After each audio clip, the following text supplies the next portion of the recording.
Soweto. Directed by Emmy Award winner Jimmy Mulabetsi, the choir has performed internationally in countries including Canada, China, Scotland and Austria, and has toured France and Australia as part of the Mandela in Me tour. Ladies and gentlemen, please enjoy the Memeza African Choir.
Cholinkomo yo iyawo hayo handi nenqaka zomzi wami wemachola iyawo hayo handi nenqaka zomzi wemachola iyawo hayo handi nenqaka zomzi wami Cholinkomo yo iyawo hayo handi nenqaka zomzi wami wemachola phumetilongweni dinenqaka zomzi wami iyawo hayo handi nenqaka zomzi wami iyo le ngoma yokungena madoda iyo le ngoma yokuphuma iyawo hayo handi nenqaka zomzi wami iyo le ngoma yokungena madoda iyo le ngoma yokuphuma Iyawo hayo handile nxaka nxaka zomziwa wemajola uphume etilongweni dine nxaka nxaka zomziwa Iyawo hayo handile nxaka nxaka zomziwa wemajola uphume etilongweni dine nxaka nxaka zomziwa Iyawo hayo handile nxaka nxaka zomziwa Cholinkomo Iyawo hayo handile nxaka nxaka zomziwa Cholinkomo dine nxaka nxaka zomziwa Iyawo hayo handile nxaka nxaka zomziwa Cholinkomo dine nxaka nxaka zomziwa Uyelele hayo handile nxaka nxaka zomziwa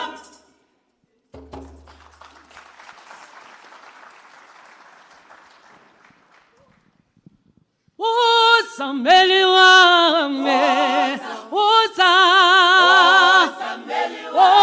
sambeli wame, oza, iti sambeli wame baba, oza, sambeli wame, oza, uyasindu mtalo wame baba, ite.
Ladies and gentlemen, please join me in standing as we sing the South African National Anthem.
Ladies and gentlemen, another round of applause for the Memeza African Choir.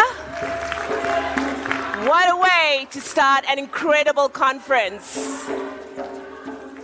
Beautiful voices.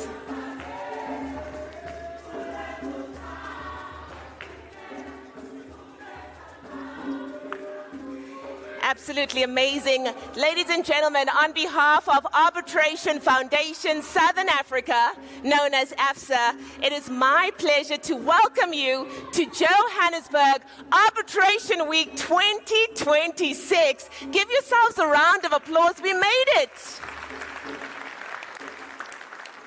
You know, as the young ones would say, the traffic was trafficking, the weather was weathering, but we made it, and we are officially here. And of course, under the theme of arbitration in a fragmented global order, the future of trade, investment, and sustainable development. My name is Leanne Williams, and I am so honored to serve as your master of ceremonies this morning. As a broadcaster and someone who works in live events, I'm so excited to be here. Now, I know a lot of our international guests might be like, don't really recognize this person, but for the South Africans in the room, I woke up at 3 o'clock in the morning for 9 years to bring you feel-good mornings on SABC3. I hope somebody at least witnessed one of those days in the 9 years. Have you? Hey, I love that. One gentleman at the back. Give him a round of applause, ladies and gentlemen. Okay, so what I like to do at the beginning of a conference, because I know we've been through a lot in the last few months. The world has been all over the place. I just want to do a little bit of a vibe check, just to make sure that we're all ready for the coming days. I'll start off with this side over here. I hope you don't mind. I've already met some of the beautiful people that are going to be joining us for the next 3 days. The way the vibe check works is I'm going to count you down, and I would just like to gauge how excited you are for the conversations, for the networking, for what we're going to experience over the next 3 days. Are you ready to lead us, ladies and gentlemen? I know it's a task. The burden on your shoulders is great, but I believe you can do it. And it's a simple woohoo. That's it. Are we ready? Okay. All right. I see it. I'm going to count you down. Give it your all. You're setting the tone. In 3, 2, 1, make some noise. Wow. Wow. Were you inspired by that? I loved it. Now the middle group. I know you see you've got strength in numbers. So already you feel more, confident about yourselves. But just still give it your best. I'm going to count you down. Okay? 3, 2, 1. How excited are you? I feel it. I feel it. The last group, they're smaller in numbers, ladies and gentlemen. All right? So we want to give them as much support as we can. Don't feel left behind.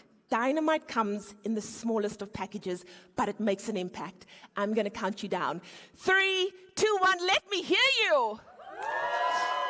Give yourselves a big round of applause, everyone. Based on that, I think we're going to have an absolutely incredible conference. Now, we are honored to host this gathering alongside co-hosts, partners, sponsors, supporting organizations, and media partners whose collaboration has made this week possible.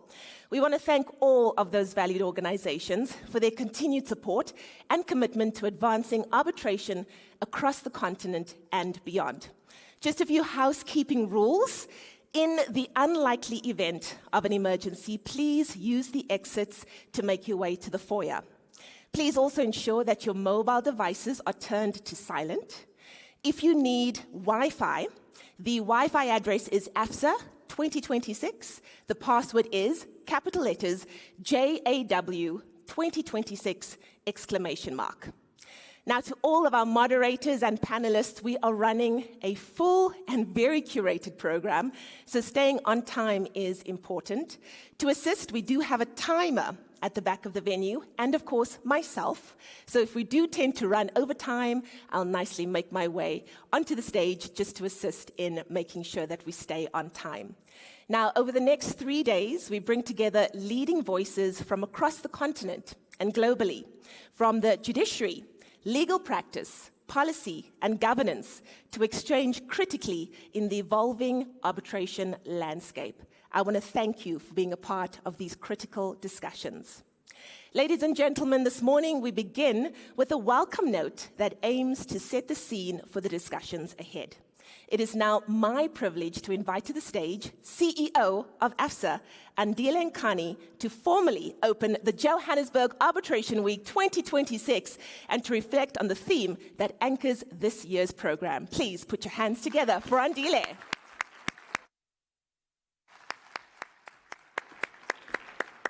You look amazing. Good morning, everyone.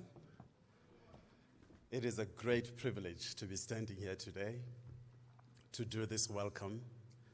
So, Program Director, thank you. Your Excellencies, I thank you. It is indeed my distinct honor to begin by acknowledging the distinguished former heads of state who grace us with their presence this morning. Present here today, sitting in the front row, President Shikano, Your Excellency, former President of the Republic of Mozambique.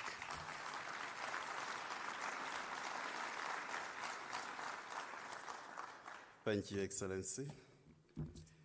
Joining us online, His Excellency President Jonathan, former President of the Federal Republic of Nigeria.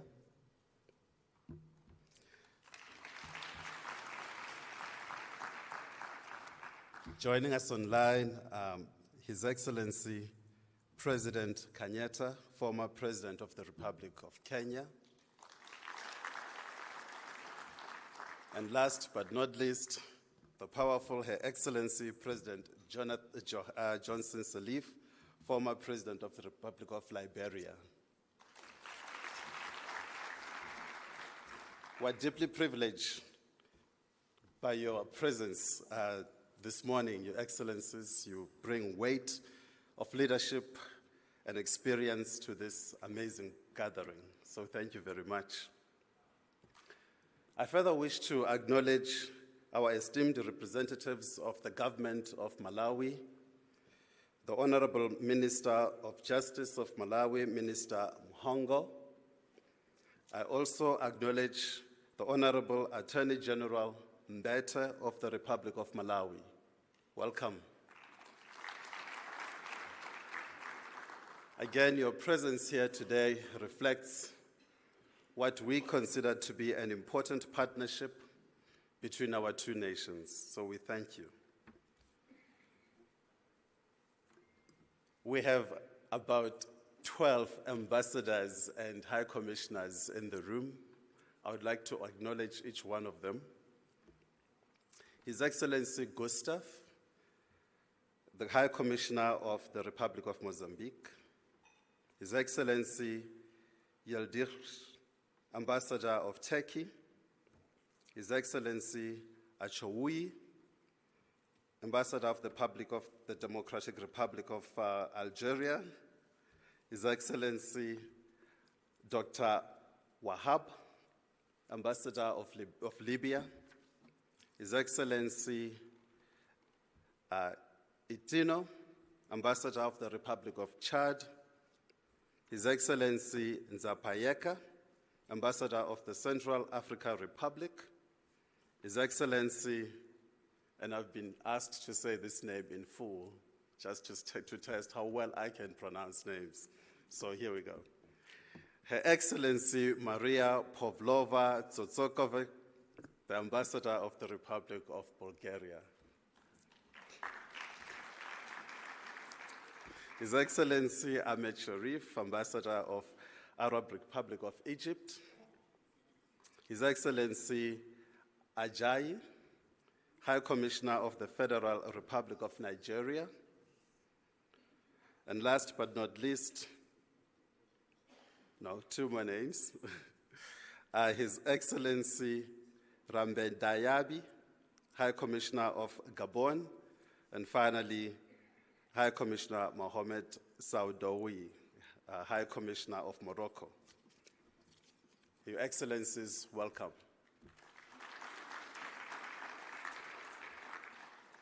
I wish to recognize the members of the judiciary. Present today is Judge Sutherland, sitting in front, Deputy Judge President of Gauteng, now retired. Next to him, Judge Norman Davis, Acting Deputy Judge President of Gauteng.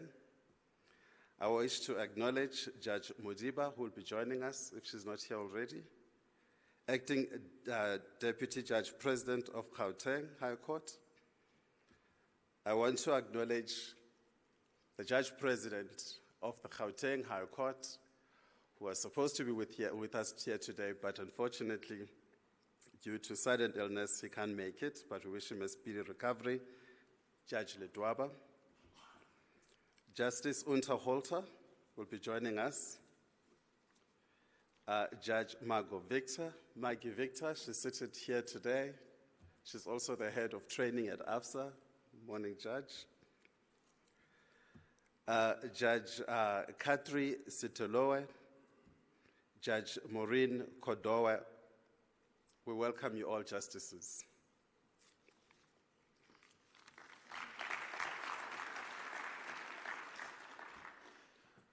I extend my acknowledgement to my chairperson, the chairman of AFSA, Michael Cooper, SC.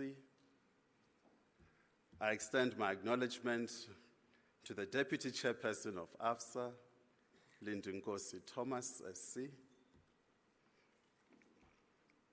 To the board members of AFSA, to the committee members of AFSA, heads of organizations represented here today, arbitral institutions, legal professionals, arbitrators, mediators, negotiators, academics, students, members of Young AFSA,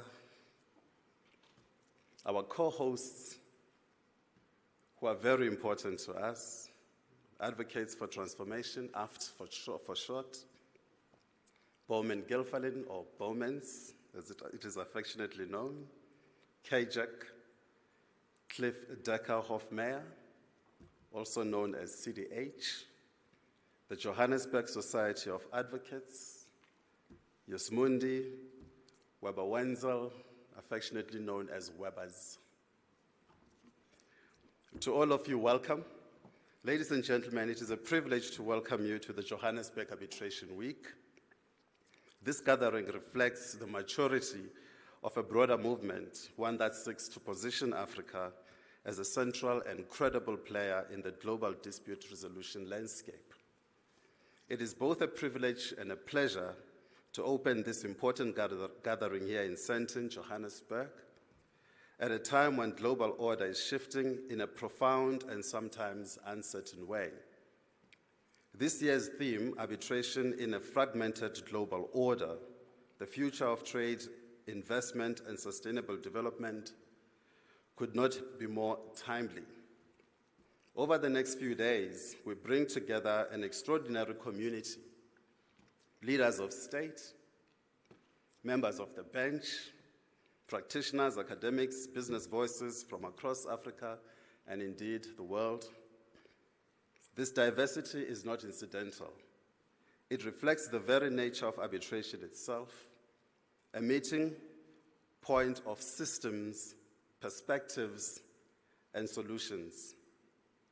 We are particularly honored to host the Africa Forum, where heads of states engage in dialogue on leadership with the aim of resolving disputes across the continent. Their presence here today signals something important, that dispute resolution is not merely a technical exercise, but a cornerstone of governance, stability, and the economic development. This week is also about reflecting and celebrating. As AFSA marks 30 years of institutional growth and contribution, we're reminded of how far arbitration in Southern Africa has come, and more importantly, how much further it can go. Our program that we've designed so carefully with our sponsors and co-hosts reflects both continuity and change. We engage with the realities that are facing us today. We examine the role of courts, the rise of African arbitral centers across the continent, the increasing interaction between arbitration, technology, sustainable development, and so on. But beyond the panels and discussions, Johannesburg Arbitration Week is about something deeper. It is about positioning Africa not as a passive participant, but as an active architect of the future of dispute resolution. It is about building confidence in our institutions, such as AFSA, strengthening partnerships, ensuring that arbitration on this continent is credible, it is accessible, and it is globally competitive. To our international guests present here today, welcome. Your presence here affirms that Africa is central to the global arbitration conversation. To our colleagues from the continent, this is not just the time to celebrate, but it is also the time to collaborate, to innovate, and to lead. And to all participants here today, I encourage you to engage fully, challenge ideas, build relationships, and continue to shape the future that we're here to discuss. With that, I warmly welcome you to the Johannesburg Arbitration Week 2026. Thank you.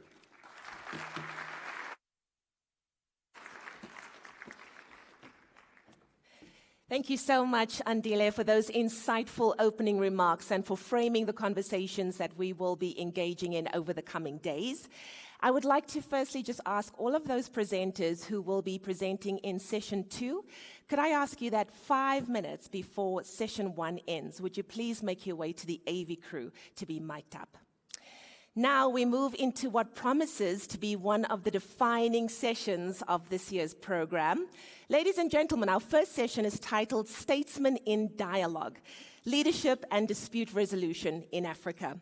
It brings together a distinguished panel of former heads of state to reflect on leadership, governance, and dispute resolution in an increasingly complex global environment. Moderating this important discussion is Leslie Mkabela, Managing Director and Co-founder of Mkabela Huntley Attorneys. The session will be introduced by Advocate Michael Cooper, Senior Counsel and also Chair of AFSA, and our panelists are His Excellency Joaquim Alberto Chissano, former President of the Republic of Mozambique. His Excellency Goodluck Ebele Jonathan, former President of the Federal Republic of Nigeria. His Excellency Uhuru Muigai Kenyatta, former President of the Republic of Kenya. And Her Excellency Ellen Johnson Sirleaf, former President of the Republic of Liberia.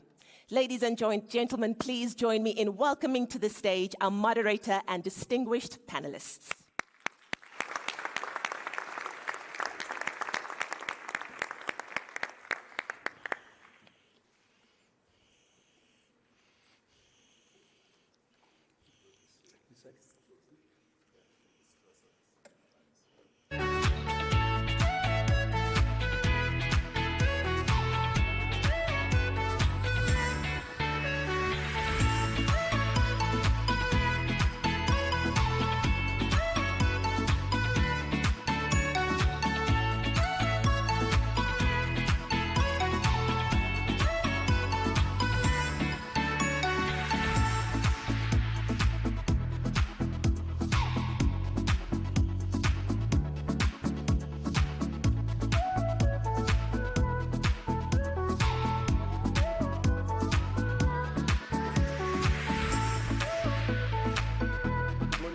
Gentlemen,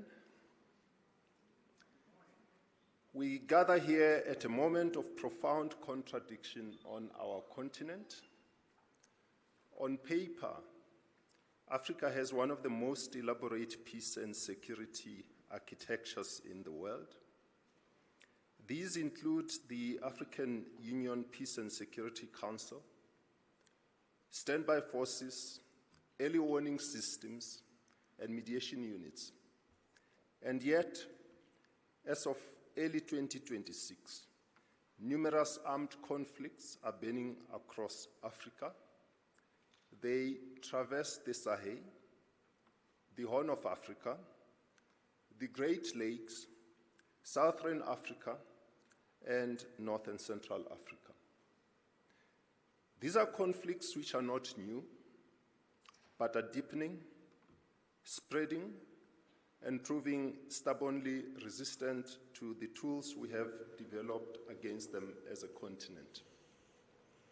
However, something appears missing. It is not more architecture, but more wisdom and enhanced dispute resolution capacity.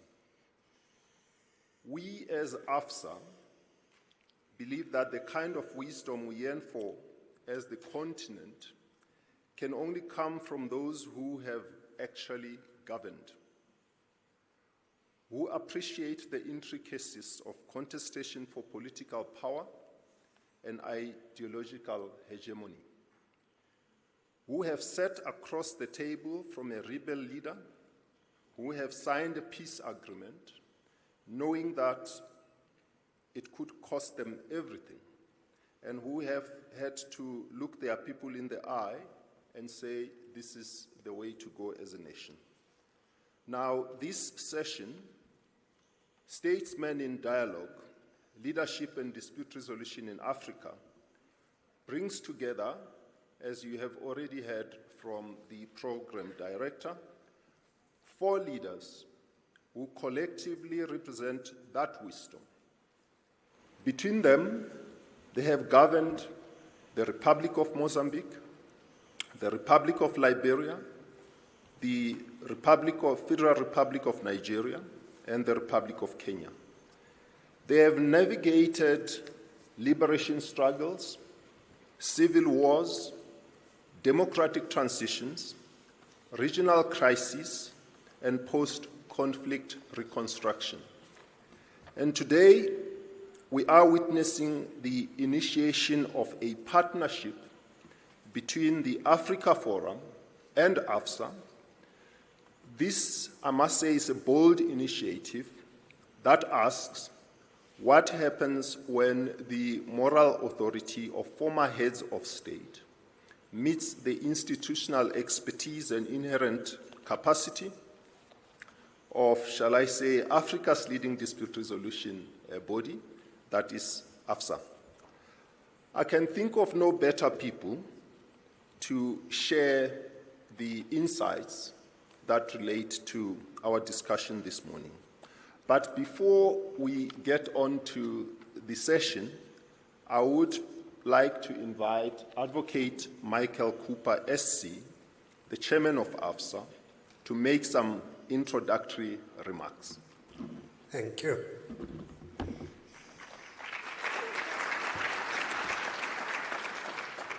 I'm not sure I trust these electronic inventions, but I'm assured that if I speak from here, I will be heard.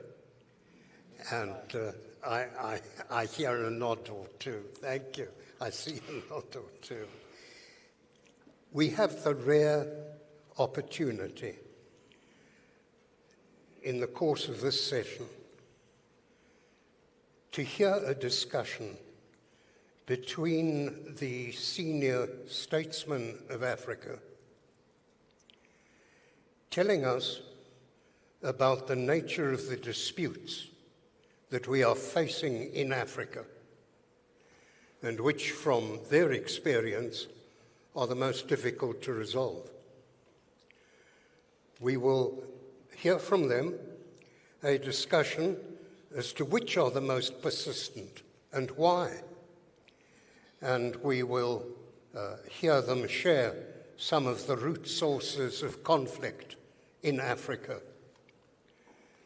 It leads to a discussion of whether the regional organizations, the AU, for example, are responding to conflicts effectively. And we would like to hear from them some of the challenges and the successes which have been achieved in dispute resolution in Africa, telling us the nature of those disputes and how they arise and how they are resolved. The intention is that we will enter into an agreement at this conference between the Forum and AFSA in order to allow a partnership to develop, and we will sign a letter of understanding at this session, the intention of which is to allow us to implement a constructive centre for dispute resolution in the near future.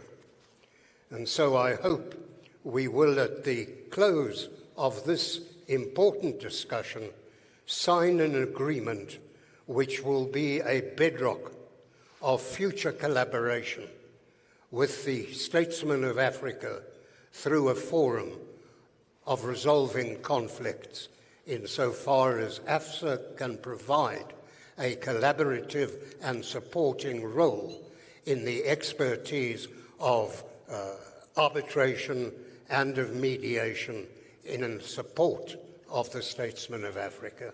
Thank you.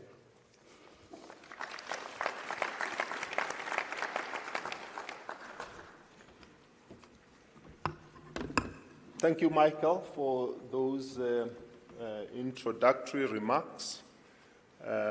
Now, going into the business of this session, commanding a panel comprising men and women of the stature statesmen cannot be an easy task, but I shall try, because I have apparently been given those powers, to try and confine us to time. We have 45 minutes to go through our session. And shall I start with the first discussion point? And I would like in that to invite each of you, Your Excellencies, in that you have personally navigated conflicts, some of which were from within government, some as mediators after leaving office.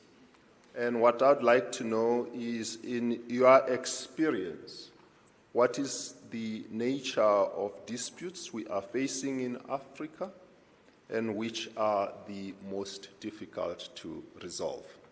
And perhaps I would invite Your Excellency, former President Chisano, in your capacity as chairman of the Africa Forum, to lead the conversation, and of course invite the other excellencies to join in any particular order.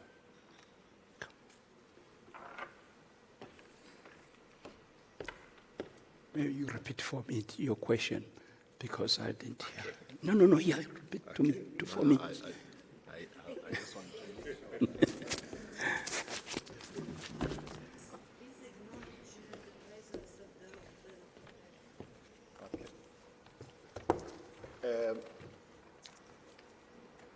May I've been reminded, lest I step off protocol, to acknowledge, I see on the screen His Excellency Dr. Goodluck Jonathan. I also see on the screen His Excellency. I see on the screen His Excellency Dr. Goodluck Jonathan. I also see on the screen His Excellency Mr. Uhuru Kenyatta. I do not. It's coming now. Okay. I believe that Excellency Madame Johnson Sirleaf has yet to come on, but she will be joining us shortly. Now, President Chisano, I would like to invite you to kickstart the conversation. And the question I ask is that each of you, together with your fellow statesmen, have personally navigated conflicts, some would be within government, others as mediators after leaving office. And what I would like to hear from you is, in your experience, what is the nature of disputes we are facing in Africa, and which of those are the most difficult to resolve?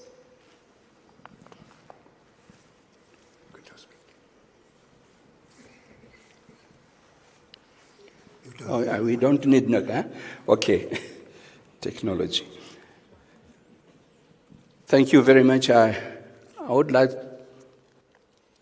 to start by greeting my peers whom I see on the screen,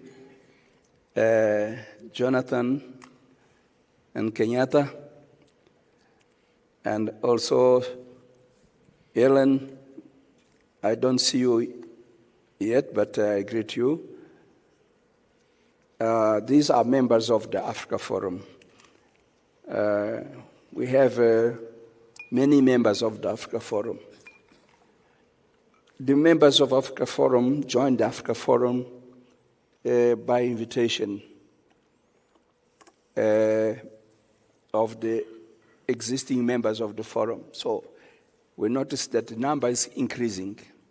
And we are happy about that because the criteria for invitation is based on elected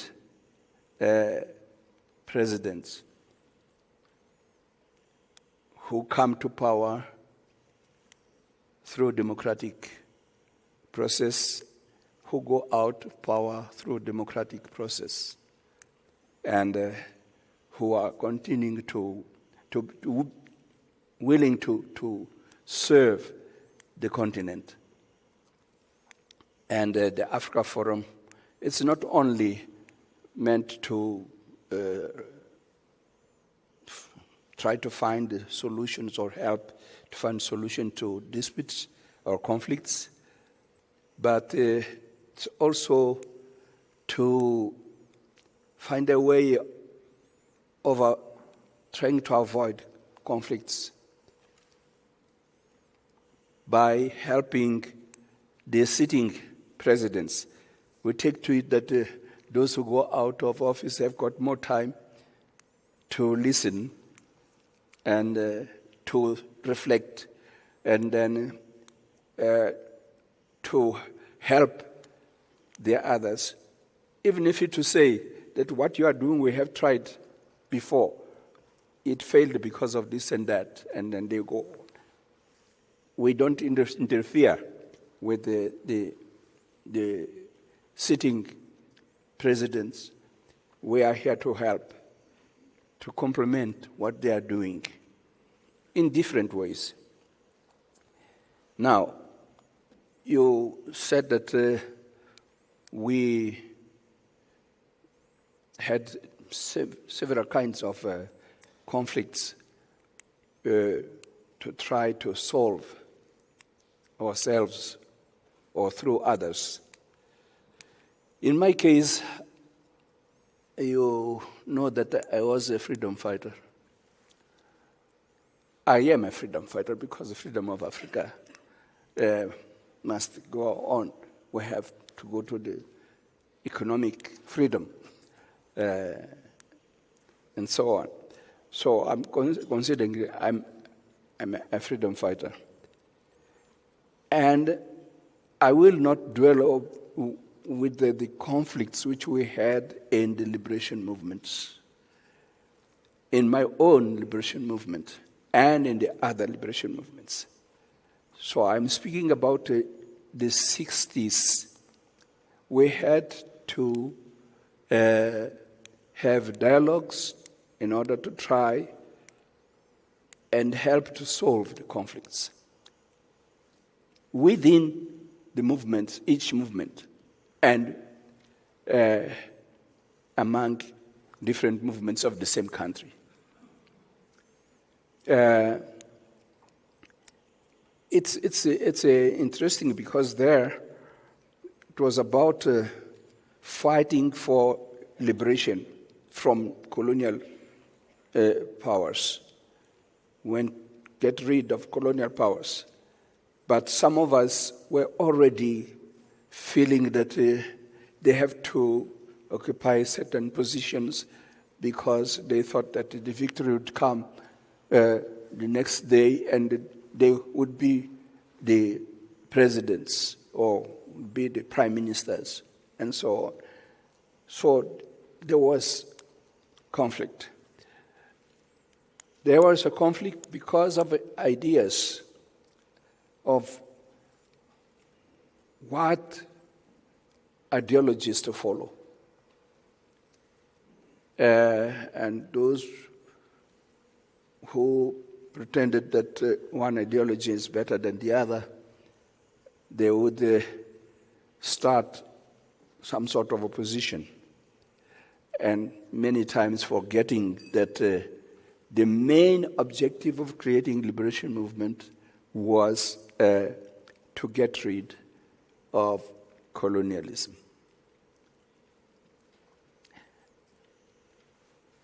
Even that time, because the 60s were already within the conflict of the big powers, the so-called Cold War, that had influence and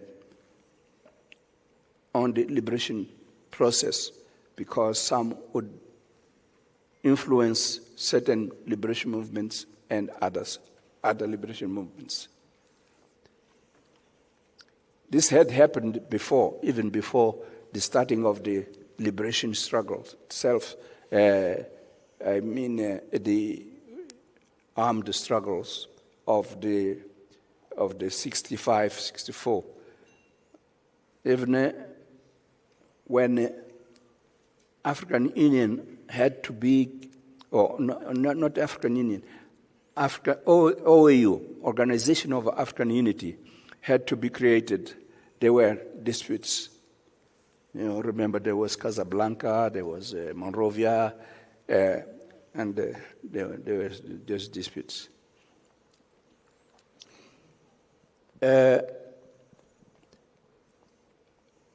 So I may say that the external world also can trigger conflicts in Africa. Well,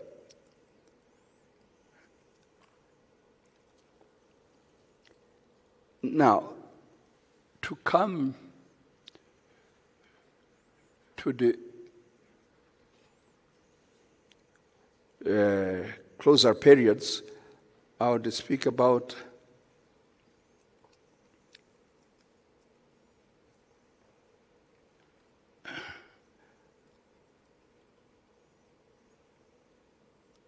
our own conflicts in Mozambique. I have mentioned already that during the struggle there were conflicts. We solved them also with the help of some foreign countries like Tanzania and even Kenya. And we succeeded in creating a liberation front of Mozambique. There were many activities of the enemy to try and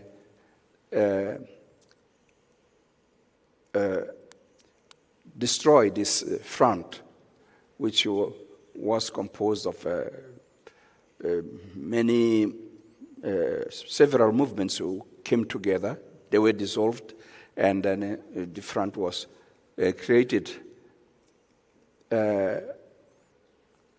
But thank God we were able to liberate our country through an armed struggle, unfortunately. The armed struggle ended up when the colonial power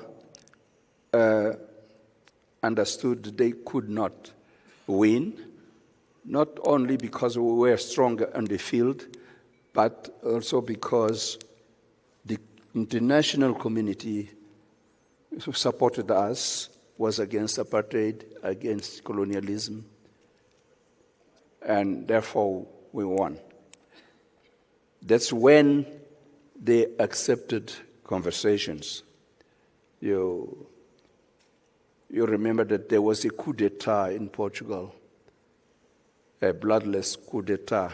That coup d'etat was caused because of the victories of the struggle in Mozambique and in Guinea-Bissau and Angola.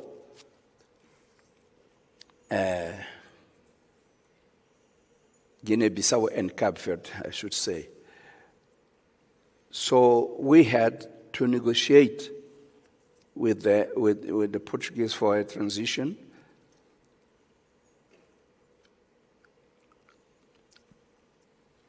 And Mozambique proclaimed independence on the 25th of June, 1975. But in 1976, by February, there was there were attacks against Mozambique from Rhodesia, because apartheid regime and the minority regime on Evan Smith were not feeling well being neighbors of a liberated country ruled by black people. They were not happy with that. So we had this war of destabilization. I will not go into details about it because it's a long story, but it's a war of, I keep on saying, it's a war of destabilization. Even if many people say, no, it's a civil war. It didn't start as a civil war. And for a long time, it was not a civil war, but a war of destabilization. It took a long time. President Samora Machel, who was the first president of Mozambique, tried to find a solution to the end of that war. He tried several ways, particularly after the independence of Zimbabwe. But what is more important to stress here is the Nkomati Agreement, where he signed an agreement of non-aggression with the apartheid regime. It was a very complicated issue. You would see during the discussion to bring peace, you would see the interference of different powers.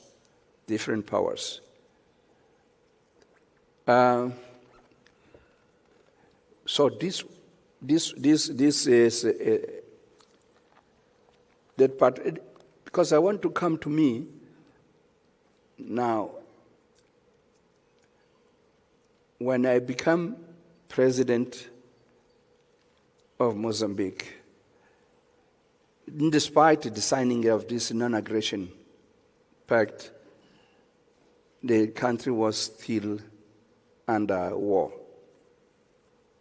I had to find a way to go on footsteps of President Samora to say what else to do from what it failed with the Nkomati Accord. And we had to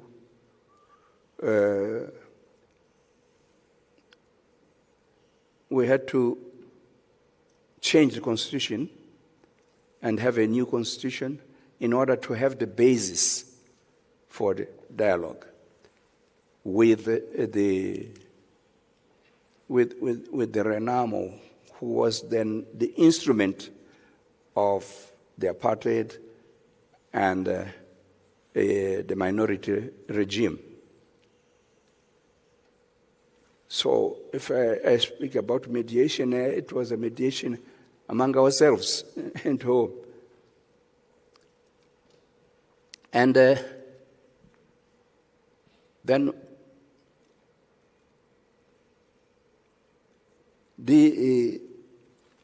despite the change of the constitution, it was not easy to reach there until the time we had to look for mediators for our own disputes. And we started with the African mediators. The challenges there was to find which ones, because some would be supporting the government in Mozambique, the others would be sympathetic with the adversaries. It was a difficult thing. This is just to give you the idea that when I speak about my participation in mediation, doesn't start only after I had left power. It started when I was a freedom fighter and when I was still president. But when I left power,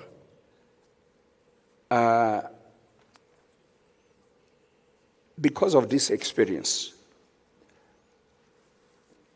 I was asked by the Secretary General of the United Nations, Kofi Annan, to go to Guinea-Bissau and try and find to create an atmosphere proper for peaceful elections. And that was 2005. The problem there was that there were many factions, even within the same parties, and there were candidates who were not allowed to come back, were in exile.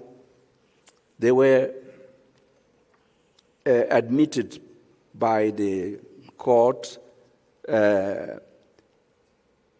as candidates, but then there were forces opposing them to come. So the first challenge was the perception of some groups that I would not be a good mediator because I had been a freedom fighter, and therefore the candidate who was not allowed to come had been also a freedom fighter. How could I be neutral? How could I be in the middle? So I had to convince them that, yes, I can mediate. I would be try to address the concerns of all sides. So In Guinea-Bissau, you want to know also the nature of conflicts. Well, in Guinea-Bissau, there are many tribes. It's a small country, but many ethnies. And issue of ethnicity was there. And all the things which I said before, ideology and whatnot, rivalries for power and so on, there had been coup d'etats before. So it was a big challenge that I had to listen to each group, political and non-political, each group, and try to reconcile all these views. It was a big challenge because one who goes to mediation does not know all realities of the country. And so one of the exercises which I had to undertake was to try and understand what are the causes of the conflict in Guinea-Bissau. And eventually, this candidate who could not come back home came back after I negotiated with all parties, with the military, non-military, and finally came, and the elections were successful. But it took very short time. He didn't stay long in power. He was murdered. Excellency, I don't mean to interrupt. Thank you. Can I ask you to just wrap up so that we do not offend the time that the program director has given us, and invite our colleagues, their excellencies online, so that we also allow them a moment. Okay. Yeah, thank you. Okay. Your questions were many. Yeah, but I'm satisfied, Thank you. Your Excellency, that you have covered the matter adequately. And perhaps if you allow me, I would invite His Excellency Dr. Jonathan to pick up from there and give us some of the challenges and successes which have been achieved in dispute resolution in Africa. And of course, also touch on how an initiative such as what we are considering, the partnership between AFSA and the Africa Forum, could complement what the Africa Forum is already doing in these dispute resolution processes.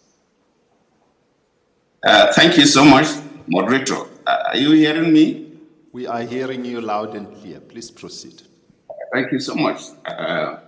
The chair of the African Forum, President Sisano, thank you, and my other colleagues. Let me not take too much of the time in addressing protocol. Let me commend this initiative of the JAW.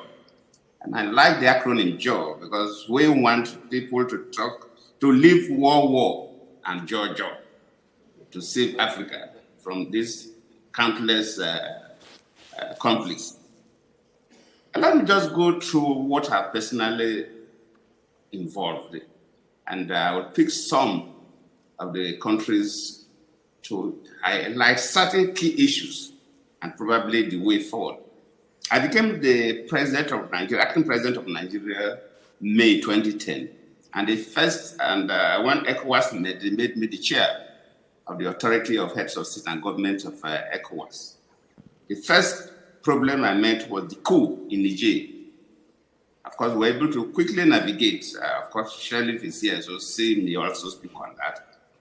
Within 12 months, we were able to get the country back to a democratically elected setting.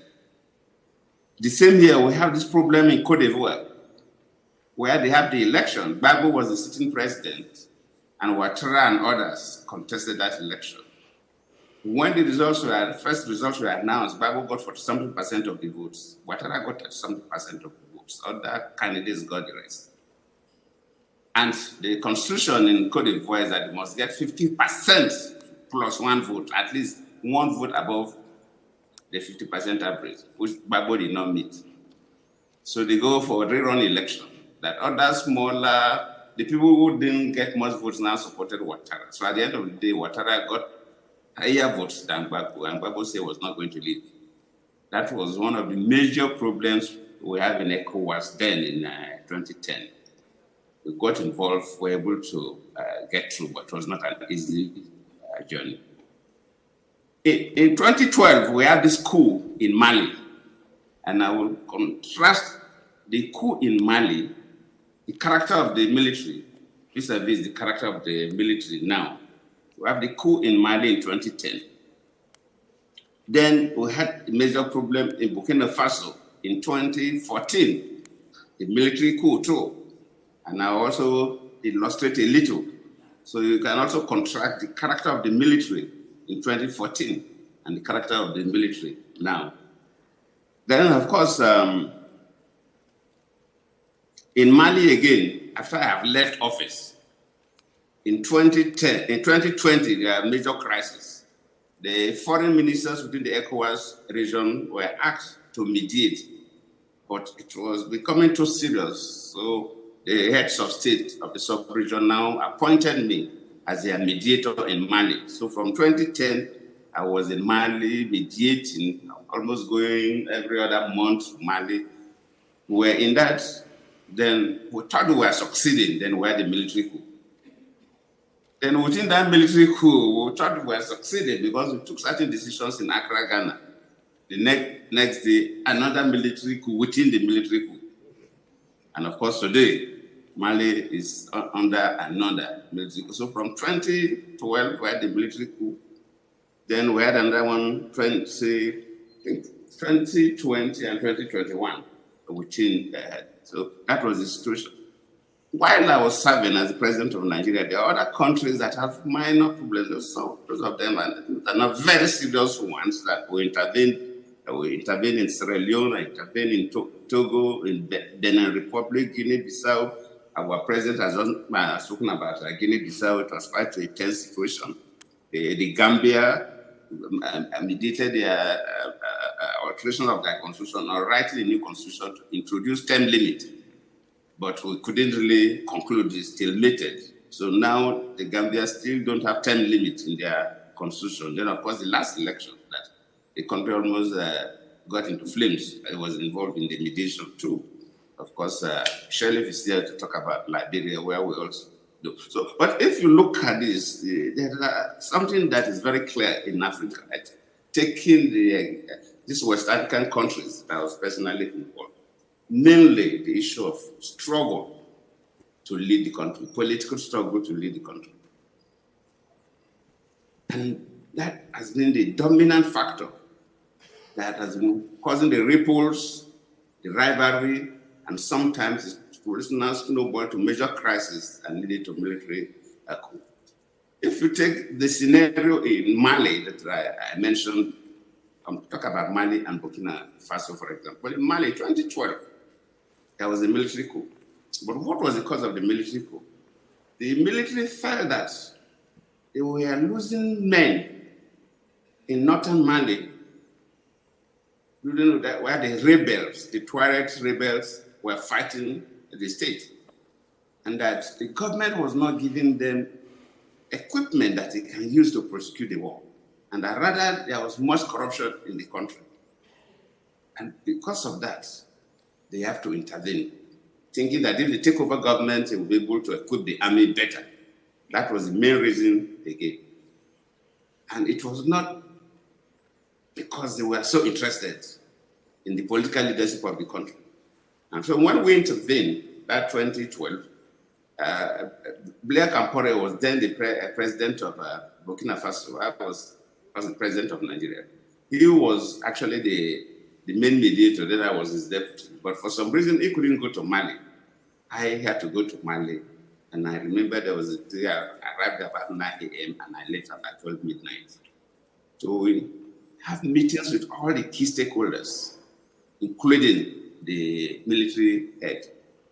After that long meeting, we were able to agree for interim president. That's when the speaker, Professor Traore, now became the interim president and navigated the country within the year for them to conduct peaceful elections. Because the soldiers then had a clear vision, not to take the political leadership of the country for whatever reason, but to solve a particular problem. So we succeeded. But the same Mali that I became an ECOWAS mediator, 2020, there was a parliamentary elections. And during that parliamentary elections, there were some people that they felt lost the elections in the field. But the Constitutional Court that reviewed the elections announced those people as winners. About 9 of them or so. Incidentally, one of those who became the Speaker of the Parliament. So the feeling was that the President infiltrated the Constitutional Court and made his voice to come into the Parliament, especially the Speaker. So there was so much restiveness in Bamako, the capital. ECOWAS appointed the foreign ministers to intervene, but they couldn't, and I was now asked to lead the mediation team. And we were on that mediation team, and we thought that we had already even resolved the problem.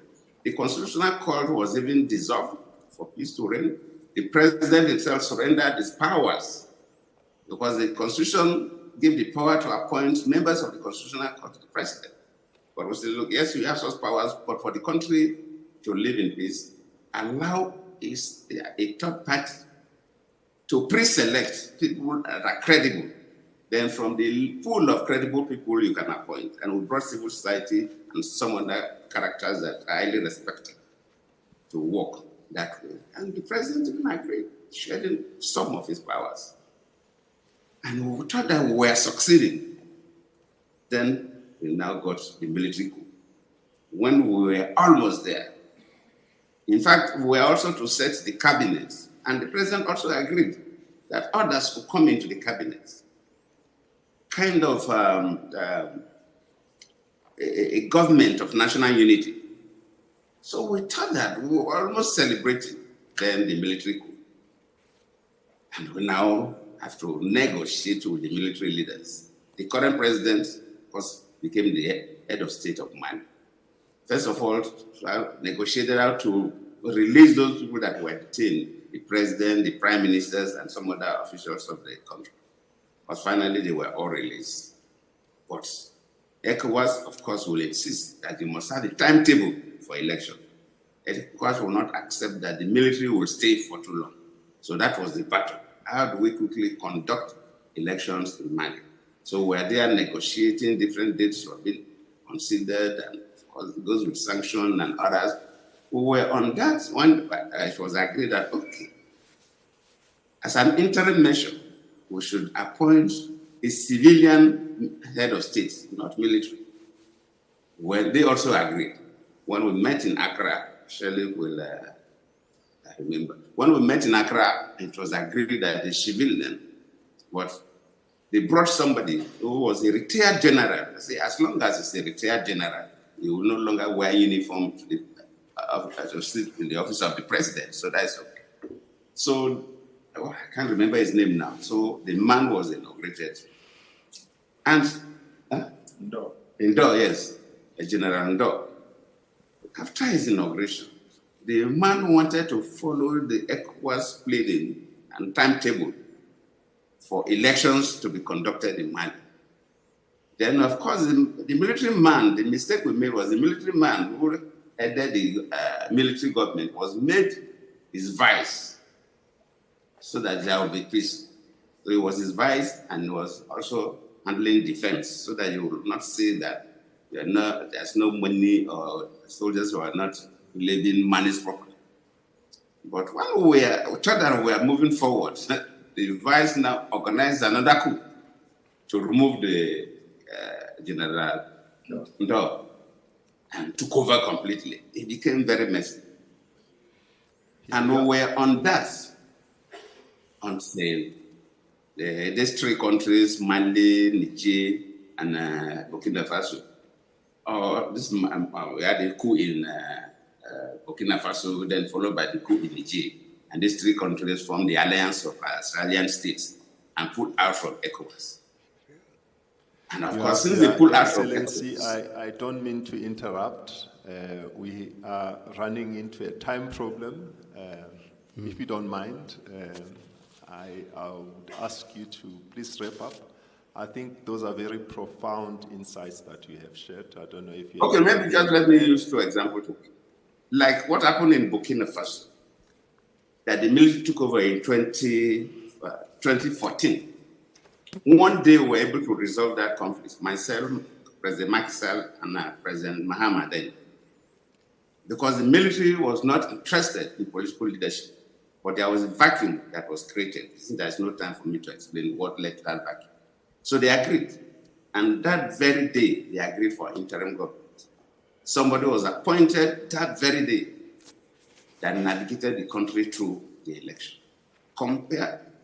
Just like in Mali, 2012. So if you look at it, you really see that when the major conflicts we're having is when the military take over government. If those military officers have the personal interest for political leadership of the country, it becomes very difficult. Yes, they may give you beautiful reasons, but it becomes very, very difficult for them to live. But if they have a national interest, it becomes easier. Well, it's sometimes difficult to separate the national interest from personal interest.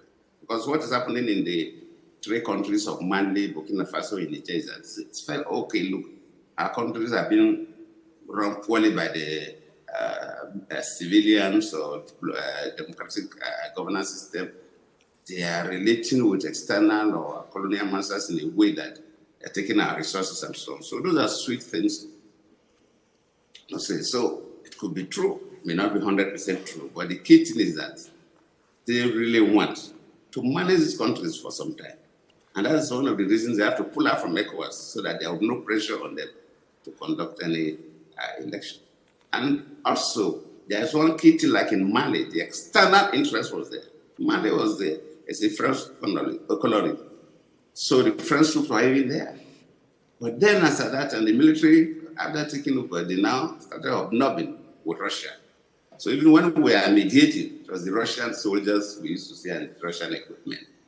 So it became extremely difficult. But we don't really know as mediators, we don't know the kind of relationship they have with Russia, the conversation they have, the agreements they have. Yeah. So it was extremely difficult. So maybe I'll end up here. So, but if you come, thank you. Ask a specific question, I will respond. Thank you so much, Your Excellency. Those were indeed profound insights. I think we have run into a serious time challenge, but I'm going to lean on the... I think we should overrun by 20 minutes. Okay. And I'll speak to thank you. I'm going to lean on, at least the chairman has allowed me that we can proceed at least for, well, at most for the next 20 minutes. And on that note, I shall use the last 20 minutes, starting with Her Excellency, Ellen Sirleaf-Johnson, and welcome, Madam, and in not more than 5 minutes, if you do not mind, ask you to share with us your thoughts. What we observe is the absence of substantial participation of women in these peace negotiations. And what I would like you to share with us is, from your experience in these peace processes, how has the presence or absence of women at the table affected the outcomes? Thank you. Good morning, Mr. Chairman. Good morning, colleagues. Good morning to everyone, to all participating in this August event. After the devastating civil conflict in Liberia that left our infrastructure destroyed and our institutions dysfunctioning. We were working with the United Nations peacekeeping force and the West African forces that tried to bring a resolution to the conflict. That led in a negotiation of the warring parties with support of the government of Ghana and West African leadership in Accra that led to the end of the civil war and the negotiation with the warring parties. The women of Liberia stood very strongly in those negotiations, and they took all kinds of measures to be able to get the warring parties to sign an agreement that led to the formation of the interim government. The interim government then processed the manner in which we would go to elections, and I was lucky to have been elected in 2005 to start the new republic. I had to find a way to negotiate with those who were warlords that had in fact been elected to our parliament, and to see how we could negotiate with them to put all of the fundamentals in place to get the country moving toward reconstruction. Along the way, there were always conflicts with them, but I believe we were able to put in place a democratic environment that enabled political parties to function. And while there were always tensions, we were able to complete our work. I think if I had a particular incident that required a lot was a conflict in the Gambia.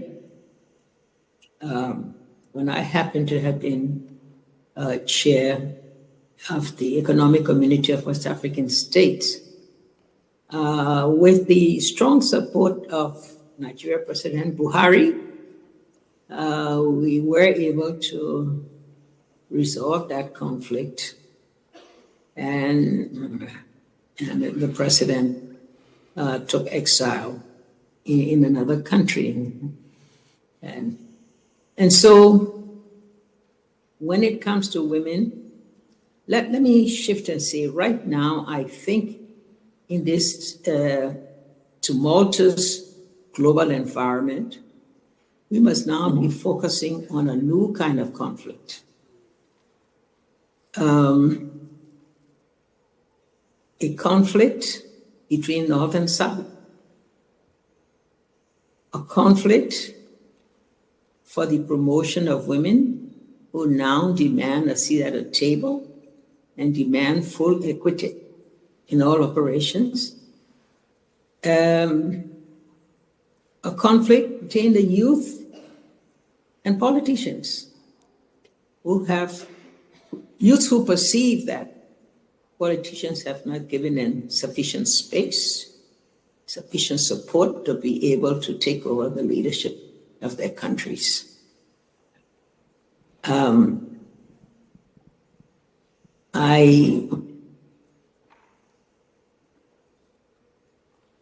think it's a new world, and within our own ECOWAS, President Jonathan would know the details of that, where many of our countries have decided to organize their own union.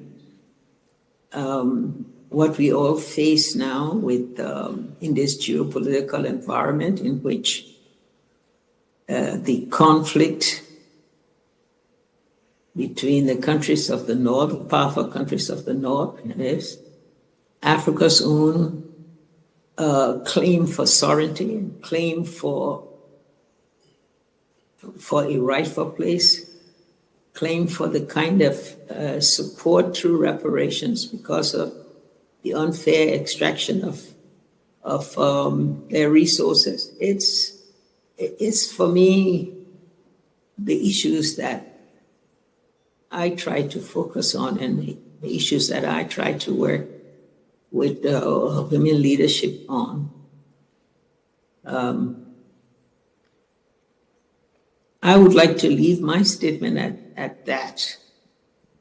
I've listened to many of it, and I want to applaud all of those who have gone through the kinds of conflict that African countries have faced and our countries have faced.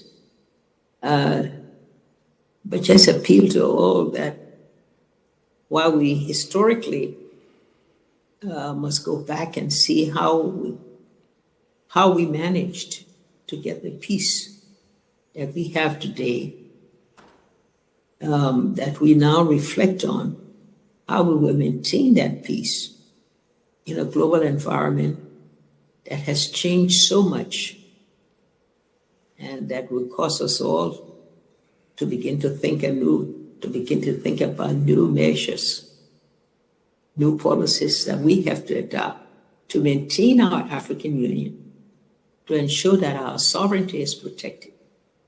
I think those are the challenges that I see today. So thank you all. Thank you, Your Excellency.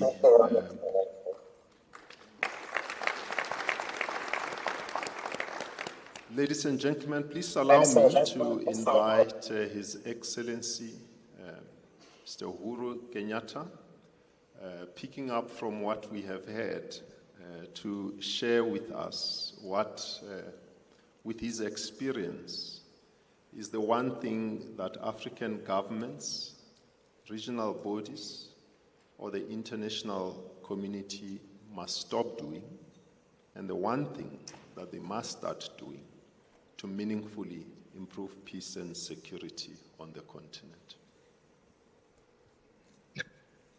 Thank you very much, and let me begin by thanking our father, President Chisano, and the organizers of this forum. And for the sake of time, let me get straight on to the point and just begin by saying that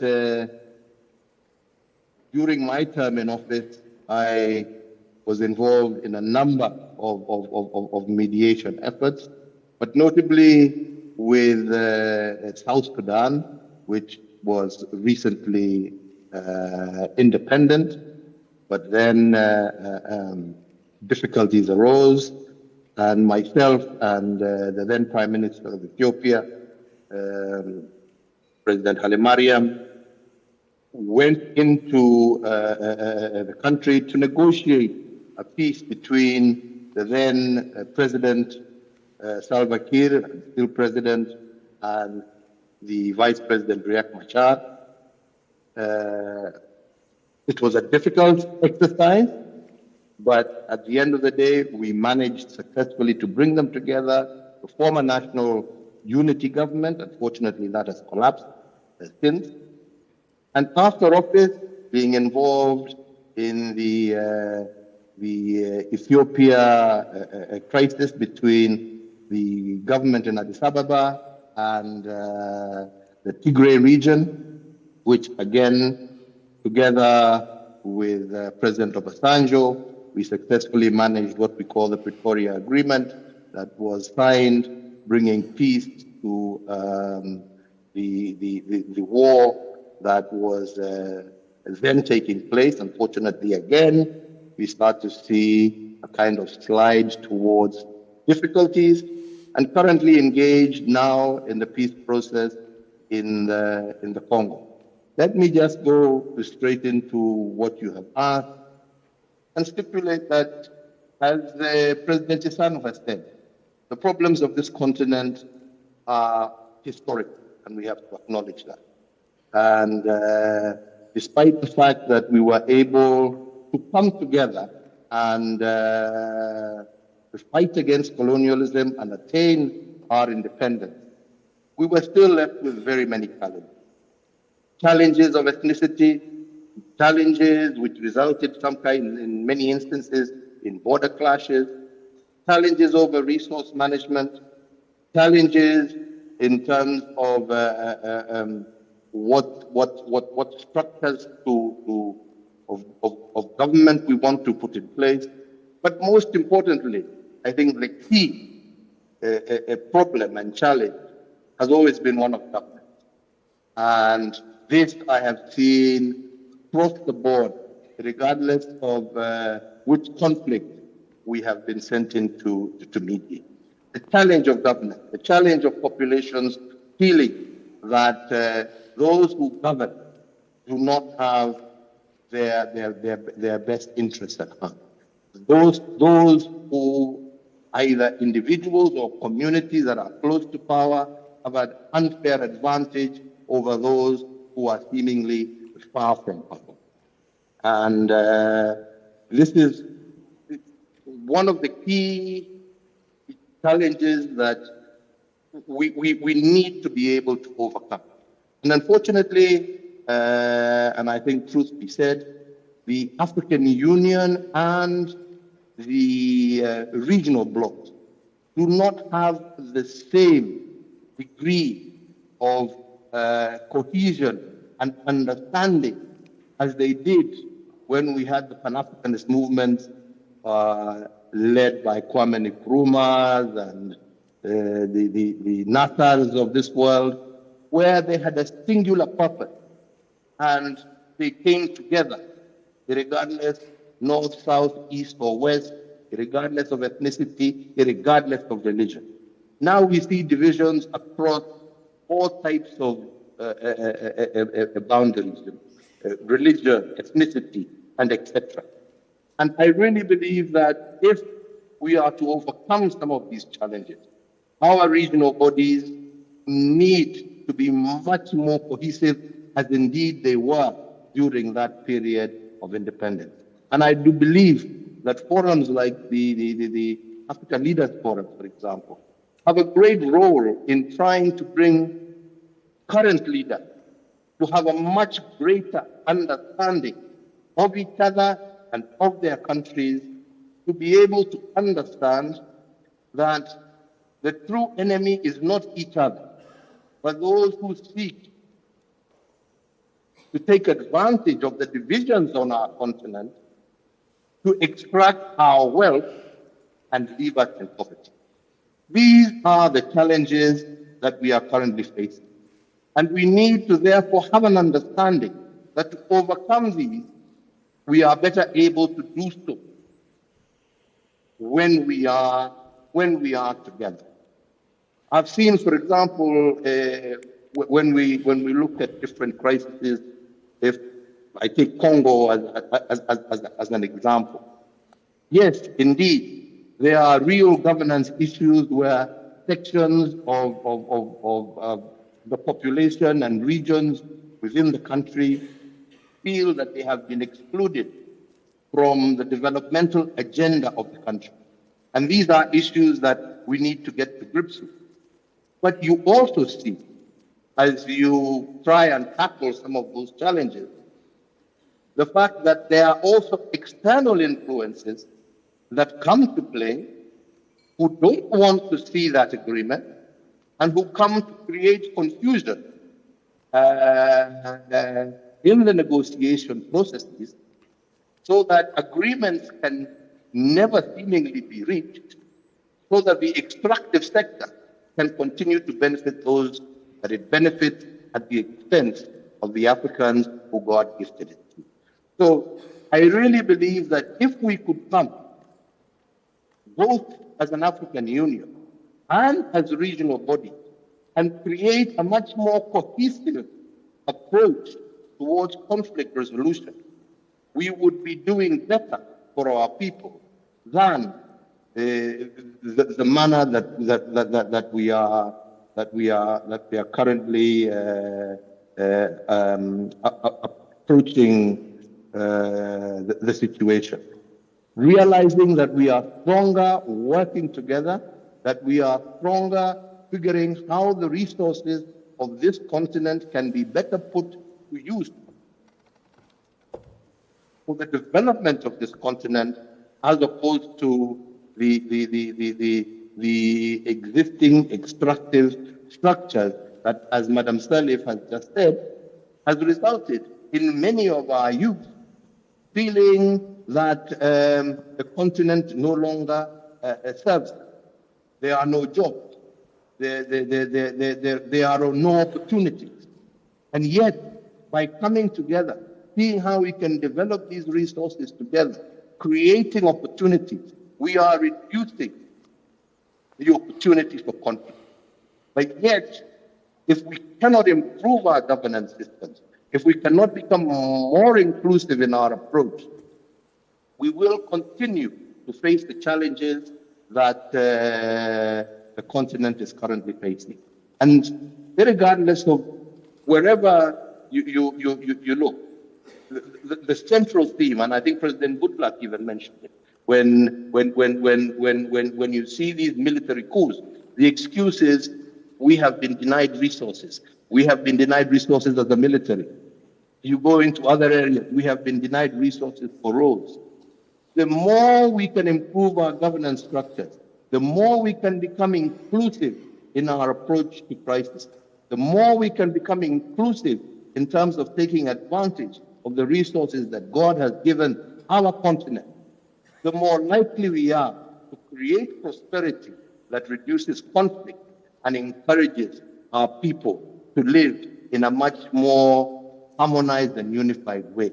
If I look, for example, at what is going on in South Africa today with the xenophobia, it is easy to blame those young men and women who are doing what they're doing to their fellow Africans. But it is desperation that is making them do it. If those resources in South Africa were able to create opportunities for South Africans as well as other African countries, we would not be seeing the kind of problem we have. So I think we really just have to look at our entire governance structure and how to make our continental and regional bodies become more cohesive in the manner in which they work together to tackle those challenges and to become much more inclusive and much more understanding of our people's needs. So I think in a nutshell, that's what I would like to say. Thank you.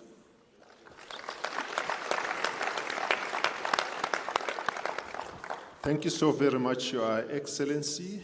And may I say at this point, Your Excellencies, ladies and gentlemen, I think we must accept that it was overly optimistic of us to think that we could conduct such a profound conversation with an eminent panel such as we have within the limited time that we have. But that said, it was an insightful and inspiring discussion. The takeaway for all of us is that peace and security across Africa is a non-negotiable priority. And with the leadership of the African Forum and collaborations such as we are witnessing today, there is much hope for success. We will in a moment witness the signing of the letter of understanding that will pave the way for further engagement between AFSA and the Africa Forum to foster an environment where mediation of disputes in the continent can be undertaken effectively. So on that point, allow me once more to thank Your Excellencies for making the time to join the conference and sharing what you have been able to share with us. It was quite empowering, and we thank you from the bottom of our hearts.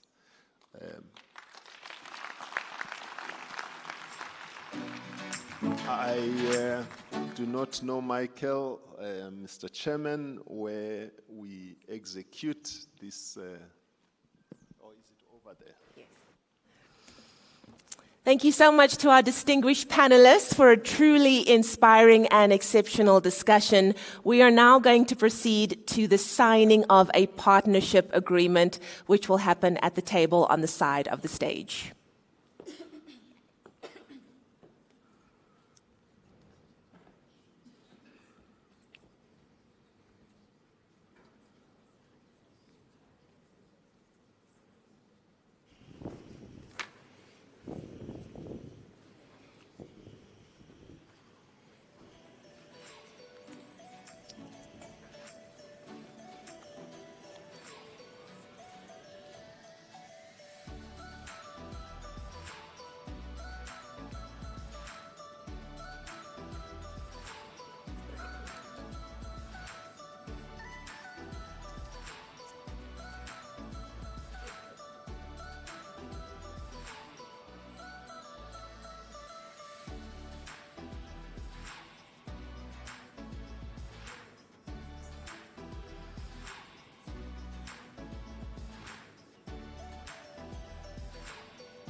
Ladies and gentlemen, the Memorandum of Understanding has been signed. Please join me in acknowledging this important milestone.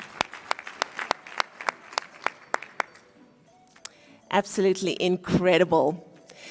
We now return our focus to our next session, which is titled Arbitration Through the Eyes of the Bench, Practice Pitfalls and Perspectives.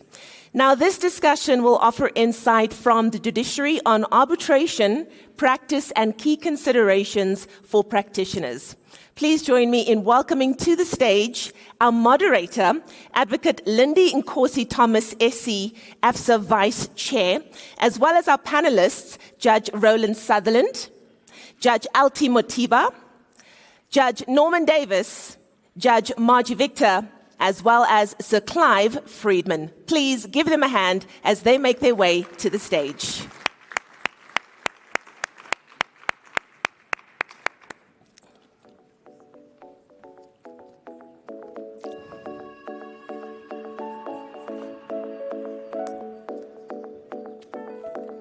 Good morning. Yes, you can sit down.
Apologies, ladies and gentlemen, we're still getting ourselves mic'd up. We should be ready in a minute.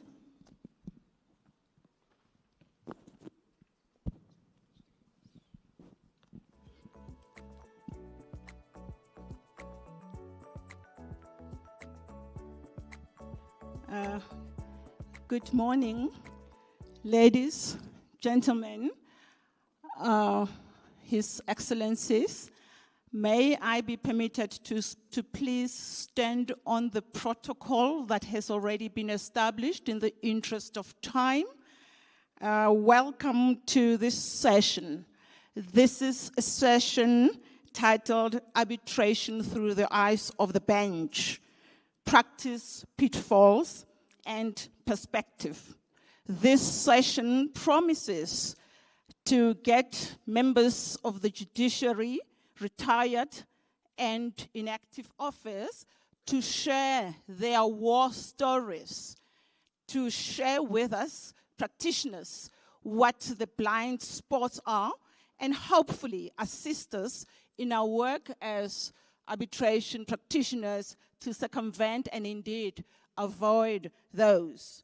The hallmarks of arbitration are well known: expeditious resolution of disputes, that's speed, confidentiality, party autonomy, and hence it makes a compelling business case to the business community and other people that participate in the movement.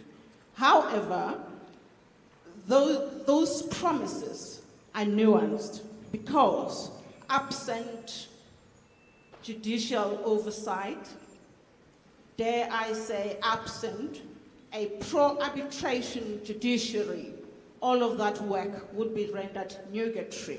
It is the courts that give arbitration force. It is indeed the courts that safeguard its integrity. It is the courts that draw a line in the sand and tell us as practitioners, so far, thus far, and no further. Now, ladies and gentlemen, I'm joined by an esteemed panel of, like I said, serving active judges and retired judges. They are here to share their war stories.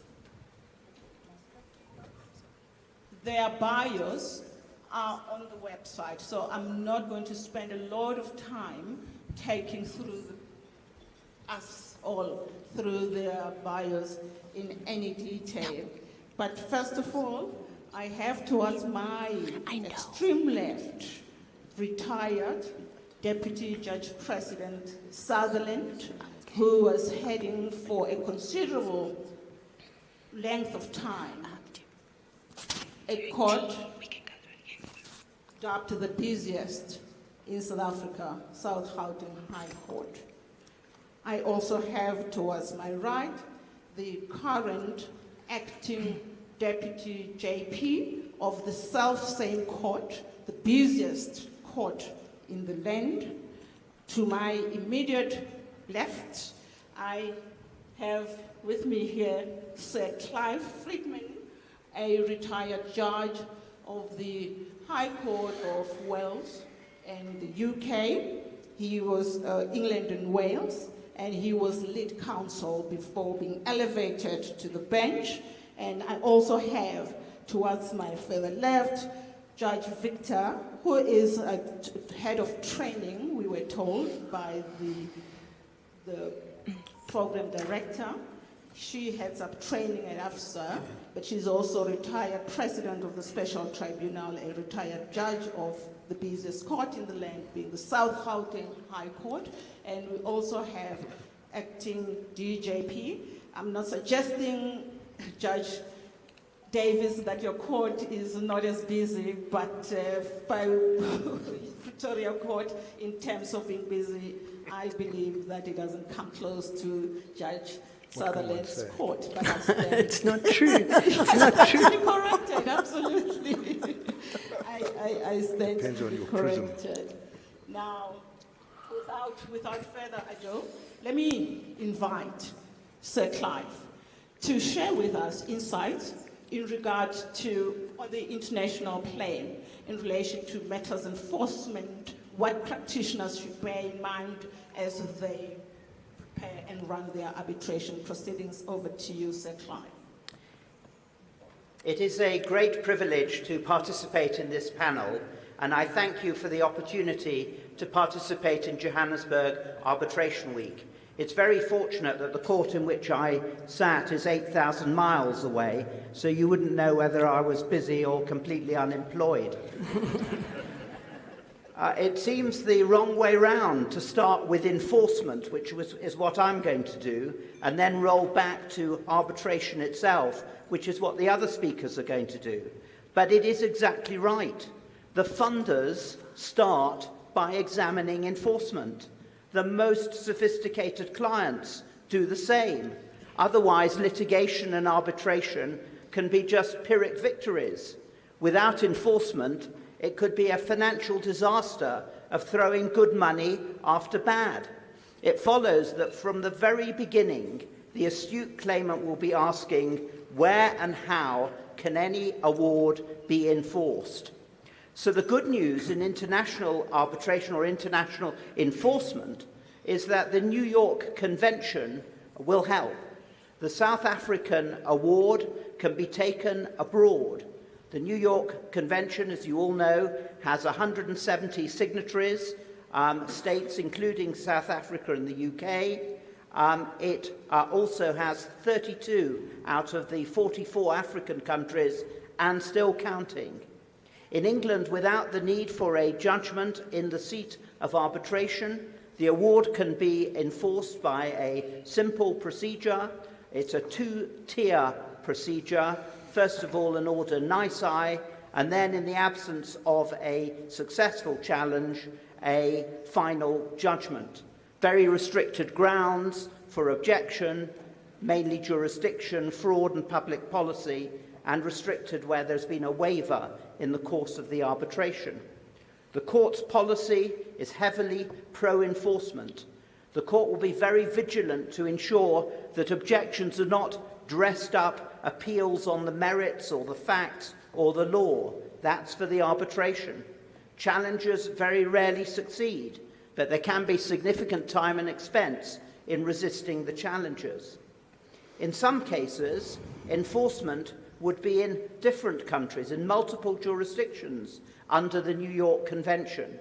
In other cases, especially where there are assets in England and Wales, or where there is a defendant resident in England and Wales, there would be enforcement sought there, especially where there are high net worth individuals who keep their assets carefully concealed in offshore jurisdictions behind complex corporate and trust structures. The worldwide freezing order that is obtainable in England, ancillary to the judgment, would be of value. That could then be taken to the offshore jurisdictions where they may reside or where their nominees may be, and domesticated there to try to get to the assets. In a case with a lot of money at stake, that is very important. I want to tell you about a very recent case of the English Commercial Court called Hulley Enterprises and Russia, decided in March of this year. And that has provided us with an excellent account of how the New York Convention is pro-enforcement and how the English courts are. And it's the UCOS litigation. Some of you will have encountered that. Mr. Khodorkovsky was one of the richest men in Russia after the break-up of the Soviet Union. But he had enemies, and he ended up having his assets expropriated, and he ended up in prison for many years. When he came out, he had arbitration in the Netherlands against Russia. There was a record award of $50 billion in favor of him and his companies. And then Russia sought to resist enforcement. Russia itself declared the award null and void, but the Netherlands, the supervising court, they stuck to it and they enforced the award. The latest instalment was in England, and Russia sought to say that Mr. Khodorkovsky had acquired his business by bribery and corruption and had run a corrupt business. But the court rejected all the grounds and made some observations of general application. First, that because the statute says that enforcement shall not be refused except in the following cases, the burden is on the respondent to establish that an exception applies. It is a heavy burden. The court has no discretion and must enforce the awards. The issue is not about whether the underlying subject matter is contrary to public policy, but whether the enforcement of the award would be contrary to public policy. The court will respect the findings of the tribunal about matters relating to domestic public policy. Enforcement can only be refused by reference to international public policy, not national public policy. That is the most egregious matters that would contravene universal standards of morality. Now, serial attendees of the Johannesburg Arbitration Week will remember from an earlier conference discussion of the then recent case of Nigeria against process and industrial developments. And that was a very exceptional case, and it might be thought that that opened considerably in the UK the challenge of fraud and public policy. You may recall it was a case where there had been many red flags at the outset. I will not rehearse them, but a very short arbitration of maybe a couple of days led to an $11 billion award inclusive of interest, $6.6 billion and interest. That comprised more than the combined annual expenditure on health and education in Nigeria. So potentially a matter of very serious repercussions, not just for the state, but for the people. After an 8-week application to set aside, the judge found that there had been false evidence given to conceal bribes in relation to the contract and in the arbitration, and found that legally privileged documents had been retained by the contractor belonging to Nigeria. And so that then led to the matter being set aside and the judge making remarks about the nature of the red flags and the regrettably short examination of the facts and the law. Now, the Nigeria case is likely to lead to more inquiring and curious arbitrators. It could be to sniff out fraud by one party against the other, even if it hadn't been raised. It could even be to sniff out a collusive arbitration where the process is being used to facilitate money laundering. But it's a balancing act, because with interventionism from the arbitrators comes another risk. Imagine a case where fraud is believed to exist, it's not uncovered. It might lead to criticisms of delay and even lack of impartiality of the arbitrators. So there's a balancing act and a challenge. But I suggest to you that however disturbing the Nigeria case is, and despite the fact that the arbitral community will no doubt learn from it, the overall message is still pro-enforcement. The time to take the objections should be in the arbitration. To use the theatre analogy of Lord Justice Lewison, an English Court of Appeal judge, the arbitration is the first and the last day of the play, not a dress rehearsal. Allow me to conclude with some prosaic words of Mr. Justice Bright in the UCOS case. Litigation of this kind is not a moral beauty contest. It has not been the function of this judgment to grade either party for morality nor for beauty. In investor-state disputes, these qualities are not present in abundance. The New York Convention and the Arbitration Act are inherently pro-enforcement. They can be relied on by sinners no less than by saints. It is difficult for any defendant to resist enforcement of a valid New York Convention arbitration award. I thank you for your attention. Thank you. Thank you, Sir Clive. And if I may now bring Judge Victor in. We've heard about collusive arbitration and enforcement and the challenges and the nuanced nature of the public policy defense. So how does that play out in South Africa from an international perspective? Thank you, Madam Chair. And I must say I felt energized by the choir earlier And I'm also energized by the role that the judiciary in South Africa, and indeed throughout Africa, plays in the arbitration landscape. Let me say this, Sir Clive, that the courts in Africa are well placed to deal with sinners and saints. Let me take you to the year 2009 in our Constitutional Court case of Lafuna, Mapapuli, and Andrews.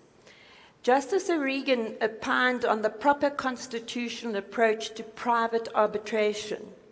She said we need to bear in mind that litigation before ordinary courts can be rigid, costly, and time-consuming. She emphasized that arbitration is not inconsistent with our constitutional values to permit parties to seek a quicker and cheaper mechanism for the resolution of disputes. So even well before 2017, when our International Arbitration Act was introduced, as early as 100 years ago, in the case of Brown versus Fisher, it was clear that the courts do not play an intrusive role, but they also do not hide from any untoward instances in the arbitration space.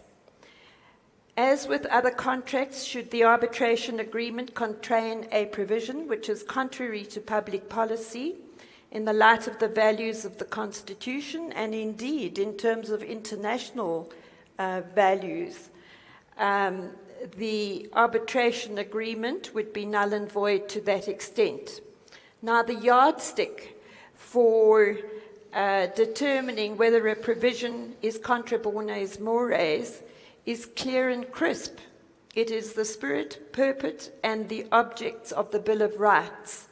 So there we have a framework which is clear. Public policy is always an unruly horse, as the late Professor Anthony Matthews of the University of KZN said. But there we have the framework in which we can interpret public policy. Justice O'Regan in the Lafuna case also referred to the judicial approach to arbitration as being consistent with Section 33 of the United Kingdom Arbitration Act of 1996, which provides that arbitrators have a general duty to act fairly and impartially, giving each party a reasonable opportunity of putting his case and dealing with that of his opponent, and that this general duty of fairness cannot be varied by agreement between the parties. And in similar vein, Article 18 of UNCITRAL model law provides that the parties shall be treated with equality and each party shall be given a full opportunity to present his or her case. So in the case of Lafuna, the Constitution's relevance to the judicial scrutiny of arbitration awards was made very clear. And also it was quite clear from Justice O'Regan's judgment that the extent to which the judiciary may scrutinize arbitration awards. So it's very clear that South Africa, and indeed other parts of Africa, courts in other parts of Africa, have a very clear understanding of the role of arbitration and the implementation of awards. Now, what about the South African judiciary and indeed other judiciaries in Africa enforcing foreign arbitral awards? The foundational framework has been set not only by our Constitution, but by the adoption of the model law, and which is a part of the International Arbitration Act for South Africa. Sir Clive, one of your central theses is following the money.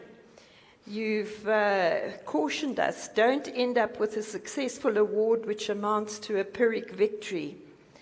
And he concluded yesterday at our workshop, at our seminar, that you must have in mind the end result before even embarking on arbitration. Where is the money hidden, you said?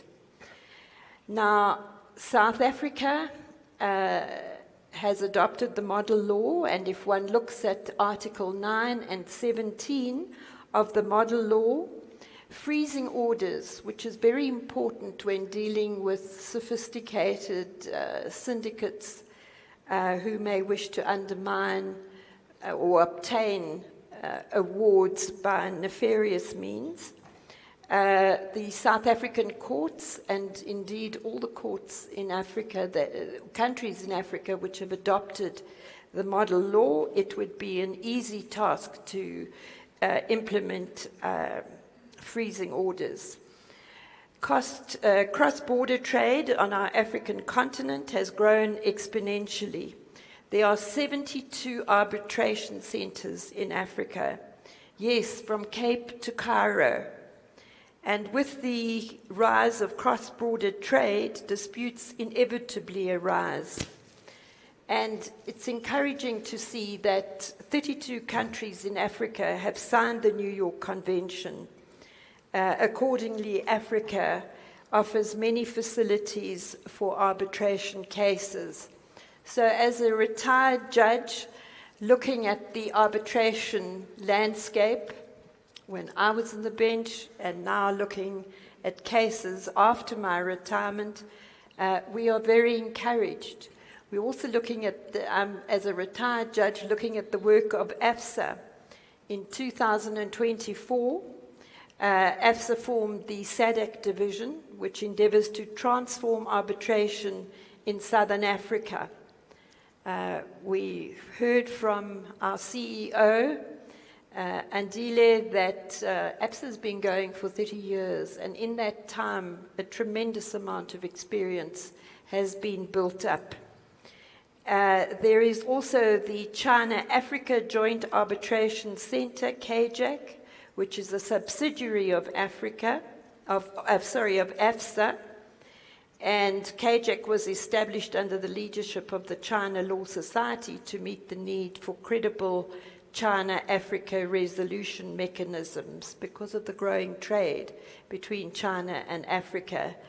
And I've just heard that our CEO, Attorney Andile Nikani, will be sitting in one of those arbitration courts in China in the near future.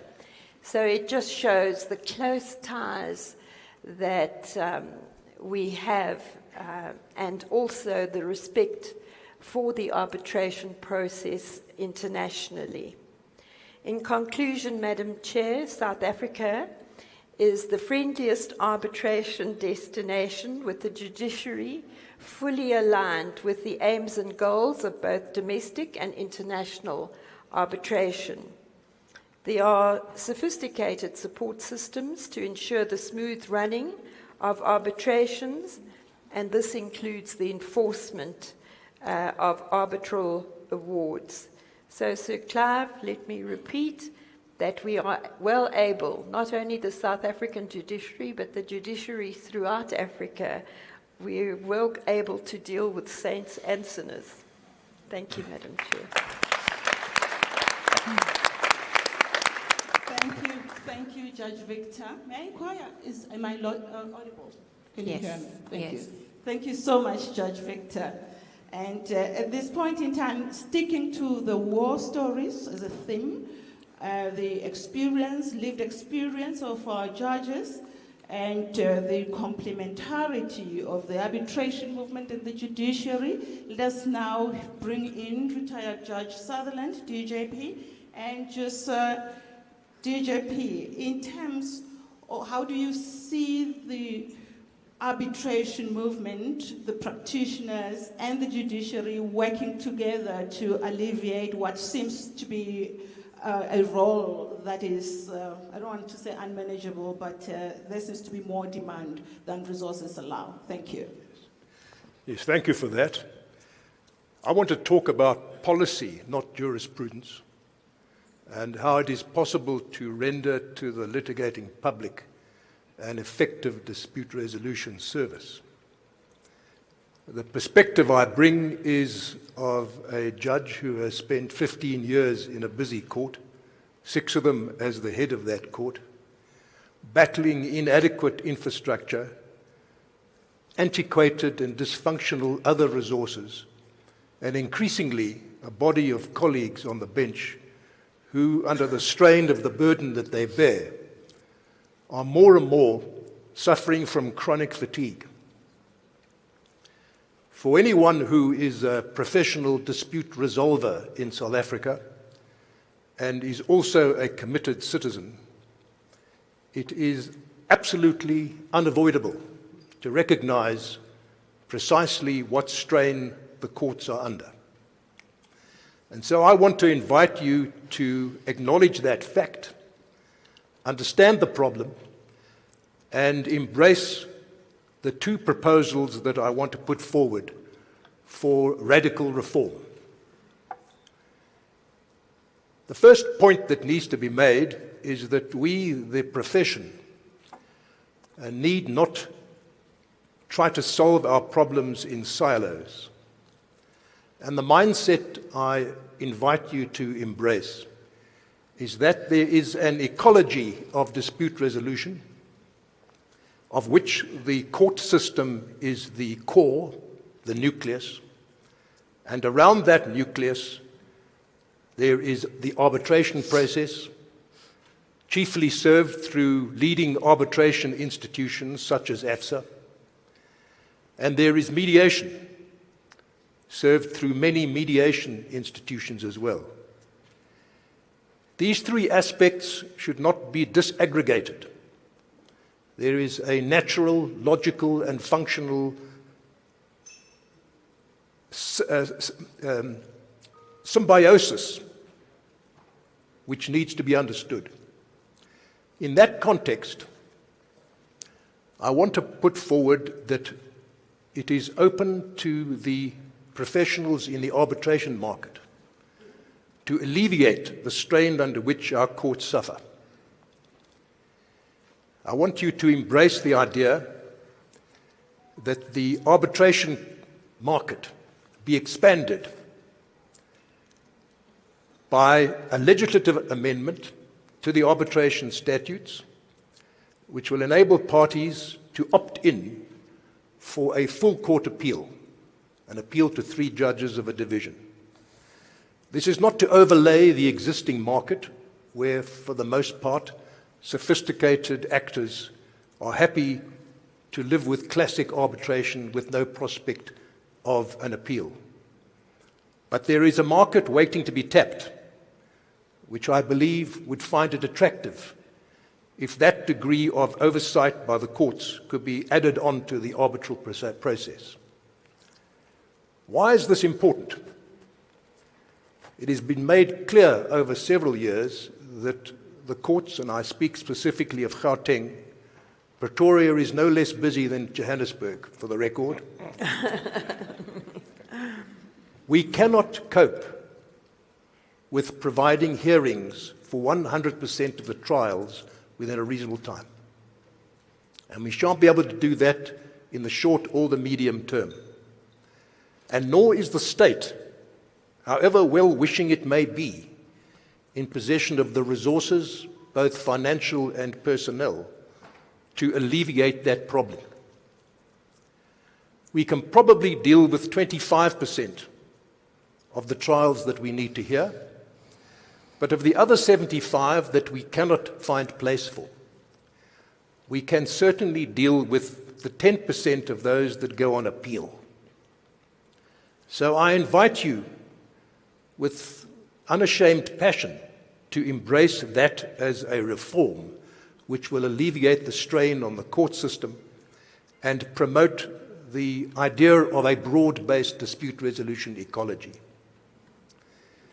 The arbitration market and the professionals in it constitute a pool of talent which has not been sufficiently tapped by this ecology I propose.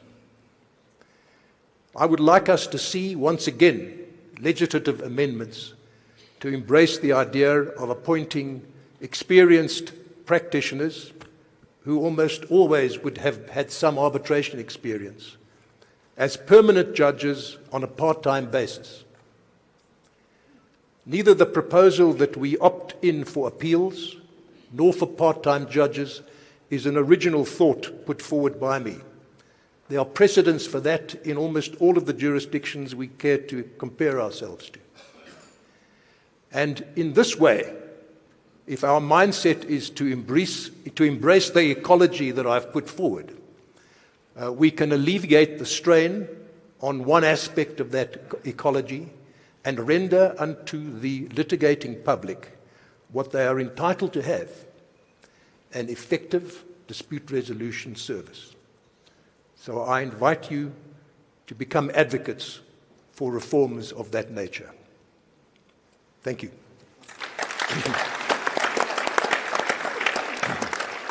Thank you, Judge Sutherland. But before I invite the next speaker, may I just put this question to you? On the opt-in radical judicial reform that you suggest for a full court opinion, how would that dovetail with finality as a hallmark of arbitration? Well, the question you raise relates to party autonomy. It does it no prejudice whatsoever. And as I've said, it's not even an original idea. If parties want an appeal, then they shall contract for it. If they don't want an appeal, they will not contract for it. So the idea that in somehow they are compromising what is the essence of the arbitration process, I think is a misguided criticism. And it has been made abroad no less than here. In the South African context, where we have thought it anathema that there should be an appeal from an arbitration, it is a radical idea.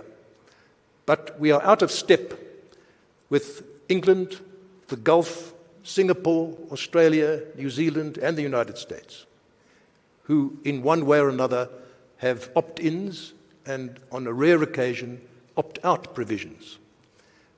Singapore is at this very moment contemplating whether to extend opt-ins to its international arbitration, never mind its domestic. So I implore you, apply your minds to that as a solution to the problem of our inadequacy to provide to the litigating public an effective litigation service. Thank you. Thank you, retired Deputy Judge President Sutherland.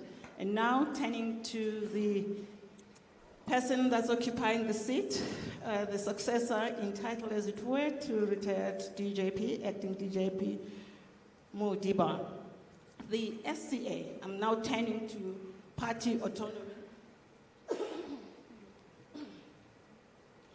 If we may turn our attention now to party autonomy with reference to the Kgalagadi matter. So the question really there for you, Judge, is whether are we seeing a judicial messaging of deference to arbitral tribunals? And if so, how therefore do the courts engage with the tension around, on the one hand, finality, and on the other hand, of course, dealing with correcting, as it were, in terms of Section 33, where a tribunal would have overstepped? Thank you. Thank you, Advocate Nkosi Thomas SC. I'm going to move swiftly to deal with the issues you raise. In the Kgalagadi matter, the SCA overturned a High Court decision that allowed litigation to proceed despite a mandatory arbitration clause. It was very emphatic, the court was very emphatic in that matter, that where parties have agreed that disputes shall be arbitrated, courts must respect that choice even when constitutional rights, such as access to court, are invoked too loosely. So this judgment makes it clear that party autonomy is not advisory, it is binding. And a recurring theme in recent cases is that courts understand their role as guardians of the arbitration process, not as supervisors of arbitral reasoning. The boundary for judicial intervention is accepted at the front door. That is when jurisdiction, existence, and scope of the arbitration agreement is an issue. And at the back door, when recognition and enforcement of awards is sought, courts strongly resist being drawn into the interior of the arbitration. And I must acknowledge the important role that I've seen AFSA play, intervening as amicus to frame cases within these boundaries, to highlight the interplay between normative domestic legal principles and rules of arbitration, particularly rules of international arbitration, to ensure that courts are aware of these boundaries and remain within them when they adjudicate cases.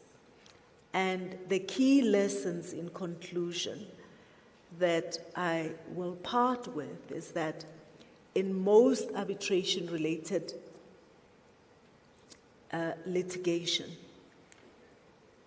parties succeed or fail based on what happened during the arbitration itself. I think that's in line with what Life and Justice Maggie Victor said earlier, highlighting the importance of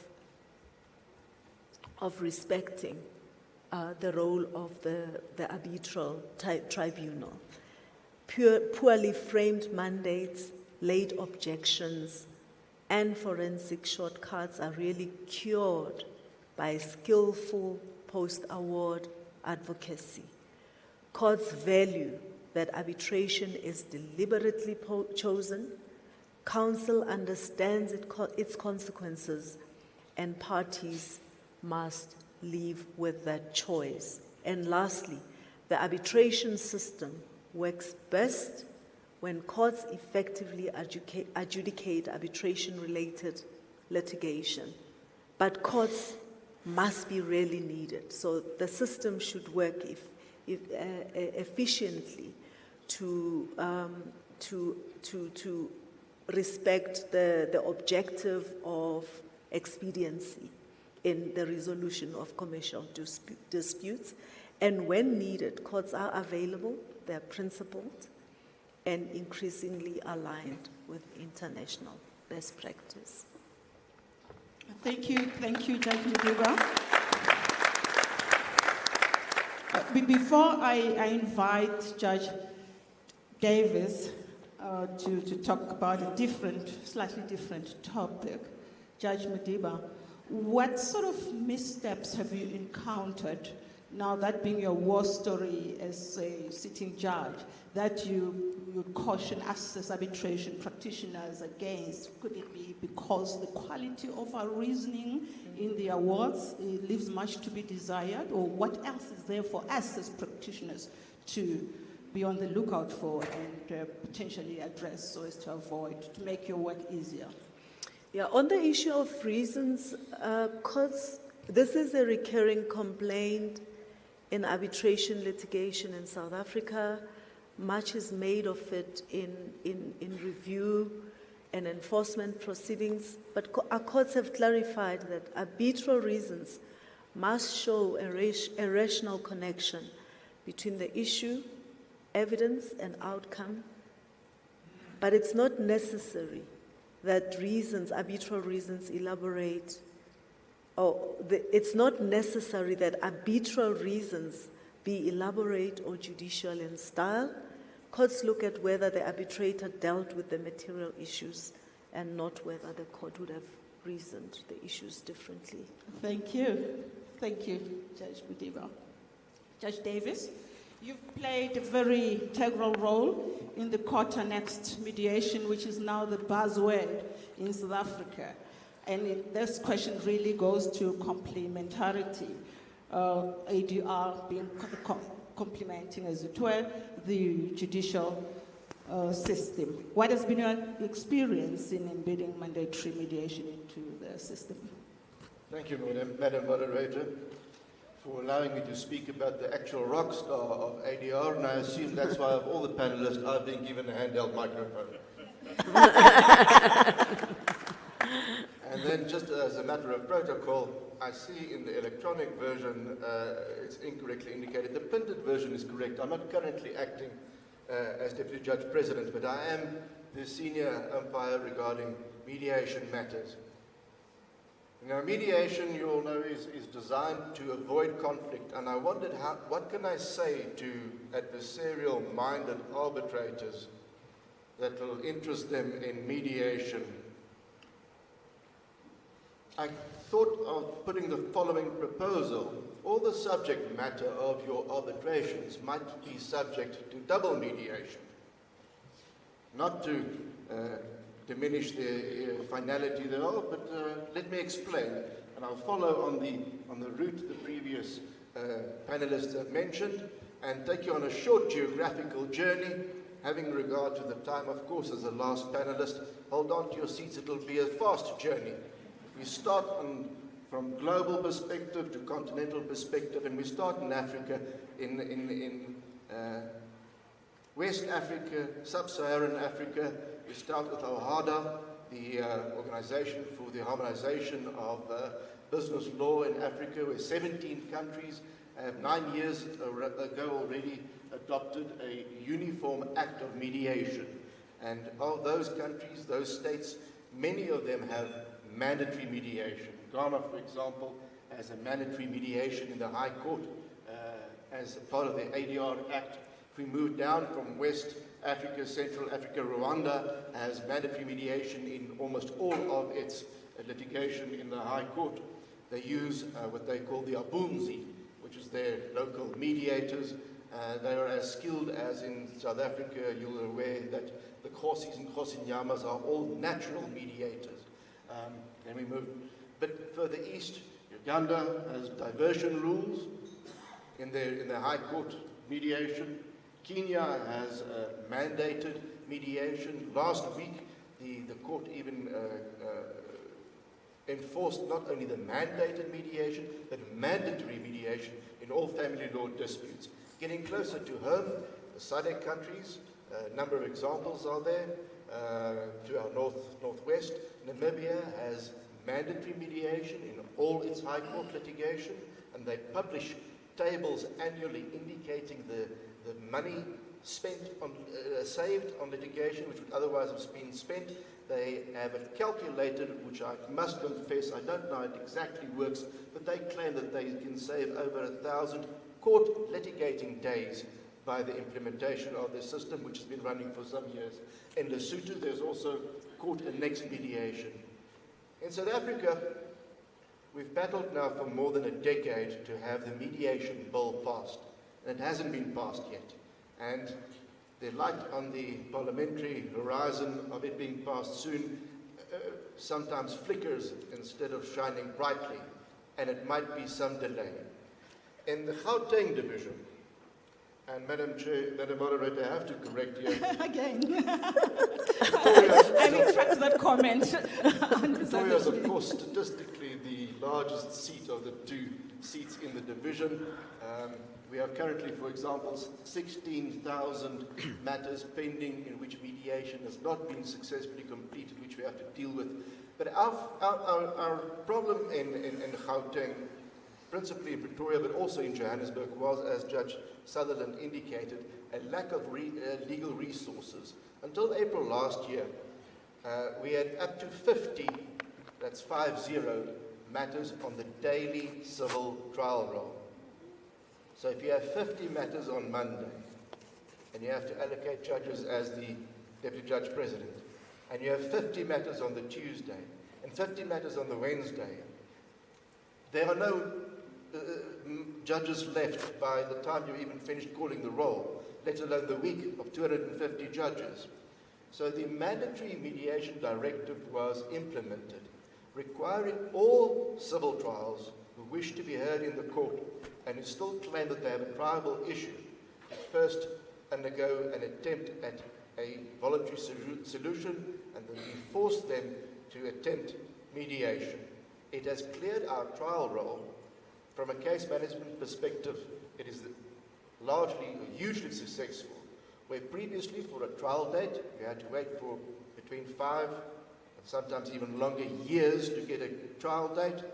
Now, if you have a matter which you have not unsuccessfully mediated, and you come to our court and you ask for a trial date, where there's a defined triable issue, I can give you a judge in 6 months, a court in 6 months' time with the judge.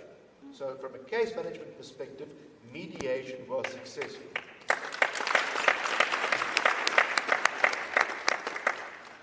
We still have, unfortunately, and I must confess, there's a large volume of recalcitrant litigants which result in other enforcement procedures being overburdened. As I mentioned, the 16,000 default judgment, there are 16,000 also pending in the interlocutory court. I won't burden you with that because I have an eye on the time, but we use, say, 5 judges per week in Pretoria, slightly less in Johannesburg, to burden them with 50 interlocutory matters every second day. They complete between the 5 of them, between 400 and 600 matters per week. We do that on a 10-week term. That's 4,000 to 6,000 matters, and by the end of this year, we will have depleted or extinguished the backlog. But there is then the journey I took you now through Africa and to the mediation directive is indicative of a move to mediation. We know that mediation is a voluntary process, but we want the participation thereon, the consideration thereof, to be mandatory.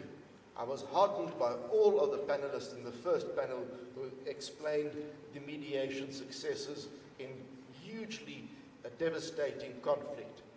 It can work in devastating conflict, it can work in smaller matters. So getting back to my initial item of trying to pique the interests of adversary or adversity-minded arbitrators, it might be that in multi-tier, in many of your agreements where there's multi-tier resolution processes, that mediation is first attempted before resorting to arbitration. Mediation was attempted unsuccessfully, then you resort to arbitration. If you come to court then, apart from the deferment to the party autonomy, but if there is a review application or an attempt at setting aside the award, where we now currently have mandatory mediation only in trials, the bill will be, as in other jurisdictions, that there might be mandatory mediation requirements even for those applications. So what you have arbitrated and successfully initially mediated, you might have to mediate again. That's a double mediation I wanted to refer to. But in conclusion, Madam Moderator, as a proponent of mediation, one of those proponents who believe that virtually everything, except when you get to instances of fraud and so on, but everything, even conflict between corporations, countries, and the like can be mediated. I urge mediators, I urge arbitrators in every arbitration or in every conflict situation not to undervalue the importance of mediation as an alternative dispute resolution. Thank you. Thank you. Thank you, ladies and gentlemen. We've heard from this esteemed panel from Sir Clive about possible collusive arbitrations. We've heard about radical reform that retired Justice Sutherland is proposing. We've now heard about how successful the next mediation has become. Judge Modiba has warned us, or cautioned us rather, about things that we should look out for as arbitrators, so as to ensure that our arbitral awards, when they get to the court system, they, just to alleviate the burden of improperly thought through awards. And Judge Victor equally told us about what's happening on the continent, but what emerges and what comes, the thread, the golden thread that runs through all of these presentations is that the judiciary, globally, continentally, and domestically, by and large, is pro-arbitration. Thank you very much. Let us join me, please, as we applause to our esteemed panel. Yeah, I see that. Thank you very much. We're bloody marvelous, we are. Thank you. One more round of applause to our panel. You were absolutely amazing.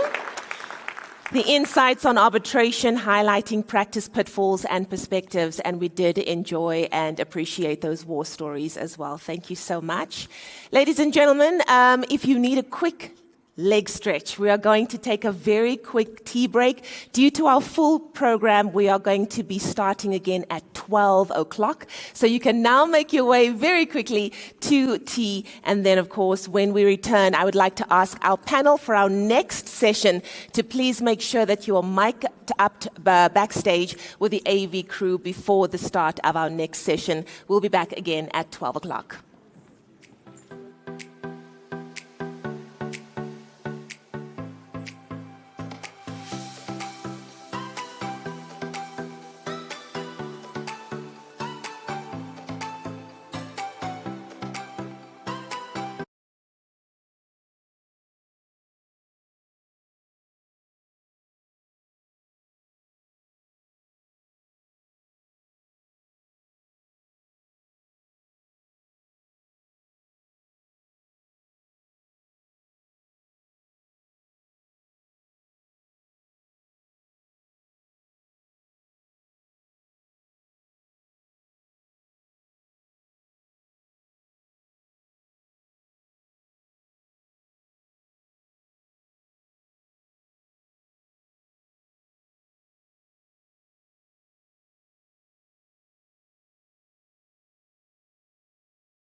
All right, I think we shall now officially kickstart. Hopefully all of our delegates will return into the venue.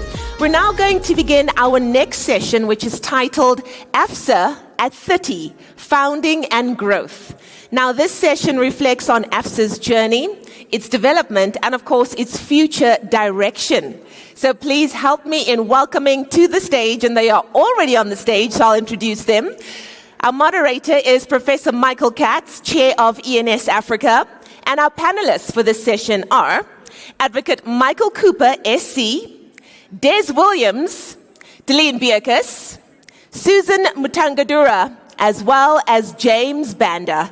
Please give our panelists and our moderator a very warm welcome.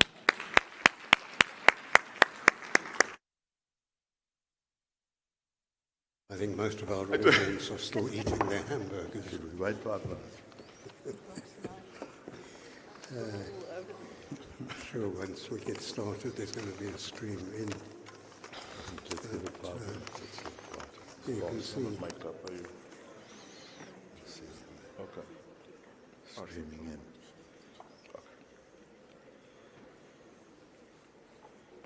People, if you don't mind, can we wait 5 minutes to give people an opportunity to come in?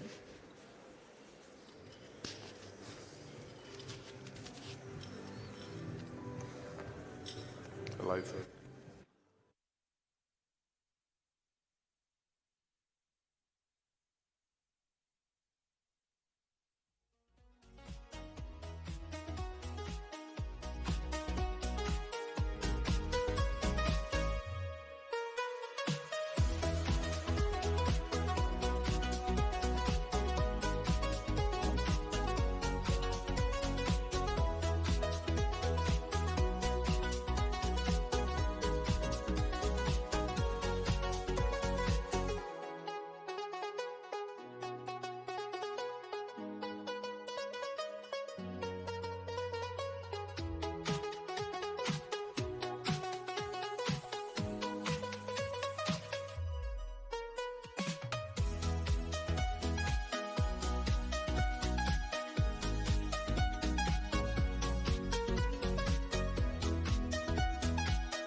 Good afternoon to everyone.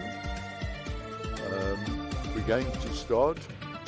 So just one or two quick words of introduction. Thanks to AFSA for inviting me to moderate the session.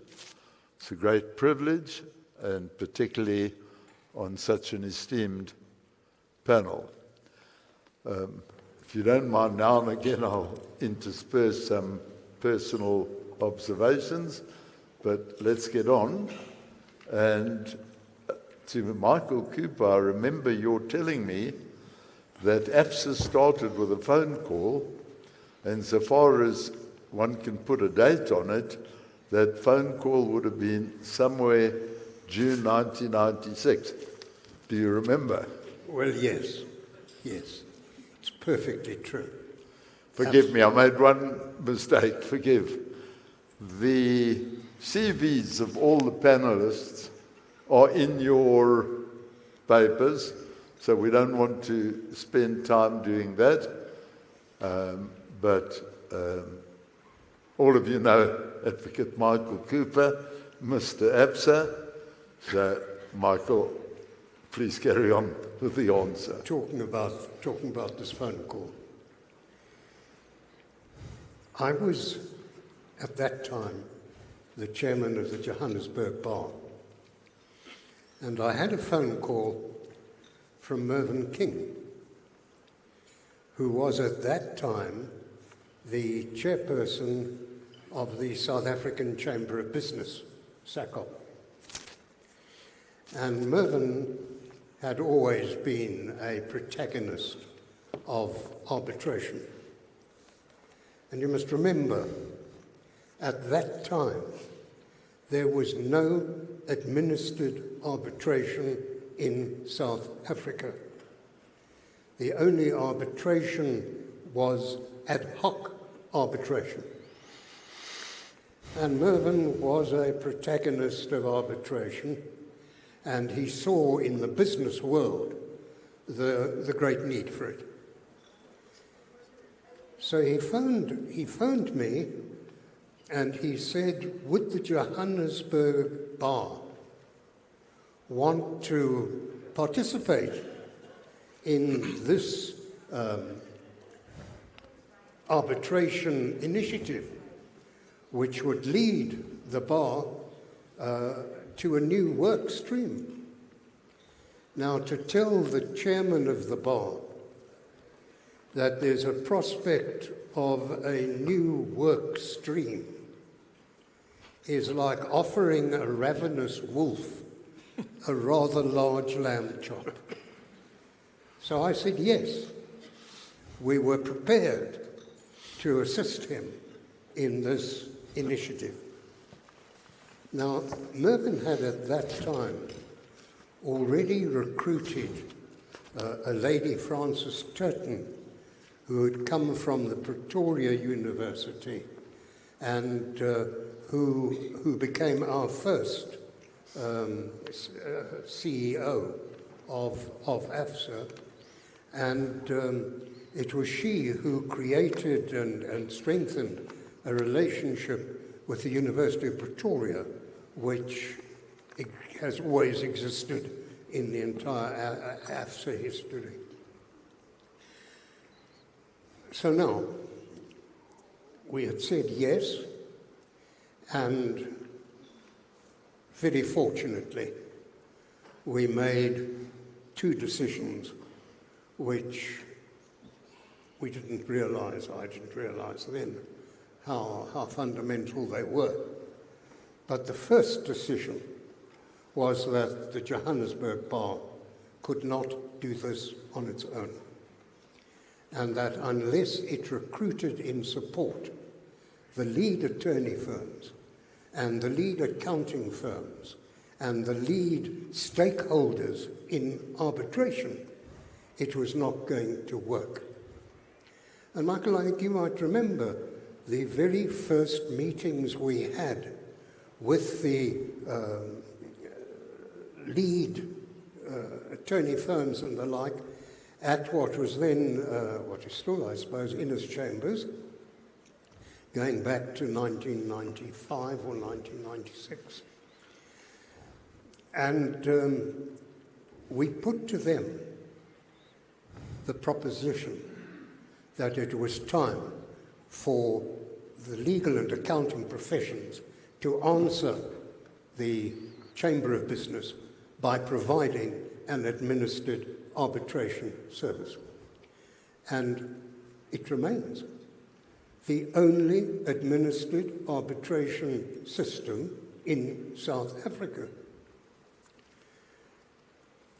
But attorneys being attorneys, if I may say so, at that meeting, I told them how great this was going to be and how they must all join up. And they all were enthusiastic enough. But then one attorney in the front, very well-known chap, who I will refuse to reveal his identity unless you offer me some inducement. But he stood up and he said, "I've listened to you." He said, "I've got one critical question that goes to the heart of this." He said, "Why do silks charge so much money?" Well, so it wasn't what I thought was the basis of the discussion. But nonetheless, they came in and they supported the project. And without them, it would have been impossible.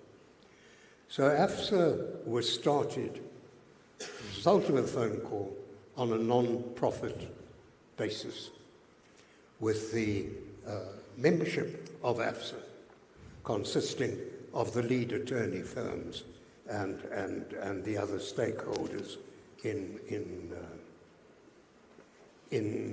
arbitration.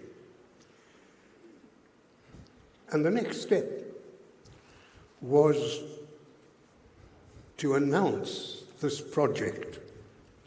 And we were fortunate in November 1996, when AFSA was inaugurated officially, that we could have the unqualified support of the Minister of Justice, Dr. Dalla Omar, who was the first Minister of Justice in the constitutional dispensation.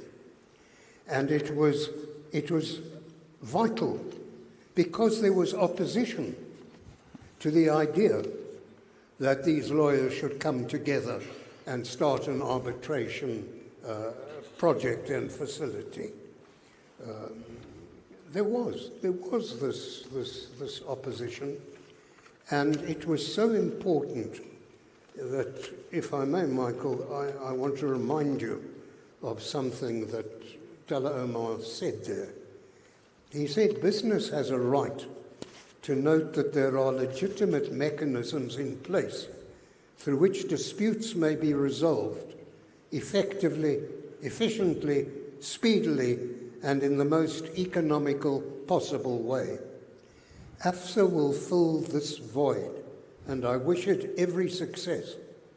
We should devote our collective energy to ensure that the AFSA project is a success and becomes a component of a larger version which ensures that all South Africa's people will enjoy access to justice." So, Michael, just on a personal note, I listened intently to the session before ours and all the virtues of arbitration expressed, and I thought Judge Sutherland's analysis of the arbitration in the jurisprudential ecosystem was really admirable, and all the panelists spoke about the virtues of arbitration. There's just one that I want to mention that made me such a supporter of AFSA. As a practitioner involved in international contracts of a lot of financial dependency, the perennial question was, which is going to be the governing law? And we said, it's happening in South Africa. And they said, but how do we know your judicial system? And the foreign lawyers were always saying, but let's go abroad to the international arbitration, ICC and that. And we were then able to say we had AFSA, a structured arbitration platform and system, and that was a great contribution to the practice of law in South Africa, that we could enter into international contracts governed by South African law, and there was an established arbitration platform. So, Michael, to you and the founders, we'll still give our due praise, but this really was just one other personal. I'm part of a project now with Treasury and looking to make South Africa a synthetic financial centre along the lines of Dubai, Singapore, and we are showing all the attributes we have in South Africa to do that, changing some of the financial laws, but that we can also parade a very well-established functioning arbitration mechanism will lead very much to the popularity of that system. So the legal framework within which AFSA had to work was antiquated. The sole piece of legislation dated back to 1965, and it was an act which in turn dated back to even earlier piece of legislation lifted from the archives of the UK. How could AFSA compete on an international level in those circumstances? No one better to tell you that than Des Williams. Des, over to you. Thank you, Michael, and thanks to Michael Cooper too for just taking us very briefly down that 30-year road, a trip down memory lane. He mentioned about Francis Turton, and many of us will remember that the arbitration room was called the Francis Turton Room. And we were very proud of it. It was a real state-of-the-art facility. Now, what was state-of-the-art about it was that you could move the furniture around and arrange it whichever way you wanted it to be arranged. And that's as far as it went. That was a real state-of-the-art facility. But it was great. Now, Michael Katz has mentioned 2017, the enactment of the International Arbitration Act. And that was a major development, a positive development in South Africa through AFSA as the leading arbitration centre in the Southern African region. In 2017, so it was in the year that the International Arbitration Act was enacted, I was invited to speak at a SADC Lawyers Association conference in Botswana. And it was at that conference that I met one Stanley Nyamahindi. I'm not sure where Stanley's sitting, but he's here. There he is, yes. And Stanley at that time was the chairman of the SADC Lawyers Association, so representing all 14 or 15 countries within the SADC region. And we had a long and interesting discussion about and shared a lot of stories about the frustration felt by many lawyers in South Africa and elsewhere in Africa when international commercial disputes were being taken to London and Paris to be resolved under the rules in organizations like the LCIA and the ICC. And Africa was excluded from all of that. The lawyers were usually lawyers from London or from Paris. The African lawyers were not involved. So we realized that with this new act it was possible to do a lot more. one thing led to another, and Stanley eventually came here, met Michael. We quickly established the AFSA SADC division, and we had a conference in Vic Falls. That was a very important step where we all got together, and the AFSA SADC division was born, and a number of African lawyers, SADC lawyers, joined us on that occasion. Amongst them, Susan and James and a whole number of others. And we signed a memorandum of association, and the parties recorded their commitment then to the development, strengthening, and enhancement of alternative dispute resolution practices modelled on AFSA's services in the SADC countries by way of a joint initiative between the Lawyers Association and AFSA. And it's been a long and interesting road since then, leading to the signature of the Africa Alliance Charter at Johannesburg Arbitration Week 2 years ago. A number of you might remember that, and you may have been present on the occasion. The purpose of the Charter was to establish a member network of institutions committed to excellence in the provision of arbitration within the region, based on AFSA rules. And by 2025, it had become apparent to the committee that it was important for AFSA to establish a permanent presence in some SADC countries, and that this was could best be done by the establishment of a dedicated AFSA-branded office in partner countries to serve as a focal point for arbitration and mediation services. This growth strategy was approved in November last year, and in the past few months there have been discussions with a view to concluding alliance partner agreements with a number of SADC member countries. So yes, it's all a work in progress, and there's a long way to go, but with time there will be dedicated offices in various African countries. There are a number of key issues that need to be looked at. They include education and training, the development of pools of arbitrators in those countries, very importantly, making the countries seen to be arbitration friendly. There are still some African countries that have not signed the New York Convention, for example. That simply has to happen. We've been trying to get that message through, and we've succeeded.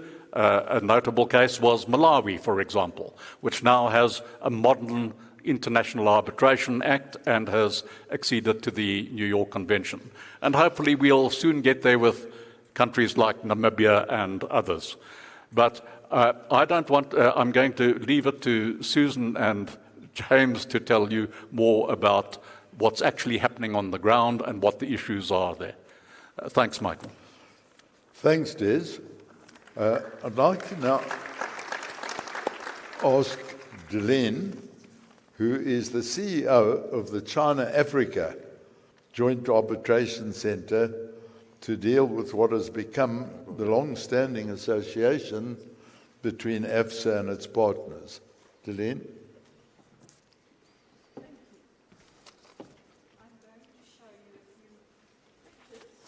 Past that you might enjoy.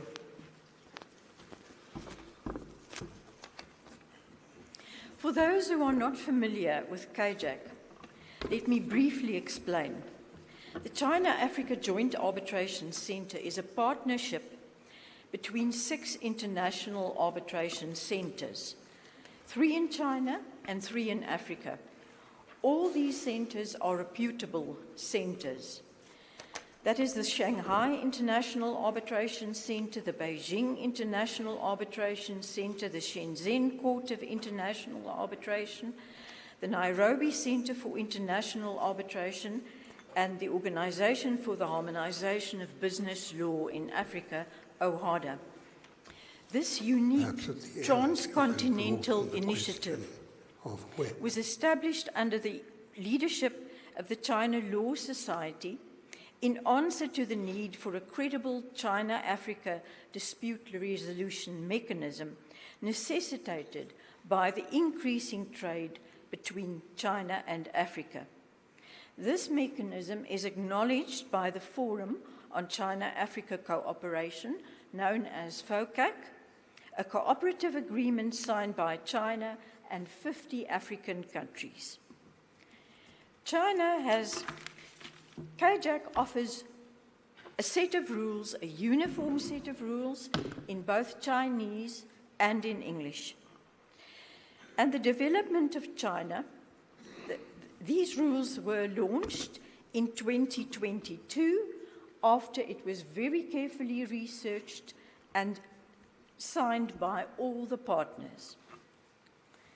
But the development of CAJAC started a long time ago. As far back as 2012, the story of CAJAC began when the China Law Society suddenly contacted AFSA and said they wanted to visit AFSA. Well, the China Law Society in Beijing is the biggest association of jurisprudence in China, with at the time more than 150,000 individual members and equally impressive number of corporate members. So when the China Law Society announced that they would be visiting AFSA on a Sunday afternoon in December 2012, members of the management committee willingly gave up their Sunday lunches to meet with the China Law Society. The director of Overseas Liaison met with the delegation from AFSA. In 2014, as part of the Bridge Building and Cooperation Initiative, I was invited as the guest of the China Law Society. They were clearly interested in AFSA, and I had to speak at both Beijing and Shanghai. What surprised me was the extensive research that had already been done and how much they already knew about AFSA and dispute resolution in South Africa. Later that year, a delegation from the China Law Society visited AFSA to meet with senior representatives of legal firms and founding members of AFSA, and a memorandum of cooperation was signed between AFSA and the China Law Society. Another phone call. In April 2015, I received a phone call in Cape Town inviting Michael and myself to a meeting in Beijing to discuss a joint arbitration mechanism. In Beijing, there was great enthusiasm for establishing such a center, but it was Michael Cooper who had the vision to explain how this system could work in practice. AFSA and the Shanghai International Arbitration was appointed to establish such a mechanism. Now, we went to Beijing, we went to Shanghai, we met with the Shanghai International Arbitration Center, and we looked at each other, and we didn't know where to start. We said to them, in South Africa, we have an expression, how to eat an elephant. And they said, in China, we have an expression, every journey starts with a first step. And we took the first step.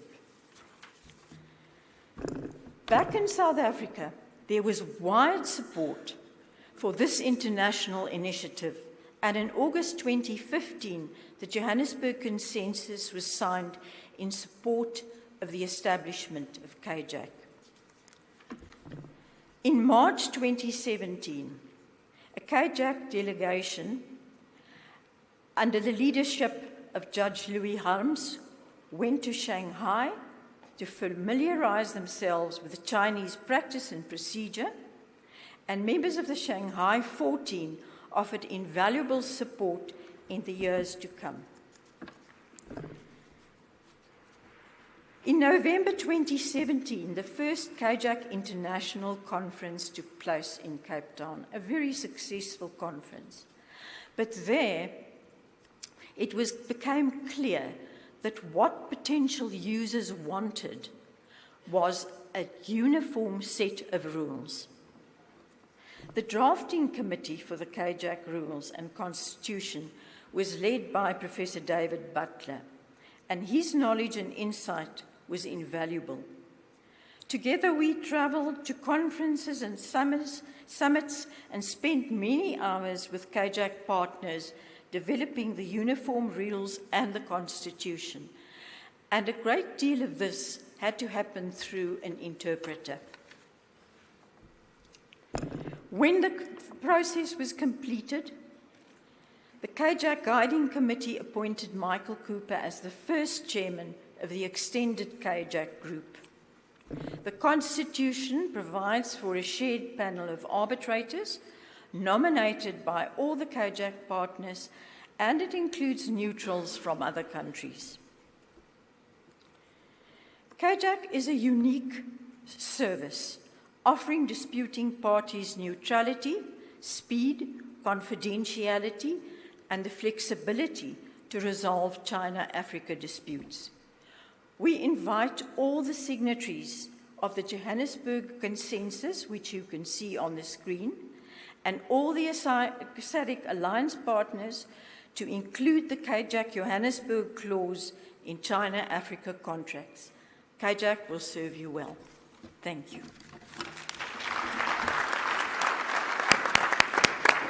Thanks, Delene. Very interesting. I think it's now time to get the perspective of leading practitioners from SADC, who also happen to be prominent members of the AFSA International Court and members of its panel. And I'm going to ask Susan Mutangadura of Zimbabwe and James Banda of Zambia for their views, not only in regard to AFSA in the last 30 years, but also their vision of AFSA going forward. So, Susan, you've got the mic. Over to you. All right. Thank you, Michael. So I'm going to speak from the perspective of a SADC citizen, but also somebody who has worked in the business sector and who has also been subjected to court processes in circumstances where I realize in hindsight that the issues could have been dealt very differently under the auspices of alternative dispute resolution. And some of those experiences pushed me to want to investigate the use of ADR, greater use of ADR in my environment. And so I had the privilege in 2018, after embarking on a bit of a global journey, trying to study and understand arbitration from different perspectives, I had the privilege of sitting down to a coffee with Stanley, who, as Des has mentioned, was working with SADC.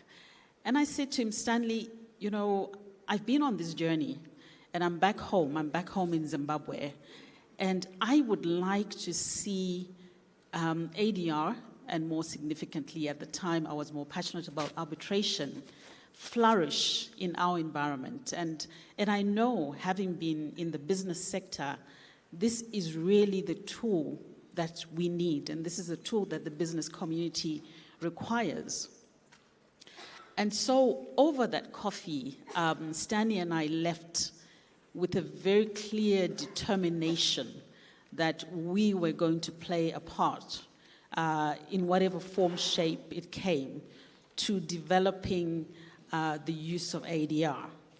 The challenge, of course, that we faced was the realization that for ADR to work, for arbitration to work, we need a strong legal framework. We are very fortunate in Zimbabwe that we already had an Arbitration Act, which is really based on the on Citral model law. So that we had, but also realize that we need strong institutions. And not only strong institutions, but a strong community of believers in arbitration. So the conversation started, and as Des has mentioned, fast forward 2019, I think was very transformational, because in Victoria Falls, the broader conversation about the use of arbitration began, and so began the journey that I was able to be on of the SADC alliance. So through this alliance, I think we have been very, very fortunate as the rest of SADC outside South Africa that we have AFSA. We can stand on a very strong foundation. The legacy that Michael has spoken about, and Des already, I think the path has been cleared. I have the imagery of trying to set up a home in my rural village and having to dig up the trees and clear the space, but that has already been done for us. So we are so privileged that we can stand on this history, on this legacy, and not only that, we're not talking about a legacy that has been created by people who no longer exist. We have the privilege of still having Michael Cooper and Des in the room and having the conversations, and them telling us, the pitfalls and the roads and the paths not to tread. So for me, I think, we cannot be, as the rest of SADC, cannot be in a better position, and we do not have to reinvent the wheel.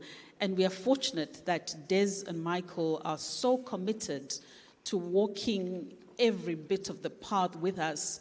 We have, at many of our meetings and many of the journeys that we take, we were in Namibia last year in November, again talking about the SADC Alliance, talking about the establishment of strong arbitral institutions, and I'm glad to see that Neliswa and the crew from Namibia are in this room today. And I was saying to Michael, wow, you're still doing these long journeys and flying around, but he's there with us and really taking us through the processes. So in terms of the future, I see, very, very, very positive signs. Because we also have a very vibrant community, I think, within the SADC region. We have a lot of enthusiasm, which is why I think this room is populated by, professionals from the SADC region. And we just need, I think, to harmonize, like I see a vision of the rugby scrum, bring together, harness our strengths, and build the arbitral institutions that will take us to the future.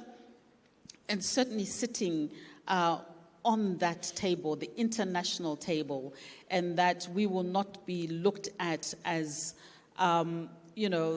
the guys from Africa, but the players from Africa, the arbitrators from Africa, the strong arbitration institutions that are reliable, that can be trustworthy, and that the international community can have confidence in.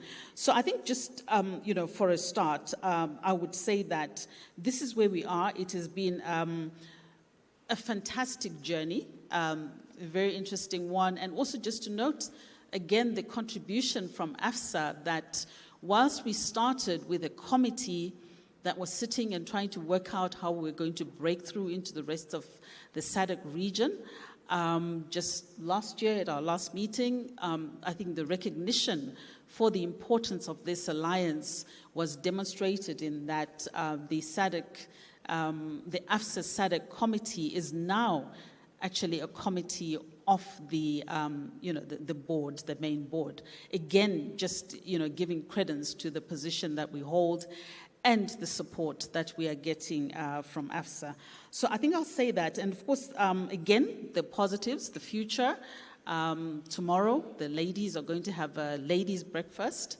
I think that, again, is testament to the positive steps that we are taking within AFSA to try and also just look at the diversity issues, which remain important, and a conversation that we continuously need to pick up.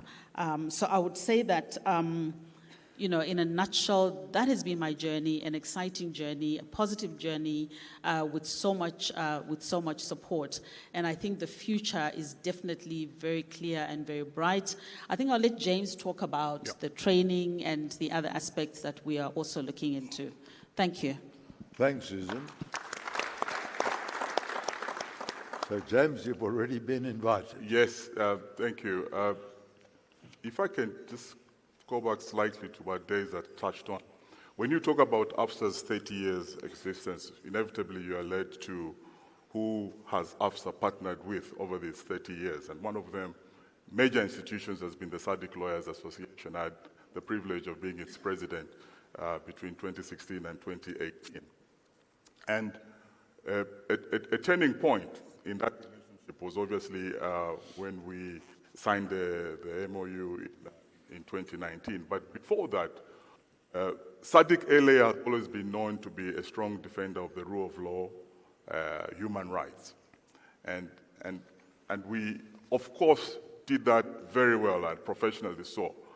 But we know that lawyers are involved in far much more than defending the rule of law and human rights. So the question was always, how do we get everybody else involved? Transactional lawyers involved in this matter, commercial lawyers involved in this matter, and that's where these alliances which we have with AFSA matter, because it is through those alliances that we started now bringing in professionals who are specialized in fields like mining, in energy, in arbitration. Des mentioned that he came in 2017 in Botswana when we had the AGM there. And before that, we had other trainings which were done to grill our lawyers or to expose them to issues which are paramount in their practice. Now, why is all this history important, and how are we seeing things going forward? When you analyze, if you take an example of what is happening, for instance, in the southern region, you've got new leaders who've come on the block, and they're talking about economic, they've got all these ambitious economic plans of what they intend to do in their countries. I'll give you an example of where I come from in Zambia. We've got a target, primarily our economy is based on copper mining. We have, right now, are producing close to 1 million metric tons of copper annually. The target in the next 5 years is to reach 3 million metric tons. In energy, we've got installed capacity of about 3,700 megawatts. The target in the next 5 years is to reach 10,000 megawatts to support this industrialization and to support the mining. And this is what you see happening in Botswana, everywhere else, where targets are being set around what are called critical minerals. With these industrialization targets, with these programs, economic programs, come commercial transactions. With commercial transactions, inevitably you're talking about disputes. And that's where, what we're talking about, the issues about Africa lacking capacity, the reasons why disputes were being exported elsewhere, disputes originating in Africa were being exported elsewhere, come concretize or crystallize at this stage when we look at what is happening in the region or in the continent generally.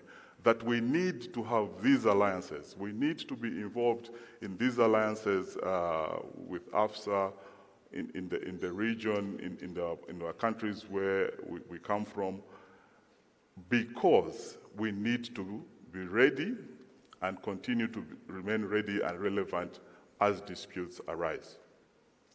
So what we're doing is, obviously, for you to be a skilled arbitrator, you need to have your primary profession, whether it's a lawyer, engineer, accountant, or quantity surveyor, whatever. But there are trainings also which you require, that is trainings in ADR, which we all have here. But over and above that, what we are emphasizing on now is the need to be specialized, looking at what is happening generally in the economies in the SADC region or in Africa. We've said there's trainings, there's the economies around in Africa, in the SADC region, are around mining, are around energy, they're around logistics, transportation, all these things. So over and above your primary training as a lawyer, quantity surveyor, your training as an arbitrator, what we're focusing on now also is getting you specialized so that when these disputes arise, inevitably which they will arise, you are ready to handle those disputes, and there's no need for these disputes to be exported elsewhere. So when we talk about, the conferences which we're having, taking you back again to the SADC Lawyers Association, you will see that the lineup of topics which will be there for those conferences will be around these specialized fields, getting you to understand what is happening in your specific countries, wherever you come from in Africa. So we'll have, economists, we will have engineers, power traders, for instance, who will come and speak to you specifically about these economic issues for you to understand, what's going on, or at least to get you interested, for you then to specialize in this field. Because inevitably, as I have said, these things are coming. The politicians have done their part, and they are doing their part in setting these ambitious goals and clearing the way to ensure that Africa develops. Infrastructure in Africa is still low, and therefore construction will be is and will continue to be a very big field. Energy, the world is talking about energy transition. We don't even have energy in this continent to transition to something else. So all those things are things which we need to be prepared for, and which institutions like the SADC Lawyers Association, in partnership with ABSA, and the individual centers in the countries where you come from, which also have got bilateral arrangements with ABSA, are focusing on. So obviously the urge is for you to be interested in these things, get the calendars of all the trainings which are there, the workshops which are there, to get ourselves ready for the disputes which inevitably are coming. Thanks, James. I would like to go to a different dimension. We've heard of the history, the origins, genesis of AFSA, its splendid track record to date. The question now is where to from here. And just before putting that to the panel, just one thought that I would ask you to consider in that is AFSA's work is in the private sector. A lot of the disputes we see today are in the public sector, regulatory bodies. And this seems to me to open an opportunity where you have financial legislation, financial markets, environmental bodies in the public sector. It seems to me that that would be fertile territory for arbitration under the auspices of AFSA. It would assist in unclogging the court rolls. B, there would be specialists that deal with these regulatory bodies. And I just want to ask, to start with you, Michael, seeing the role of AFSA and arbitration ahead, also to deal with this question I've posed, that isn't it time for AFSA and arbitration to start venturing into disputes in the public sector with regulatory bodies in mind? Can I make a couple of points that seem to me to be challenges and prospects for the future, including what you say, Michael? The first is this. I want the SADC countries to receive the same quality of training that is available through AFSA locally.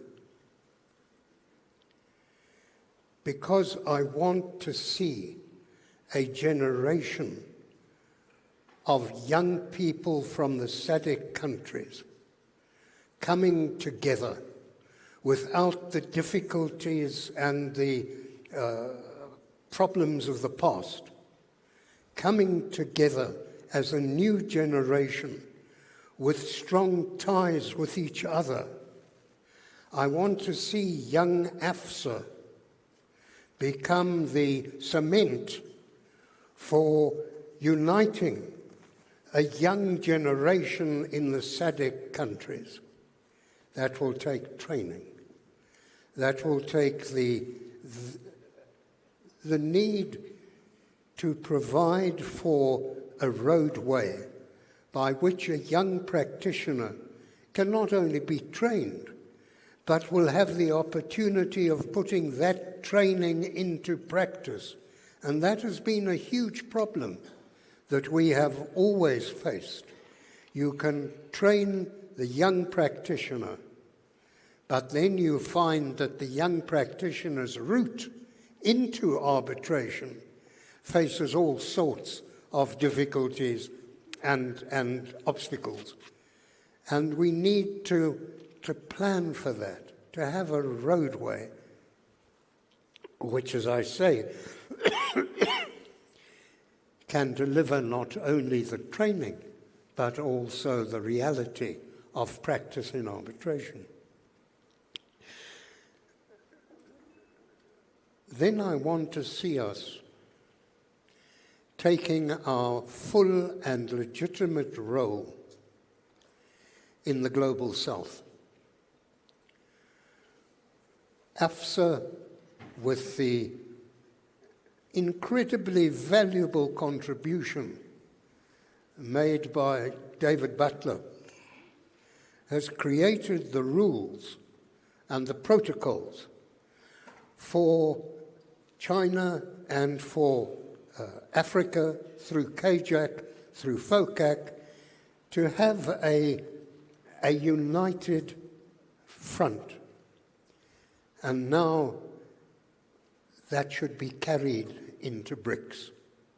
That should be carried into the global south. We already are negotiating with the arbitration bodies of the BRICS countries. Someone like Lindy has been deeply involved in that sort of project. It's got to be carried through. We've got to build on it. The global south includes Southern Africa. It includes a legitimate voice from SADC. Then Michael talks of the public sector. At this conference in Jaw, we will be signing agreements with AU bodies which carry with it a connection and an involvement into government, to make available to government in the public sector the availability of a trusted and efficient arbitral mechanism, so that when governments enter into intergovernmental arrangements, enter into arrangements with the financial houses of Africa. They do so with an understanding that there is a platform which is essential in making government have the same benefits as the private sector has in its knowledge and ability to use a body such as AFSA. And finally, I want to see AFSA strengthen its bonds throughout Africa. We have partnership arrangements with all of the brother and sister institutions of Africa. I want to see a stronger bond. I want to see more interchanges between us all. I want to see AFSA active right the way up Africa into KJAC, into OHADA, into North Africa, and down into Ghana and into West Africa. We are an institution that should be active throughout Africa. And we must draw up the plan, and we must implement the plans that will do so. And at least some of those basic agreements you will see signed here during JAW 2026. Thank you. Thank you, Michael. Delene, any quick observations where you'd like to see AFSA going from here against its splendid track record? I think that I'm not mic'd up. Thank you.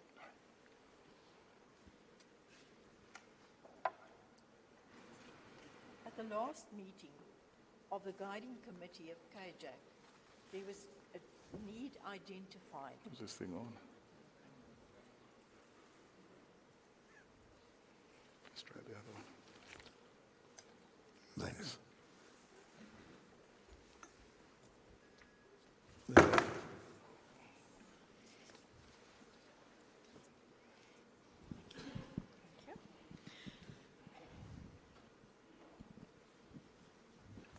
At the last meeting of the KJAC Guiding Committee, a need was identified to have a very active marketing campaign to make people aware of KJAC, the benefits of KJAC, and how it can be used to the benefit of Africa and to China.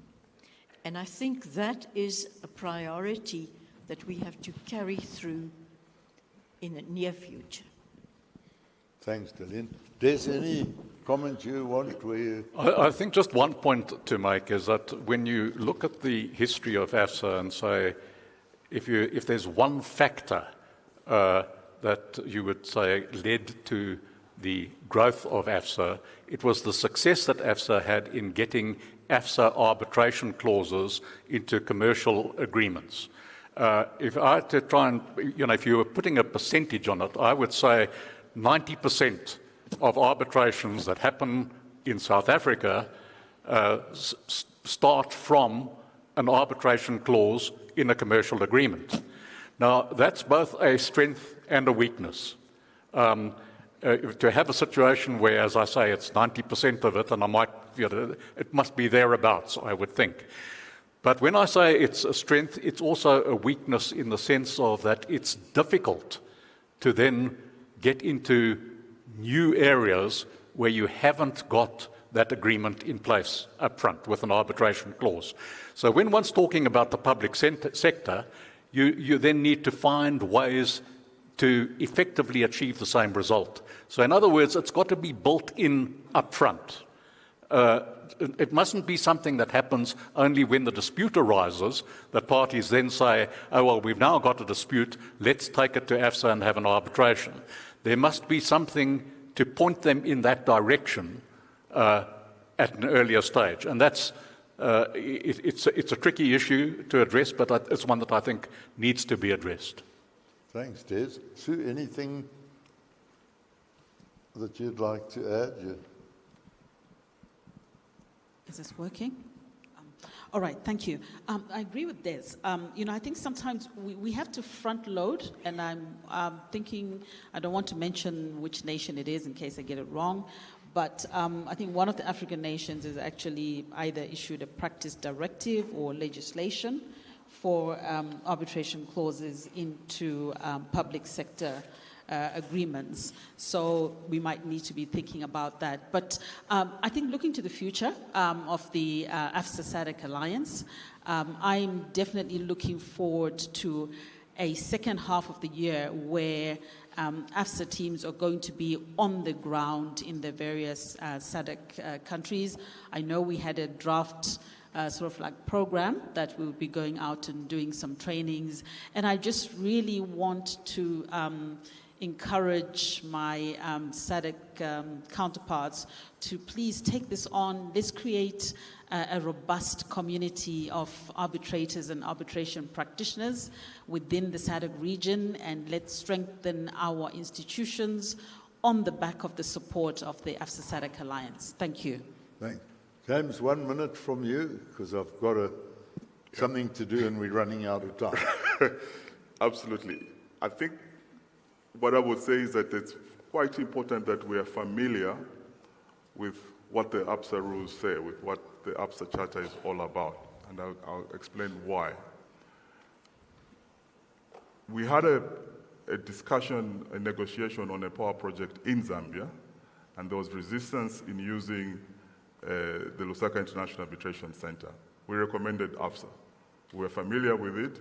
The investor was not familiar, but when they read, they were happy that this is an established center, and so the dispute resolution clause remained where? It remained in Africa. It never went to the investor's country or anywhere else in Europe.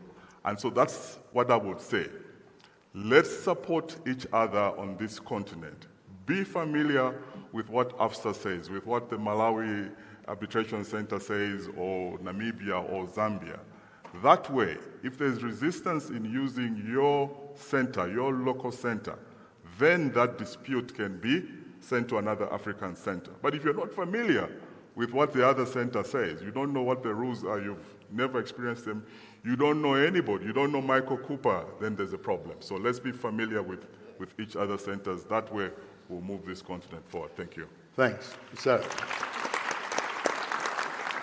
just before we close, I want to make some remarks, and I hope you'll permit me to do so. We've heard today, not only in this session, but throughout, what AFSA's contribution has been to arbitration in South Africa. It started from nothing. We've heard of the journey that it's traveled, and it's been a splendid journey. I dare say that it's almost entirely attributable to my namesake, Michael Cooper. Michael has, keep your applause, there's a lot coming. Michael has been the inspiration, the visionary, the energy, the engine, the driver of everything you've heard and seen.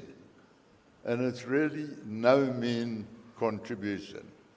So I think that at this conference, it really is fitting that we recognize and applaud what has been done.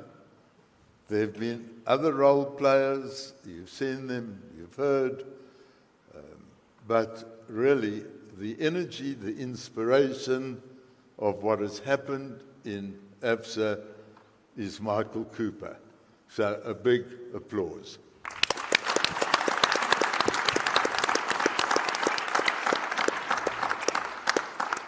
Congress gave a bigger applause to King Charles than that.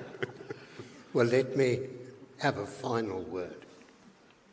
The next jaw I want to see sitting here, not myself, not the elderly statesmen of Africa. I want to see the young generation taking over the leadership of AFSA and carrying it into a new dispensation. Thank you. So, to conclude, thanks to Des, Sue, Michael, James, Delene, very interesting discussions, and we've got 45 seconds credit. It's down to 40, so thanks to everyone for their attention. Thank you. Yeah.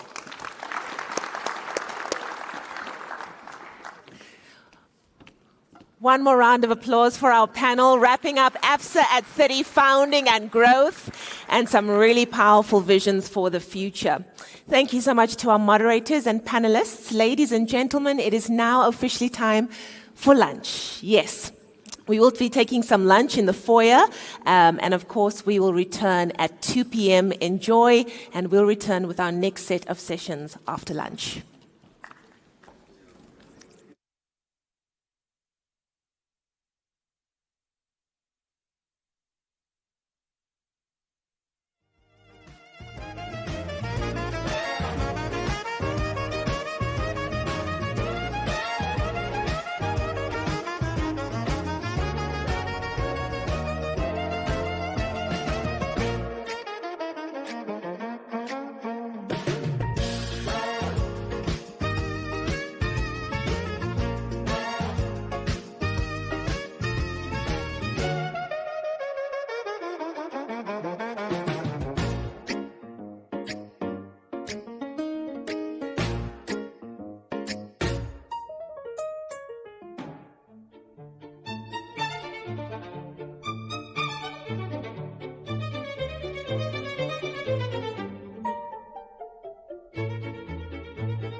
Ladies and gentlemen, we will proceed in the next 5 minutes with the next session. Please make your way into the venue. We will begin in the next 5 minutes.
Ladies and gentlemen, this is a final call. Please make your way into the venue.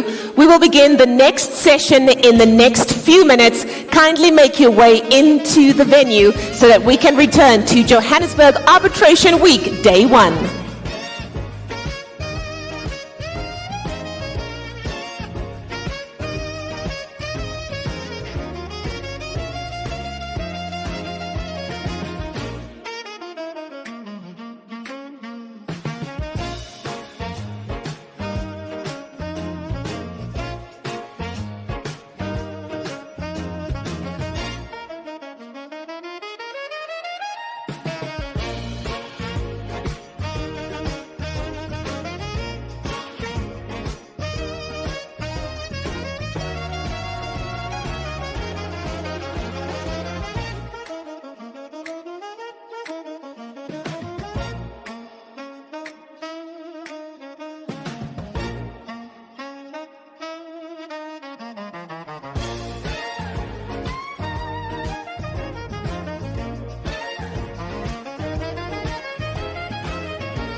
All right, welcome back, ladies and gentlemen.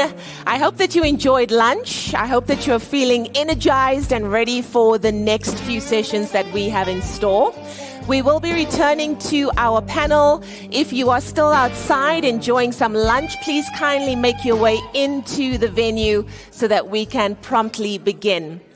Because of time, our panel needs to get to the stage, so our next session is titled BRICS, AFCFTA, and the Fading Rules-Based Order.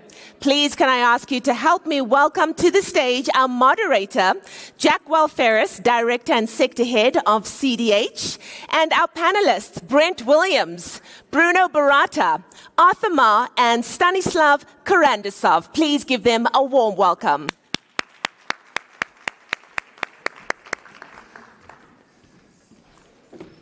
Thank you, Leanne.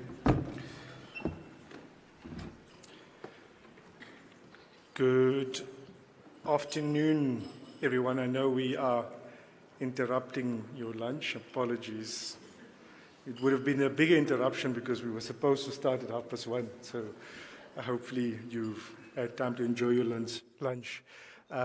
As the MC indicated, so the panel discussion today is obviously in the midst of what we call a fragmented or faded rules-based order, fragmented global order.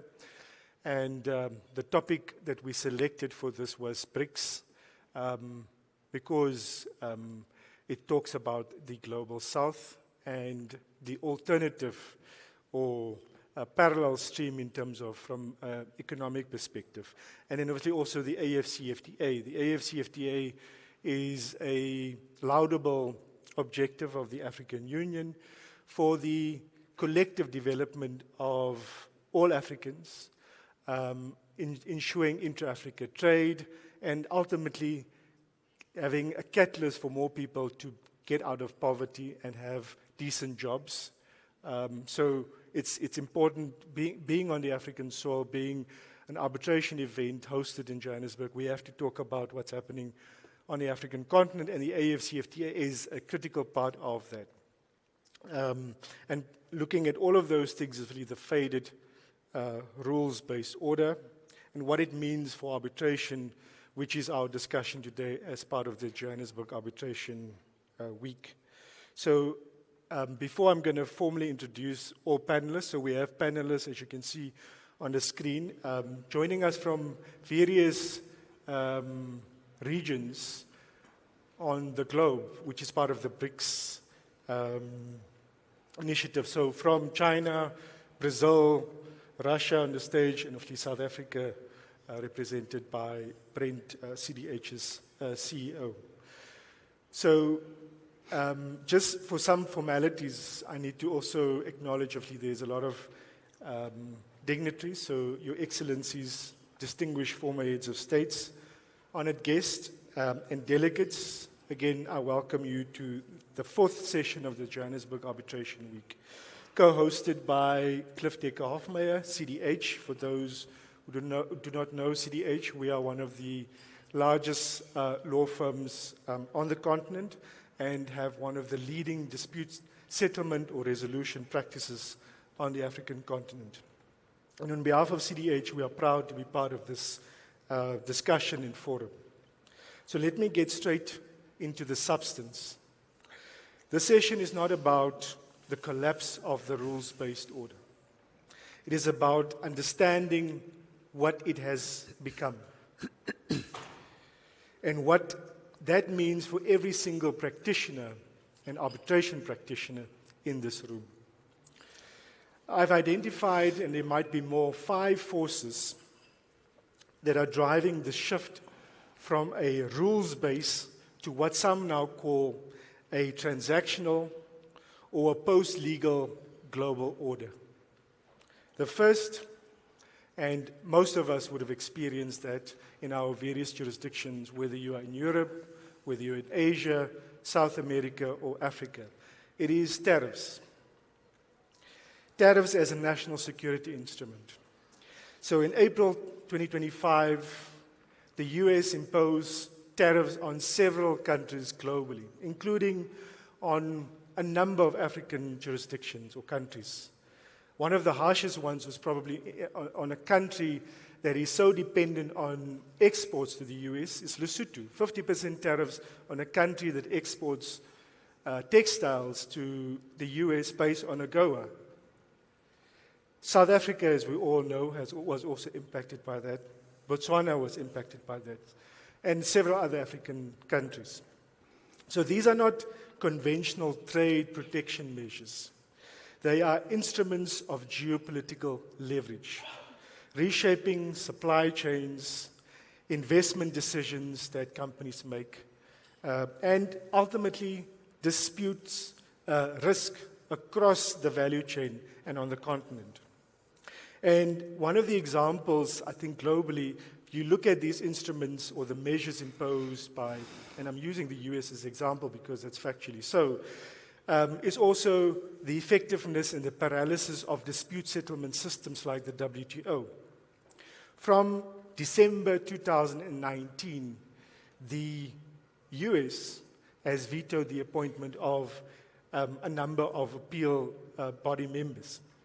And that has also resulted in parties not being able to take those trade disputes up to the highest level. So you have a paralysis in the resolution of dispute settlements also. And what is happening? If the investors, commercial parties have to now re-look at how to structure contracts. Is trade issues now a force majeure event? How to look at dispute settlement in terms of the seat of arbitration or resolving disputes by means of arbitration, because all of these are affected in the entire supply chain. Then the second I want to mention is wars. Wars that are actively testing the 1945 rules-based order in real time. Sudan, Gaza, Lebanon, Iran, Eastern DRC, etc. Not simply a humanitarian crisis, but the primary theater in which the architecture of international law is being placed under its most sustained pressure since the Cold War. We look at the UN Security Council. It's effectively in paralysis, so effective paralysis. The US repeatedly blocked ceasefire resolutions in Gaza, Lebanon, Russia and China vetoing enforceability measures in Iran, an enforcement vacuum at the apex of the legal system. So two parallels, Security Council, the WTO. We can see the faded rules-based order. Article 2.4 of the UN Charter on the prohibition on the use of force is being tested by a doctrine of preempt defense that no Security Council resolution has ever authorized. Whether one characterizes this as interpretation at the margins or something more fundamental, the practical effect is that the legal framework governing the use of force is under severe strain. And we can see the impacts also from a commercial perspective. Strait of Hormuz, the impact from economic perspective for all countries, including the African continent, on the increase in fuel prices and so on. The third pillar is, and this speaks directly to those in this room who practice in or engage in international legal institutions. Those institutions are themselves under assault. Because the UN political tracks are blocked, states have turned to the ICJ and the ICC as a weapon of last resort. Lawyers call this lawfaring. It reflects a desperate belief in legal institutions, but also destroying them. The ICJ provisional orders in Gaza proceedings have not been complied with. The ICJ judges and prosecutors have been personally sanctioned under US executive orders last year. The EU has deployed blocking statutes against extraterritorial US sanctions, and the pattern of differential enforcement is now widely observed. ICC warrants for Russian officials actively pursued. Those in other contexts met with the market different institutional and political responses, and we can see this playing out in a world of double standards. The implication of this for this room is direct. As practitioners in the arbitral field, if ICC officials can be personally sanctioned for decisions that conflict with a country's interests, the professional risk landscape of arbitrators in politically sensitive matters has changed fundamentally. The fifth, the weaponization or weaponized interdependence. And I'm not going to go into the detail, but the SWIFT and the dollar are now openly geopolitical instruments. Trade fragmentation could cost, and this is the estimate by the World Bank, between 7 and 10% of global GDP. We also, from interdependence last week, on the 1st of May, you would have read that also from a trade perspective, what China has done is to allow for free access of African goods to be exported into China, so for 53 African countries, which is remarkable. And obviously that again demonstrates the shift towards the East. Now the bottom line on this is that for investors, legal protection are no longer a safe net. They are a navigation point in a much more transactional world that has become significantly dangerous. Now, before I go to the panelists, because we're talking about BRICS and the AFCFTA, it's also to give you some context and the background to BRICS. BRICS is no longer, as we all know, it's no longer a talking shop. There's 11 full members, 13 partner countries, nearly half of the world's population, roughly 40% of global GDP, and the new development bank has approved, as of today, 139 projects totaling nearly 43 billion rand. One of the projects I may want to mention is that we as a firm advise the new development bank on the expansion of roads in South Africa through the Roads Agency. So there's active projects and active things that are happening through the new development bank. The BRICS bridge payment system is under active deployment, and this has been the discussion about the parallel payment, not de-dollarizing, but the alternative payment systems that are being developed. But there's also a central paradox to all of this, is that in the context of the new development bank, there's two members that can actually not access, and it shows you against the dilemma, funding from the new development bank. Russia and Iran. As a consequence of secondary sanctions, they cannot access funding for projects in their own jurisdictions. Then coming back to the AFCFTA, so Africa is midway through the most ambitious free trade integration project in history. 55 countries, 1.4 billion people, $3.4 trillion in combined GDP. The potential is significant. But intra-Africa trade remains at its lowest. It's about 20% of total exports. And if you compare that to Asia, intra-Africa Asian trade is at about 50%. So we can see the big lag.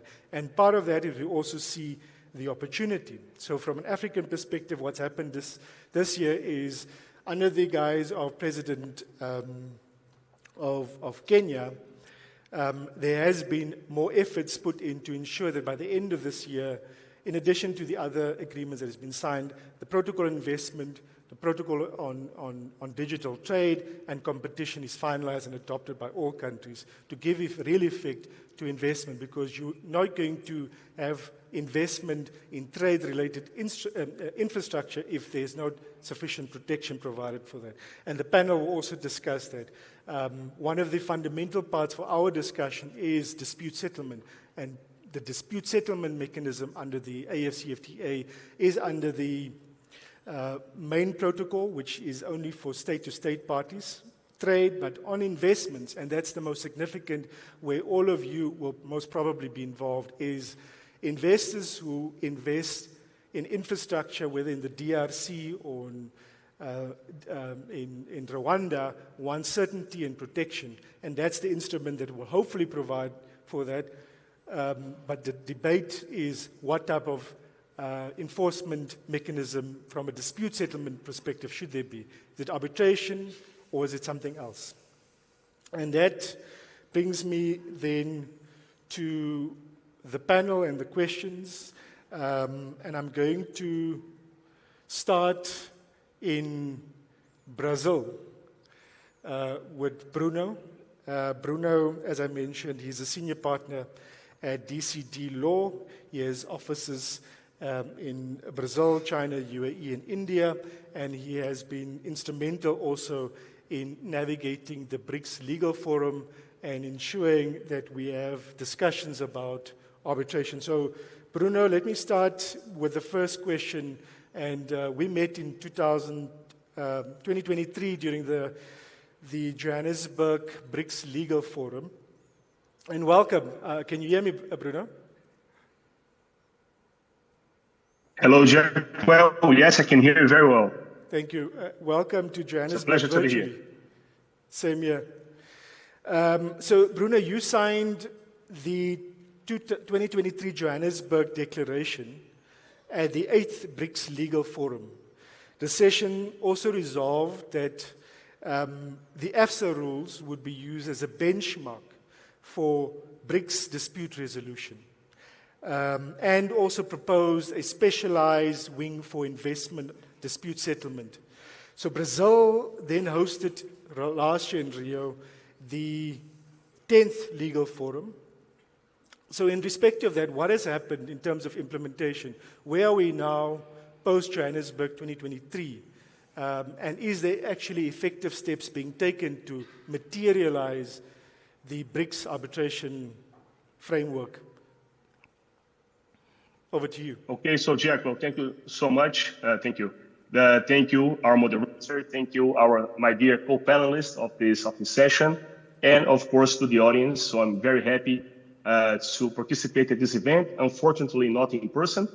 So my last time, as Jack well said, was in 2023 in Johannesburg. So I also spoke in Cape Town in the BRICS Legal Forum in 2018, if I'm not wrong.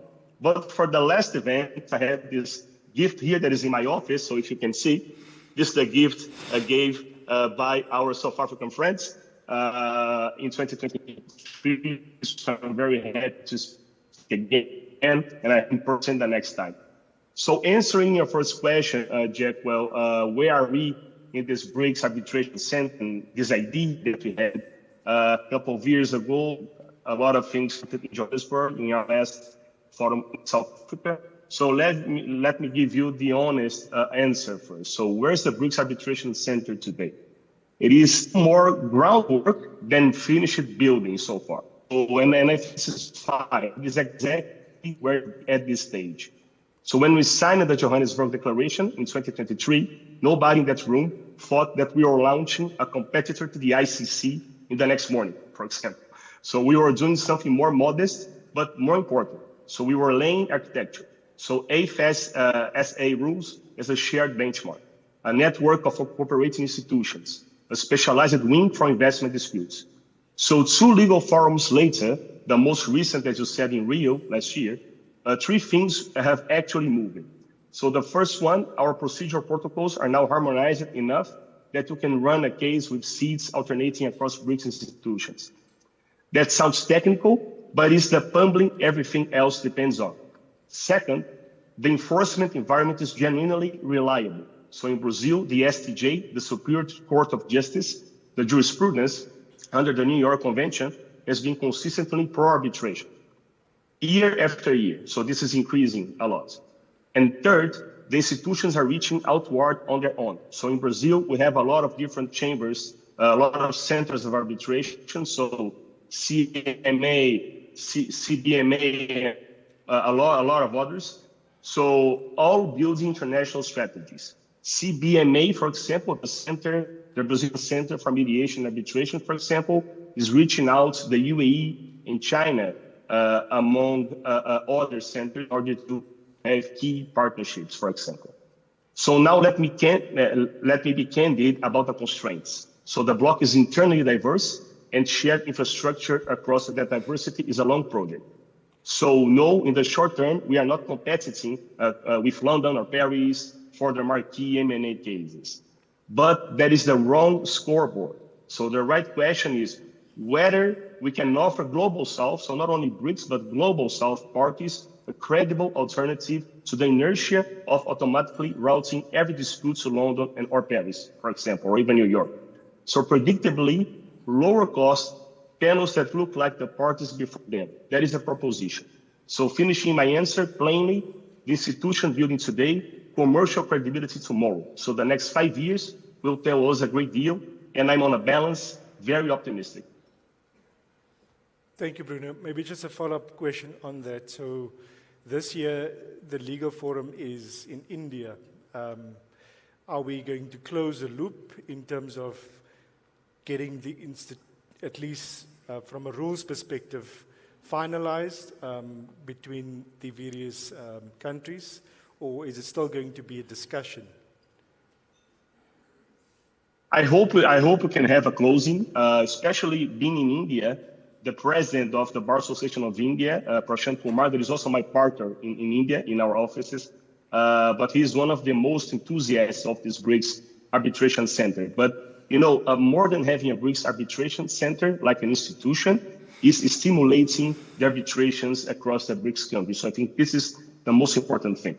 And we're already developing this. But of course, having a center of arbitration focusing on BRICS countries, it's a more a long way to move ahead. So, but I think we are getting there.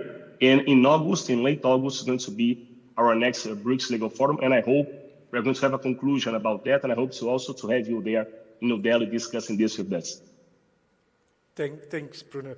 Then, just for the audience benefit, so taking us a bit to Brazil in terms of your domestic and international arbitration landscape. So you've mentioned the courts, obviously the support of the court, the upholding of final arbitral awards, the growing international caseload, but then there's also, I think, wrongly or rightly, the perception around, from a Brazilian perspective, that Brazilian companies and institutions would prefer, and we can call it the nationalization or a nationalist perspective in terms of ensuring that any disputes with whichever party would have to be resolved in Brazil. Is that a wrong or right perception?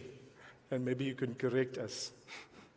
Yes, it's right and wrong, but let me explain a little bit. So the legal nationalism, if I can say like that, it's a striking phrase. And I understand why people use it, so it's okay. But I do not think it describes what has happened in Brazil. So what has happened is something much less dramatic. So what I prefer calling is institutional maturation. So since the 1996 Arbitration Act in Brazil and the 2015 judicial reform, and years of patience and a consistent STJ, again, the Superior Court of Justice in Brazil, the jurisprudence changing, and recognizing the enforcement of foreign awards under the New York Convention. So none of that is nationalism, is a market growing up. So when the Brazilian counterparts ask for a São Paulo seat, for example, a Brazilian governing law, and a Brazilian institution, like CAM, CBAM, and others, they are doing exactly what English counterparties have done for 100 years, in my opinion. So they are contracting from a position of strength. This is confidence and not a nationalism. That said, and there is a key part now. So that said, and I want to be very fair with the question, the risk is real. So there is a moment when strength tips into insularity. So I have set transactions where insisting on the Brazilian seat became a genuine obstacle for a foreign investor who just wanted neutrality. And I have seen tribunals where preference for Brazilian arbitrators excluded technical expertise. in energy, telecoms, IP, so a lot of different areas. So those are moments where pride starts to cost the business. But the dominant trend is the opposite. So Brazil is moving towards being a regional hub for Latin America in the spirit of what like Singapore built in Southeast Asia, for example. So as the clearest evidence is the outward movement of our institutions. So into the Emirates, into China, into India. So the Brazilian centers of arbitration are now looking for corporations in other countries. For example, the Shanghai Arbitration Center, SHIAC, they had a delegation that came to Brazil in the BRICS Legal Forum last year, and we had a lot of different meetings with arbitration centers, with SHIAC. So we're trying to build some corporations in order to have arbitrations in China also, instead of only in Brazil. So this is not a closed system. So this is a market that knows credibility cannot be decreed in a contract clause. So this is my opinion. So we have a nationalism, but I think we are spreading this, develop this to other countries.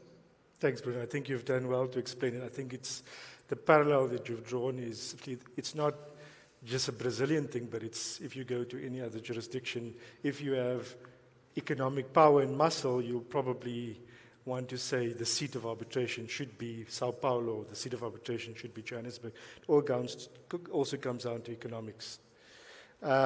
Then my last question to you before we go to China is just from looking at technology, AI in Brazil and the utilization of that in your day-to-day use and arbitrations. How is that evolving in Brazil?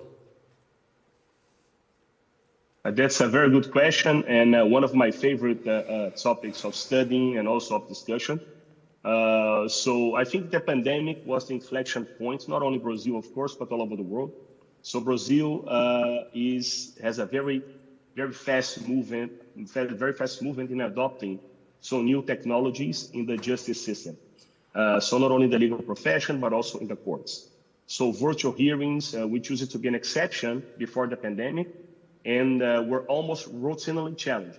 So are now simply how we work. So standards for evidentiary phases and increasingly comfortable for final hearings when parties or arbitrators are scattered across jurisdictions. So technology is like a common daily thing for us now, even in arbitration or in the courts, litigation, and so on and so forth. So the practical consequence is significant. So mid-sized arbitrations in the range of $1 to $10 million, for example, that used to be economically impossible because of logistics are now perfectly viable. That has opened the door for medium-sized companies previously stuck in the courts. It is, in a real sense, a democratization of the system. And ODR, I think everybody knows what ODR is, online dispute resolutions. So Brazil has been quietly building real experience, particularly in consumer disputes and less complex corporate matters. So the public platform, consumidor.gov.br, so this is consumer in Portuguese, .com.br, processes millions of cases a year. That is not an international arbitration in the classical sense, but is something arguably more important, the construction of a culture of technology-mediated resolution. And cultures, once they form, migrate upwards in the value chain. On AI, let me be candid. So there is a really substantial use in document review, case law research, predictive analytics. So I am enthusiastic about all of that. But I am gently cautious about the conversation around AI as a decision maker. Arbitrators are chosen for the judgment, and judgment is not something you reduce to an algorithm without losing something important. AI as a support tool, it's wonderful. AI in the seat of the arbitrator is a much more careful conversation. And bringing this back to where we started, technology is, in practical terms, what makes the internationalization of emerging market institutions possible at all. The expansion of Brazilian centers into UAE, China, India, South Africa, and other locations would be prohibitively expensive without virtual hearings, secure communications, remote document management, and others. And here we have a quiet comparative advantage. We built our digital infrastructure without the weight of legacy systems some traditional centers are still working around. So this is my opinion about the use of technology and AI in the arbitration. Thank you, Bruno. I think that's interesting to note, and we probably might come back to it with the other panelists also. So thank you for the Brazilian perspective, and I'm going to move now over to China, the approach in international dispute settlement and how that has been evolving. So our panelist from China, as I mentioned, is Arthur Ma. He is a partner at Dahu Lawyers based in Beijing, the People's Republic of China. Arthur, welcome. Can you hear us? I think you're on mute. Hi, everyone. Hello. I'm Arthur Ma from Dahui Lawyers from China. Thank you for joining us, Arthur. We really do appreciate it. And I know it's a bit late in Beijing. It's now at 22:09, I think. But thank you for joining us. But it's okay. So late. So, Arthur, I think one of the, and here we're going to go straight into what's happening in China from an arbitration perspective. And we know that last year there's been significant changes in the arbitration landscape in China. And if you can maybe, from what has already been in practice and now it's been codified, it's now part of law. And in terms of that, if you can maybe just take us to what has been the changes, why is it significant for us to know as arbitration practitioners in terms of selecting Beijing as a seat or Shanghai as a seat of arbitration, either through any of the forums that are also based in China? Thank you very much for the question. For some reason, technical reason, I can't see myself on the screen. I can't see the audience, but I will we can see answer you, the question Arthur. anyway. Oh, you can see me? We can see fantastic. For some reason, I have a black screen. But anyways, 2025 is a very significant year in Chinese arbitration history. Why? Because the Arbitration Act, or the Arbitration Law, which was first put in place some 30 years ago, back in 1994, 1995, was updated, and the new version was launched, was officially promulgated by the National People's Congress. And this round of change, I don't know how many of you have been following the discussions in the past 2 to 3 years when several drafts were circulated for comments. But this new version brought Chinese arbitration practice and legal framework in many aspects aligned with the mainstream international norms. For example, for quite a long while, the seat of arbitration as a legal concept does not exist in Chinese legal system. You may be surprised. Why seat, this so basic concept, does not exist in Chinese legal system? But that was the fact. Until this time, when formally the new Arbitration Act recognized the significant concept of seat of arbitration. And also, for example, the arbitration law also introduced a number of new features in arbitration, such as emergency arbitrator, such system, which actually exist in China already in some institutions. But at this time, as the legislators, they put that into the law, which marks a huge development of Chinese arbitration legislation. The fact, well, the law was just came into effect, I think, a few days ago, May the 1st, 2026. So the effect is to be seen, but already many practitioners like me, we already envisaged that the new law will make China as a more welcoming and comfortable jurisdiction for users of international arbitration, because it is no longer such a foreign and different jurisdiction from the home jurisdictions of many foreign users. So you will see, you will have the same kind. I'm not saying it is entirely the same. Of course, China has its own features, has its own ways. As I always put it, 3 ways to do international arbitration: the good way, the bad way, the Chinese way. But in many aspects, China is now in line with the international mainstream practice.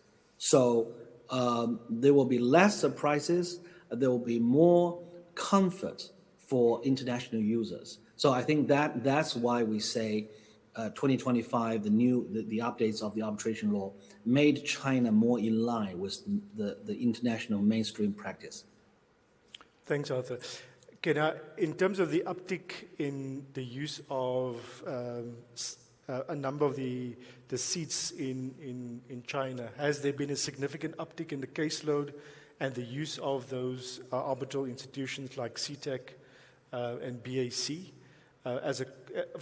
And do you foresee as a consequence of this to happen more, where there's more familiarity with the rules and the legal system, which is in line, I think, within the UNICETRAL model law? I do envisage that. That is exactly what the legislators and the whole arbitration community in China is trying to do. We want to attract more users from both inside and outside China. Actually, you may be surprised. I raised this question before in one of the African conferences I sponsored. How many arbitration commissions or institutions do we have in China? Do you know the numbers? I can give you the quick answer due to the time constraints. There are now 285 arbitration institutions all over China, but only a handful of them are capable and experienced in handling cross-border disputes. And these pioneers, I call them the group number one, like running a marathon, there's always a leading group. This group of institutions are trying to build themselves into the internationally recognized and user-friendly institutions. So with the law, the change of the law, the amendment of the law, the upgrade of the law, and with the efforts of these institutions, if you talk to their management, if you know them, you will see that actually they're a group of very open-minded people. They really want to assure foreign users that you can feel comfortable to arbitrate in China. And on top of the legislation and the institutions, there is also a very supportive juridical bench. The court system in China, because China acceded to the New York Convention back in 1988, and ever since the judicial system has been trying very hard to make sure that foreign awards can be quickly recognized and enforced in China. So there are a number of judicial interpretations ever since 1996, shortly after China acceded to the New York Convention. So with this kind of infrastructure, you have the New York Convention, a very high recognition rate and enforcement rate. You have, well, of course, I can't say 100%. There are still exceptional cases where it's not recognized and enforced. But with this infrastructure, you have a model law-based international style legislation to be the foundation. And then on top of that, you have the New York Convention enforcement rate and a supportive court system. And then you have a leading group of Chinese institutions trying to learn from their more mature international colleagues and friends. So, and with also the practitioners like me who received education not only in China but also in the Western countries overseas. So what you will see now in China, I think, is a really strong group of people and institutions with an open mind to welcome all users to choose China as the seat, to choose Chinese law as the governing law, or choose Chinese institutions to administer the proceedings. Thank you, Arthur. I think that's a very important point that you've highlighted, and it also touches on, so just moving on to a point linked to the conference, which is investment and trade and the BRICS and the fading rules-based order. So we've discussed this. So China last, I think, effective from the 1st of May, as you know, there is now the free access for African, at least 53 African states to export goods and services subject to various exclusions to China. How do you see that impacting the proliferation of, again, dispute settlement and the relationship between China and Africa, and South Africa being seen as the catalyst for that also, as part of the BRICS link. Thank you for mentioning that new policy of the Chinese government. As a practitioner, as a partner of a Chinese law firm doing international arbitration and cross-border dispute resolution, I see that as a great news. It's like music to me, because once the tariff barrier is removed, a huge amount of imports will come from Africa. Of course, from the economic perspective, that will benefit the people of both sides, the African sellers, the Chinese buyers, and Chinese consumers. But what I see is there will be a very sharp rise of the cross-border sales and sale of goods transactions. And once there are transactions, of course, I hope all the transactions goes along well. But from a proportional, a percentage perspective, there will be more disputes. And that will actually bring more business to me, arbitration practitioner. So all of us. Yeah, all of us, exactly. So that's why actually I think now we've all seen what happened in the world in the past several years. There are voices against globalization, so they want to build up the barriers, was tariff wars, trade wars. China, on the opposite, now has become one of the main forces, together with other countries, to protect, to hold the WTO system and the free trade, to let more cross-border transactions to happen. I think that is really critical. If there's no cross-border transactions, what shall we do? We're all out of jobs. But now, so you see on the economic policy side, the government of China is now trying to promote cross-border investments, not only trade. The tariff was the African countries is only about trade, but also actually on investments. There are more promotions. And also the Chinese government is encouraging the Chinese investors and entrepreneurs to go overseas. I graduated last year from an EMBA program, which is the largest by far, not only in China, but also in the world. So I got the opportunity to talk to business people in China, very young and energetic, ambitious. Every one of them is talking about how to go abroad to find more business opportunities. That I call it the gold rush, because they think their enterprises, their business is strong enough to go abroad, to compete with international competitors. That will also create loads of cross-border transactions, not only about trade, but also the foreign direct investment, building up the factories, exporting technologies. All of these will keep the world economy flow from country to country, from jurisdiction to jurisdiction. And that will create many opportunities, but also that may lead to more problems. And we can help as practitioners. We can surely help people from our own jurisdictions, our own countries, to solve their cross-border disputes. So to me, this is, I told many of my friends in China and outside China, I think in the coming decade, 5 to 10 years, it's the golden time for people like us to do cross-border dispute resolution, especially with the China factor. Definitely, I think it's profound, the development. It just contrasts with what the US has been doing. So US imposing significant tariffs and China on the other side cutting all tariffs, which shows you where the world is going. Arthur, I need to move on also to Russia, but I think the last question is just, so now that China is the second largest economy in the world, massive state-owned entities and other private companies that are operating globally and transacting. So from a Chinese perspective, and I think that's already been answered also by Bruno, is sitting in the negotiating room as a Chinese firm representing, say, a Chinese company, you will most probably punt for Shanghai and Beijing and not Johannesburg. Is that, or am I incorrect in saying that? Or is there a diverse approach in terms of the balance of scale of which seat will be used and which seats will be equitably, there will be some or other equitable distribution of where this arbitration is going to be seated? Well, what I observed in the past throughout my decade, I began to practice back in 2001. It's really, I can see the change, the shift of bargaining power.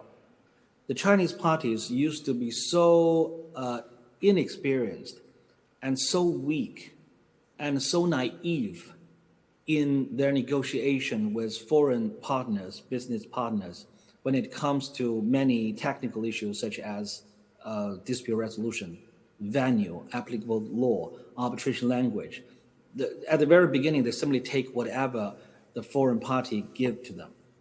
They don't even dare to bargain that we should perhaps change the venue of the seat to some other jurisdiction. They will just take it.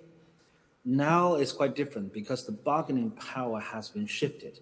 Not in every single transaction.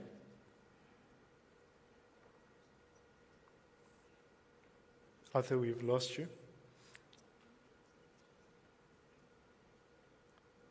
Okay, that's the contingency we have to have with virtual attendance.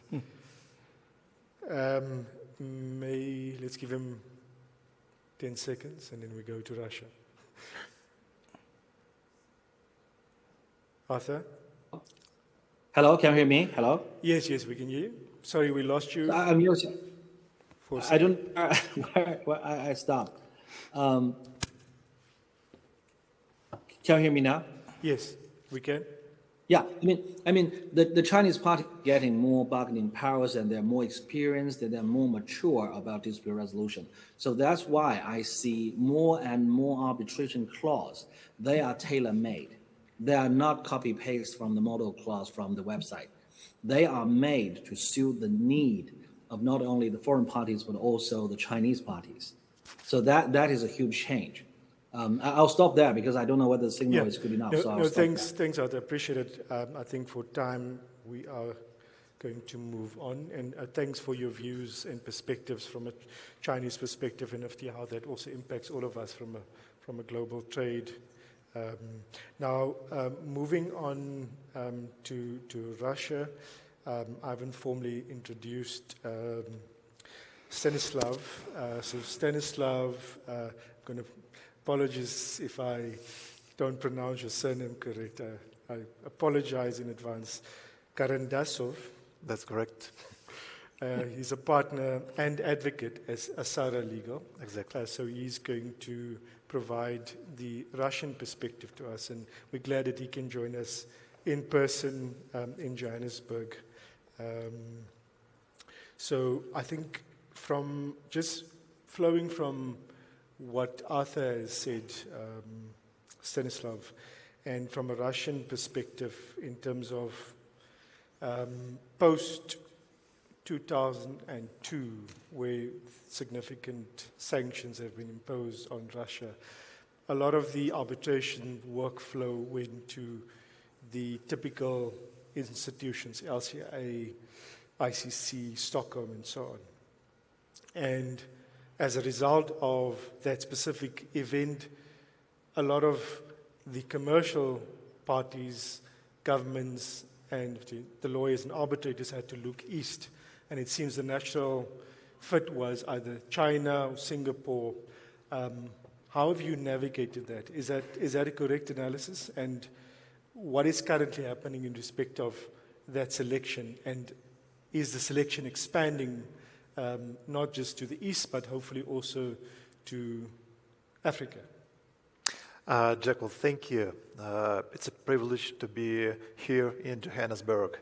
My warm thanks go to Svetlana Vasilyeva and AFSA for the invitation to the JOA. I also extend sincere thanks to the CDH team for the outstanding opportunity to speak at this panel. And indeed, for decades, Russia-related cross-border disputes almost automatically went to LCA, ICC, or SCC. But since 2022, the default rule has changed. There are 4 institutions that illustrate that trend: SIAC in Singapore, TIAC in Uzbekistan, HKIC and CETAC in China. In each case, statistics tell the same story. Russian parties have become a significant and growing user group. What drives this shift? It's not just about convenience. Russian parties are making a clear strategic calculation. They need an institution that, first, can handle complex multi-party disputes when sanctions are in play. Second, operates from a jurisdiction which has not imposed sanctions against Russia. And third, offers a broad pool of arbitrators, particularly from neutral jurisdictions. I also have to mention that external turbulence positively affected the Russian internal arbitration market. It is experiencing sustainable structural growth. Major Russian arbitration institutions record a significant surge in activity last year. Turning to Africa, its opportunities are still to be developed by the Russian parties. There are some practical steps already made in this direction. For instance, Kirsika, a well-known Egyptian-based arbitral institution, has been recently added on the list of the recognized permanent arbitral institutions maintained by the Russian Ministry of Justice. What does it mean? That in principle makes Kirsika available to Russian parties as an approved forum. Looking ahead, AFSA merits attention as a potential alternative, particularly given South Africa's position as a friendly enforcement jurisdiction and its growing prominence in the resolution of high-value international disputes. Thank you, Stanislav. And I think one of the important discussion points for anyone in the room is always about enforcement, the enforcement of arbitral awards. And there's been a recent judgment also by our Supreme Court of Appeal in respect of a Russian, I think, court order, court judgment. And that has been upheld, and it's now being enforced also in various other jurisdictions. So from an enforcement perspective, what is the difficulties that you've experienced representing Russian parties trying to enforce awards globally? Yes, the arbitration award or judgment is only available if it can be enforced somewhere. Since 2022, some jurisdictions have de facto closed their doors to Russian parties seeking enforcement. The question then is where enforcement is actually happening. The answer lies in what practitioners now call friendly jurisdictions. Those states that have not imposed sanctions, their own sanctions against Russia. South Africa is a leading example, and we now have concrete case law to point to. In June 2024, the Gauteng Division of the High Court granted a Russian entity permission to attach assets held by Google. This was in support of a judgment from the Moscow Arbitrage Court. This is Moscow Commercial Court. In October 2025, the Supreme Court of Appeal confirmed the enforcement of judgment and ordered Google to pay roughly $100 million. It deserves attention that the original Russian judgment had been issued under the Lugovoy law, the statute that empowers Russian courts to assert exclusive jurisdiction over sanctioned parties. That alone would have blocked the enforcement, for instance, in EU. Russian judgments are being recognized and enforced in China, in India, in Kazakhstan, UAE, Turkey, and Israel. For instance, in India, the Bombay High Court has even granted interim measures in aid of recognition of a Russian court judgment in Eurochem versus Technimont case in 2026. The Russian court jurisdiction in this case was also based on the Lugovoy law. In fact, modern post-award strategy of the Russian parties requires a combination of forensic, asset tracing, and legal analysis. We start with tracing asset footprints across multiple jurisdictions and identifying which of them qualify as friendly. Only after identifying assets in friendly jurisdictions do we turn to the legal analysis, whether the award is in principle enforceable there. This sequence ensures that enforcement efforts remain both legally viable and commercially efficient, avoiding unnecessary analysis in jurisdictions where recovery is unlikely. Thank you. Thanks, Stan. I think the last question to use, and potentially one of the more difficult questions to answer, and it's not typically also asked in the open domain, is as a Russian law firm practicing international arbitration, with all the sanctions that are also applicable, and as a direct material impact on firms operating in the international space, how are you navigating the complexity of representing clients that are potentially also sanctioned, and you obviously need to navigate around that because you're also linked into the ultimately the payment systems and so on. So how does a Russian law firm navigate these complexities? Thank you for the question. Actually, we've managed to navigate these turbulent waters. The operational reality for the Russian firms over the last 4 years has been one of the continuous adaptation, and the record shows that the adaptation was successful. I would stress 3 points. First,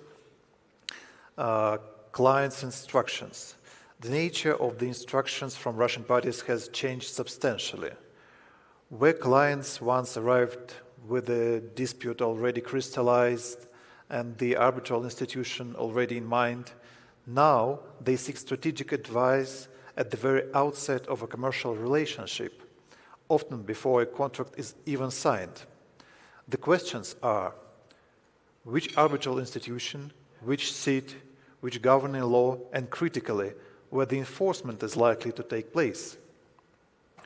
Second, co-counsels network. Engaging EU, US, or UK-based law firms have become more complicated for Russian parties. We have responded by discovering the new opportunities of collaboration with practitioners in Singapore, Hong Kong, and UAE and other neutral jurisdictions. Third is payment logistics. Banking restrictions have created real friction in the cross-border movement of legal fees. Corresponding banks in sanctions-exposed jurisdictions routinely block or delay transfers involving Russian entities, even where the underlying payment is entirely lawful. Russian law firms have responded pragmatically. Many have built their own payment infrastructure, routing fee flows through the neutral jurisdictions via trusted payment agents. This allows us to engage foreign co-counsels and cover institutional costs without unnecessary delays or compliance failures. Therefore, even though the new environment is more demanding than before, Russian practitioners are successfully meeting that demand. Thank you, Stanislav. I think from a Russian perspective, it's complex, but it seems you have managed to navigate the complexities. Just from a time perspective, I think we have an additional 10 minutes because we still have to cover South Africa. So I'm going to go over to South Africa and Brent, who's the CEO of CDH, and just talking about it from a law firm leadership perspective, CDH being one of the largest law firms on the African continent. What are we seeing with reference to BRICS, AFCFTA, and the complexities in the actual commercial transactions and discussions, Brent? Thank you, Jackal, and thank you for the opportunity to make a contribution at your. Thank you to AFSA for 3 decades of work to try and create a set of rules that more of our African country colleagues can subscribe to. I suppose I would want to make two caveats. Firstly, this isn't really, or the lens through which one looks at it is not really a domestic arbitration lens. I accept completely what Judge Sutherland said previously around the virtues of arbitration, and it's the local opportunity it provides to relieve the pressures on our local court rolls. That's beyond question. Secondly, arbitration as a system of achieving speedier dispute resolution for commercial parties is also not in dispute. The challenge that we have is citing international arbitration within the locus of geopolitical events.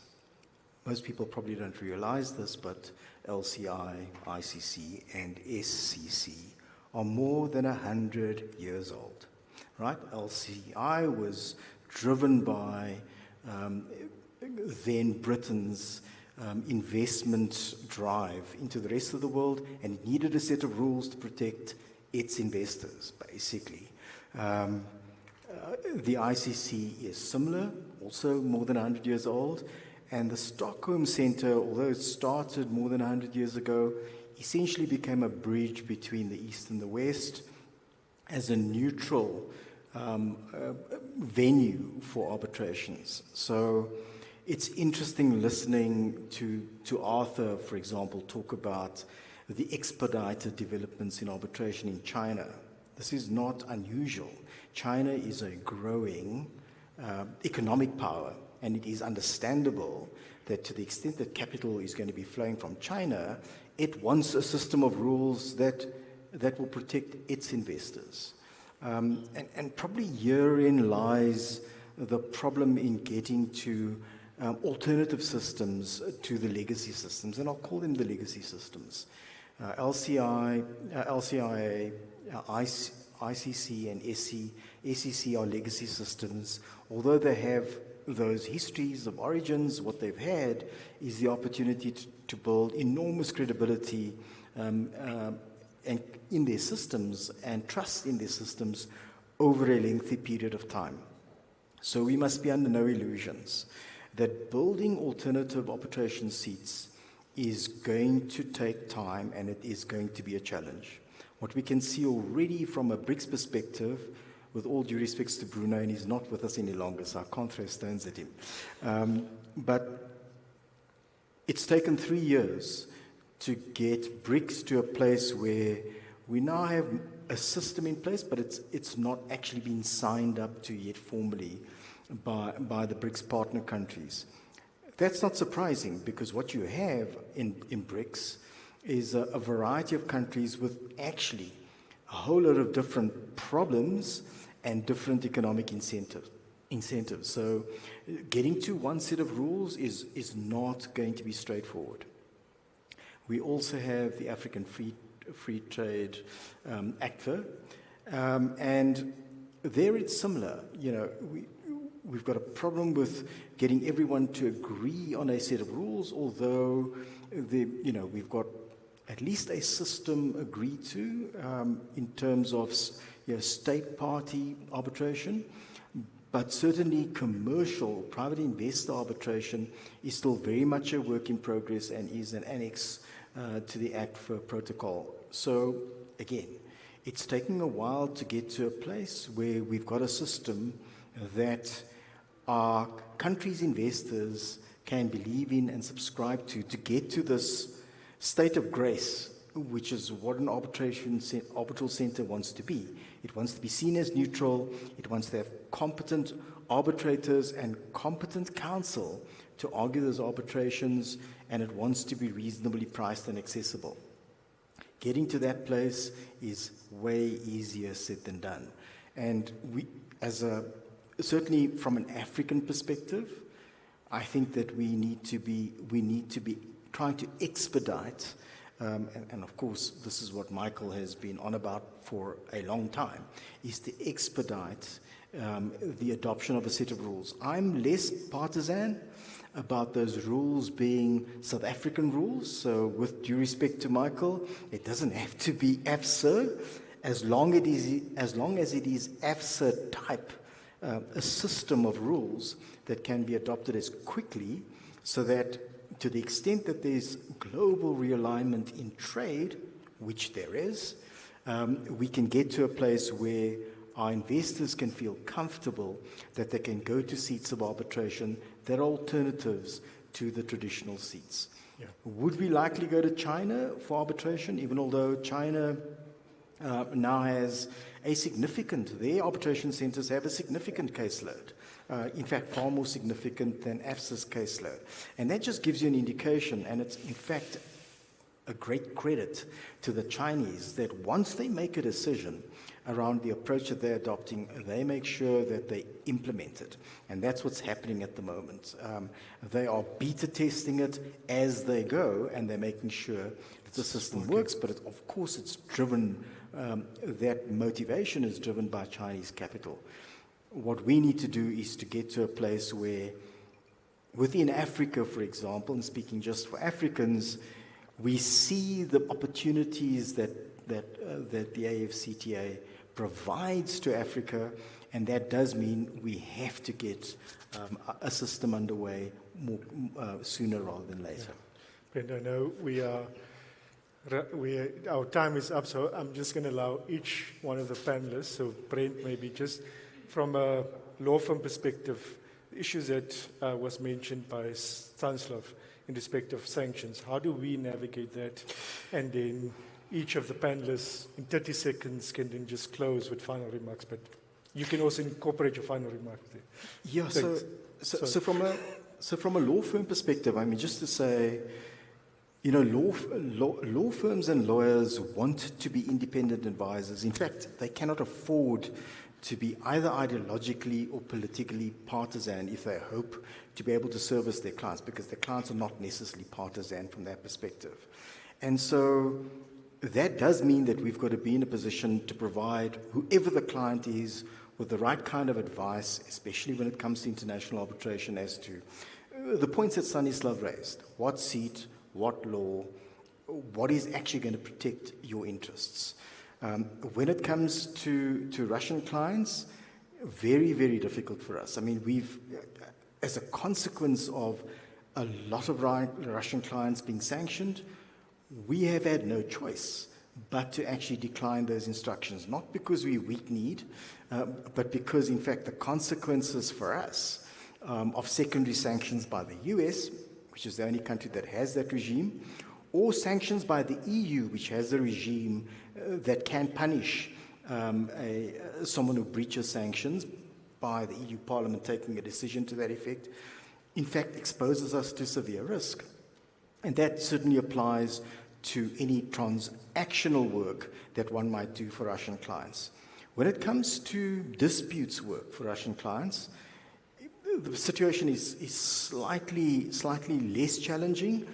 Both the US, the UK, and the EU all have exceptions or carve-outs in their sanctions regimes that permits one to act for a sanctioned entity, ostensibly on the basis that everyone is entitled to access to justice. Unsurprisingly, the US's regime is a much more opaque one. So when it comes to acting for Russian clients, we can act for them in disputes matters, but again, it's a question of the example that Stanislav quoted, where a Lugovoy law order was obtained in a Moscow court. We've had occasion where we've been asked to enforce the order. The reality was that we were asked to enforce the order against a major European manufacturer. We simply couldn't take the matter on because it was literally too hot. Fortunately, we didn't act against Google, just for the record. So, thank you, Brent. I think, unfortunately, we want closing remarks, but I think from the MC and from everyone else. We have to unfortunately close. I want to thank all the panelists, 4 different jurisdictions, different perspectives in terms of what's happening in BRICS. So thank you to the audience for also listening and for your patience, and apologies for the extra time. I think we've all run more than what we should have, but thank you again. Hopefully it was a good session. Thank you. It was a great session.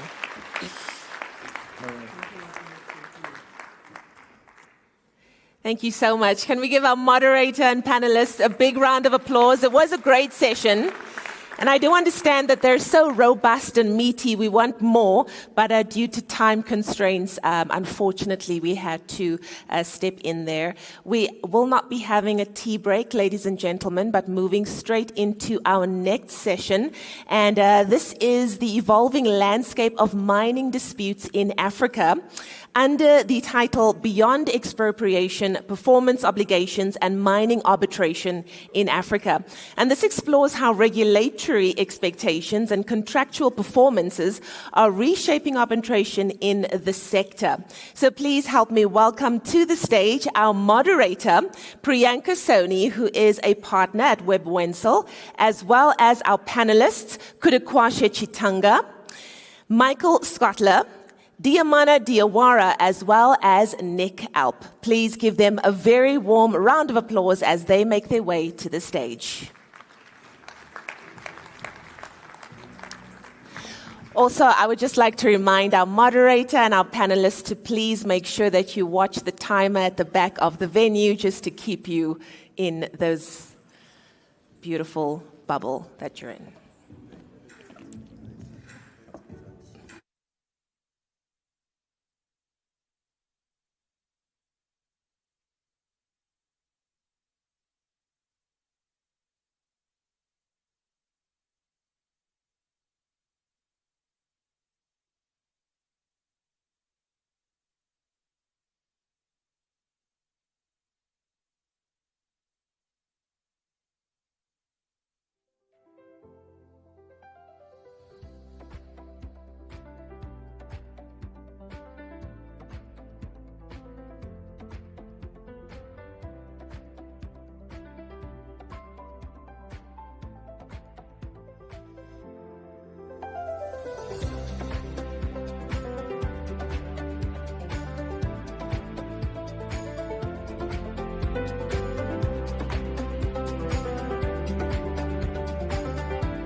Good afternoon and welcome to this panel on Beyond Expropriation, Performance Obligations, Resource Nationalism, and Mining Arbitration in Africa.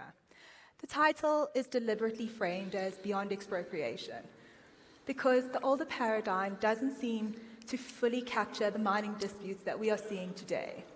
The traditional picture was often a state taking an investment, whether directly or indirectly, while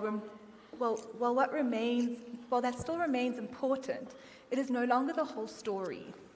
Across the continent, governments are reasserting control over their strategic resources. In practical terms, we see this reflected in resource nationalism, policies and measures through which states seek greater control, ownership, revenue share, and regulatory authority over their resources.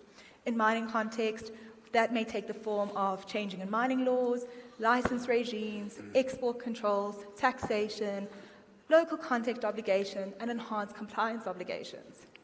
At the same time, mining projects are operating under greater public and community scrutiny.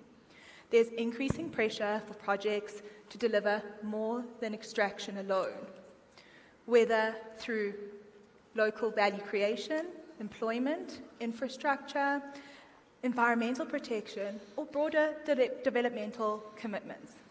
Investors, in turn, are having to assess these projects against a more complex risk environment, where regulatory change, community expectations, supply chain pressures, and demand for critical minerals all affect how projects are structured and protected. Taken together, these pressures are changing how mining disputes arise, how they're framed in arbitration, the evidence that they require, and the protections or contractual mechanisms that they invoke. The tension then is how arbitration responds to this. When state regulation, investor protection, contractual risk allocation, and performance obligations all intersect in the same dispute. That is what we're going to explore today, with the focus on how these issues arise in practice and how they're being addressed in both treaty and commercial arbitration. Given the breadth of this topic and the time available, we are not going to attempt to cover every issue in detail. The aim is to have a practical discussion about where these pressure points are, how disputes are being framed, what investors and states and council should be thinking about going forward. My name is Priyanka Soni, and I'm very pleased to be joined by an excellent panel today. Starting on my extreme left, I have Michael Schottler, the Head of Legal Global Disputes and the Interim Head of Legal South Africa and Anglo-American. Next to him, I have Diamara Diawara, the former Director of the ICC for Africa, now a partner at TEDx International, and a member of the AFSA Court. Next to her, I have Nick Alp, a partner at Weber Wenzel, and next to me, Kura Chitanga, Regional Manager, Legal Mining at First Quantum Minerals. Each of our panelists are going to bring a different perspective to this discussion, and I'm grateful to each of them for joining us today. Before I begin, I'd like everyone to take note that our discussion today will be conducted under the Chatham House rule. In simple terms, you are free to use the information shared, but you may not attribute comments to any particular speaker or their organization. Our panelists today are speaking in the context of this discussion, and their comments should not in any way be understood as a formal position of their respective companies, organizations, or firms. We hope that this will will enable us to have a truly candid discussion. With that, let's get started. We have a lot of ground to cover, but just to set the scene, I'd like to ask each of you, what do you think is the most important shift in the way mining disputes in Africa are being framed and resolved today? Are we truly moving beyond expropriation, or are we simply relabeling the same disputes? Kuda, I'm going to start with you. Thanks, and afternoon, everyone. I think the first point of focus is to realize that Africa is not becoming uninvestable. Africa is just reframing and being more intentional about how the value is getting shared. I think previously, we used to have disputes where the state just wants to come and grab a mine, but that day is long and gone. Governments don't want to own these assets. They want to own the value and to redistribute the value that comes from those assets. And I think that's why we are seeing a shift in where the disputes are. There is no guys with guns kicking you out of a mine anymore. There is new regulation creeping in. There is new requirements creeping in, changing the way business is done, changing how value is shared. And I think a classic example of that is what we saw in Tanzania with Barrick and the Twiga Minerals Corporation, where quite clearly historical tax disputes resulted in a redistribution of assets to the point where the Tanzanian government now owns 50% of an asset. And I think that's the reframing we're seeing, and that's the reframing of the disputes we're seeing. It's no longer about taking it over. It's about redistributing and recontrolling the asset value that comes from these assets. Thank you, Kuda. Diamana?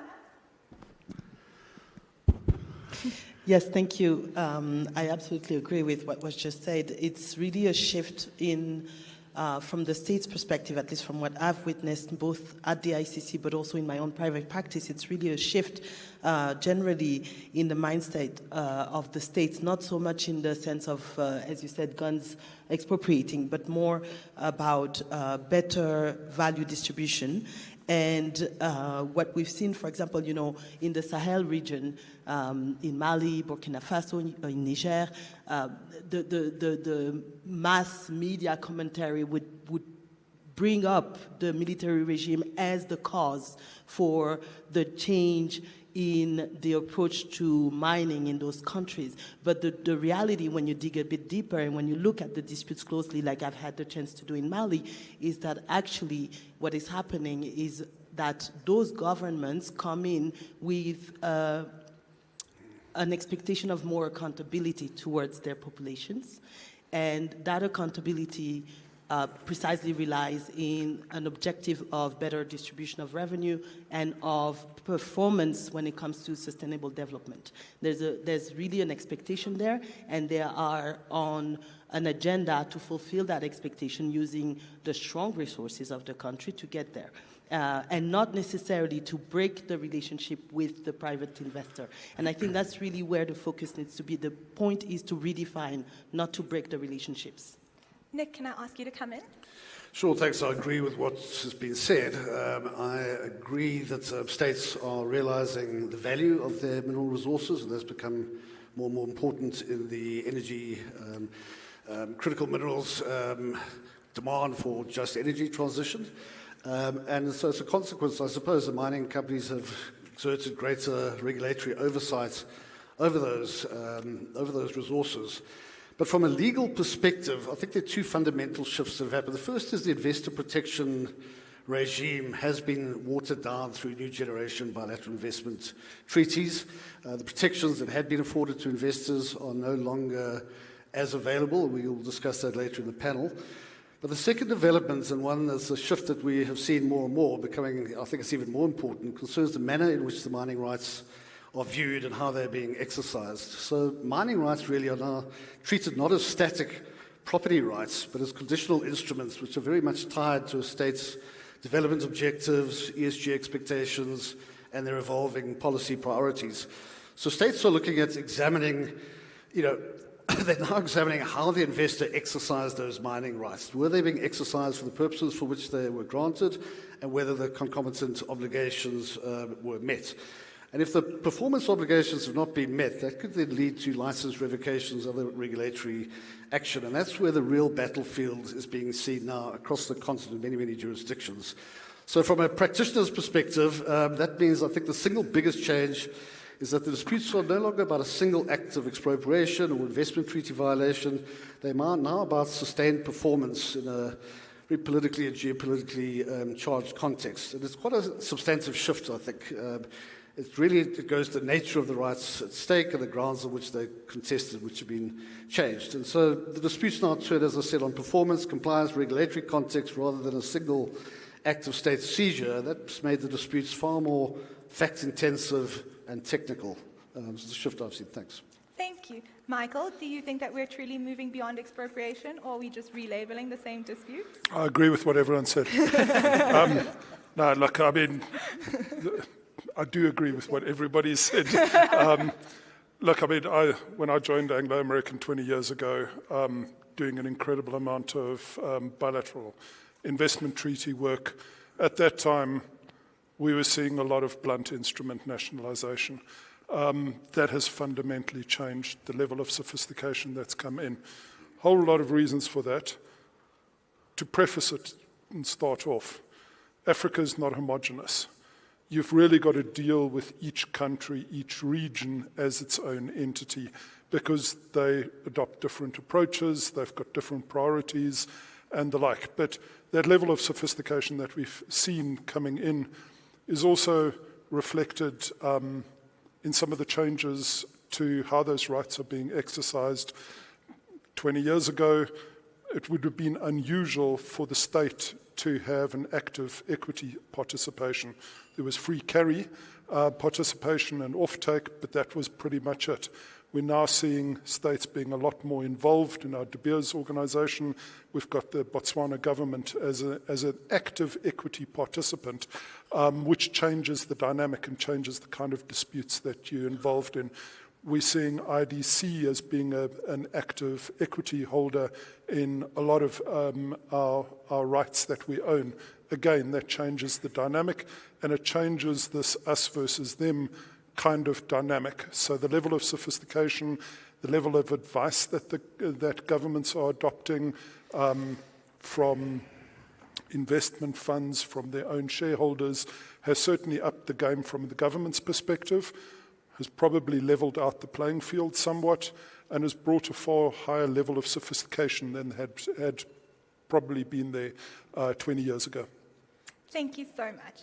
And before we go into how mining disputes themselves are shifting, I think it's useful to pause and look at what is driving that change.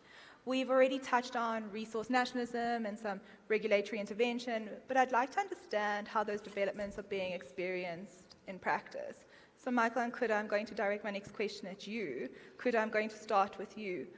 What are the most significant changes that you're seeing in the relationship between governments and mining investors, and how is that shaping the risk landscape for mining disputes? Right. I think that the changes are there, and if you take a step back, just last week Zambia was commissioning cobalt, a new shafted cobalt Mingomba mine. Now, Anglo-American discovered cobalt Mingomba mine 47 years ago, in 1979. Cobalt now owns that asset from 2018, which is 8 years ago. We are commissioning shaft sinking now, and we see, they see production starting in the early 2030s. Look at that time horizon. Yes. Right? We are talking about over 50 years from when the asset was discovered to when production is starting. That's the timeline and the horizons we look at in mining. Now, when you look at something over a period like that, it's very easy to ignore how time and how governments and how societies change over that time. And what that does is it reframes what is important for a country, what is important for an investor, and what mining actually looks like. And I think that's creating a significant shift in what we're seeing with the disputes. 40 years ago, ESG, for example, was not topical in Africa. ESG was not topical anywhere in the world. But now, here it is. Yes. Right? I like to say that when you think about the risks and when you think about the mining landscape as a whole, you are almost sitting there and saying governments are now better advised than they were 20 years ago. And so the modern risk landscape ceases to be about losing assets and about expropriation, about fighting over assets. It becomes, as you as an in-house counsel, how are you fighting to reclaim the value that your company signed up for on day one? And I think that's been the tremendous shift and the big change that has led us to these differences we're seeing in the way that these disputes and in the way that that investor-state relationships are looking like. Thanks, Kuda. Michael, can I bring you in on that? Sure, no, absolutely. Again, probably just looking at the dynamic. We always talk about host government. What that almost axiomatically implies is mining companies, we are there as guests. We need to understand our role as a mining company operating within these particular governments. What does that mean? We need to respect local laws. We need to respect local communities. We need to pay our fair share, etc., etc. Kudo mentioned the point that in theory, and I think predominantly in practice, where we are seeing arbitrations and investor-state arbitrations, it's where the mining company seeks to retain the bargain, not exploit. And I think if that's the fundamental approach that you commence with, it makes understanding the dynamic and the relationship a lot easier. Thank you. Given these broader regulatory and political developments that we've been discussing, it does seem that we're in a new, different, evolving dispute paradigm. And the issue isn't as simple as it was before, coming in with guns where a state was taking an investment. We're seeing now that disputes are increasingly being framed around what was required under the mining right, what the investor did, what they didn't do, and what the record shows over the life of the project.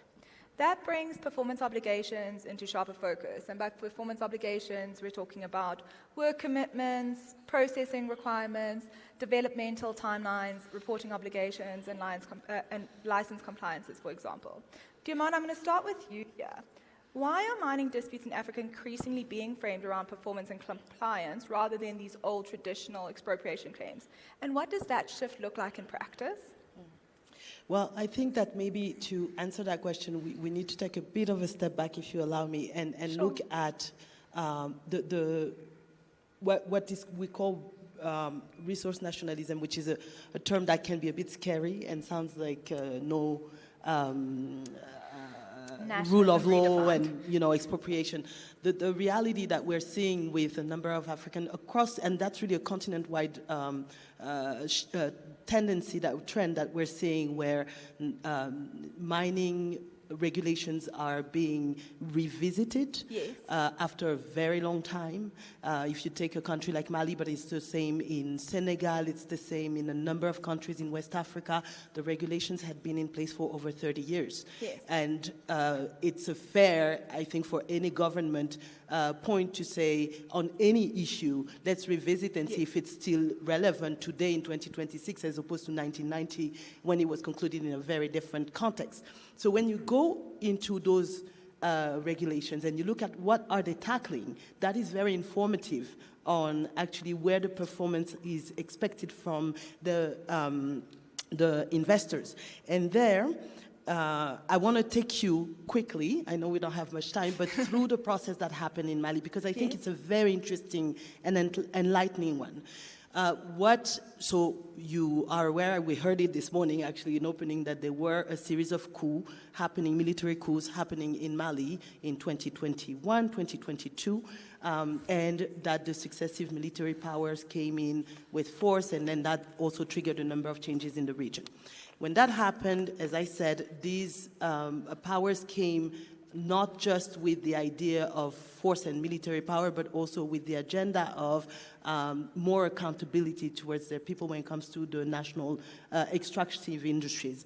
And in Mali, what happened is that there was an audit, which not many people are conscious about, because we hear about the disputes down the line. We don't understand the whole process that took place. There was an audit of the entire mining industry and across resources that took place in the country for close to 2 years. During that audit, all of the mining companies were invited at the table, all of them active in the country. And they looked at the government put forward the questions and the issues and the strategic aspects. It was looking at revenue, obviously, but also where are the tax exemptions? How do you repatriate money? Is that allowed under the current regulation? Is that something that we wish to maintain? Is that something profitable for the country? How do we go about, the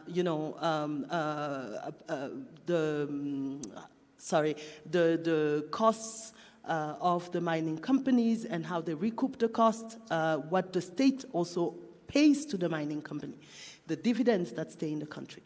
They went through that conversation, and out of over a dozen companies active in the country, most of them, the vast majority, came to the conclusion that, yes, the deals needed to be renegotiated, and then that was just a bargain, right? And then you have a group, one of them, who, as you mentioned, maybe was approaching it as, I have a right that derives from this contract that dates back to the 1980s, and I demand that this stays as it is. Yes. And that simply cannot be the right approach in a context like that one, where a state is putting in place a regulation that really aims at making sure that ESG principles are observed. And we're talking here not just about protecting environment, we're also talking about corruption, about making sure that the corruption is properly combated within the state. And we know that, unfortunately, mining industry and the industry itself works on that, can be a place where corruption is particularly present. So the government is looking at all of that and saying, we want a more profitable, a healthier environment. We are going to implement that code because that's a unilateral act that doesn't require, legislative act that doesn't require the consent of the mining company. And often that's also another element in the relationship that had to be put back at the center, is that there is a sovereign element to legislative, I mean, more than a sovereign, there is fundamentally sovereignty in deciding what your regulation is. And when you hear a lot of the criticism, you're thinking, well, people are losing sight of that aspect, right? And From that point on, obviously, new regulation then means what happens with existing contracts. And then we are talking now about the points of friction. We're talking about, stabilization clauses. We're talking about the existing rights versus what the evolution. We're talking about the original share of the state in the production, which in Mali historically had been particularly low. It was 10% under the code, where the state decided to shift it up to 20, which doesn't sound insane, right? So you're talking about this, and in front you have indeed, for good or for bad, at least in the public, a position from a number of companies saying, well, this is not what we had agreed to. This is, we're talking about Pacta Sunt Servanda. We're talking about, those big principles of investment arbitration. This cannot be.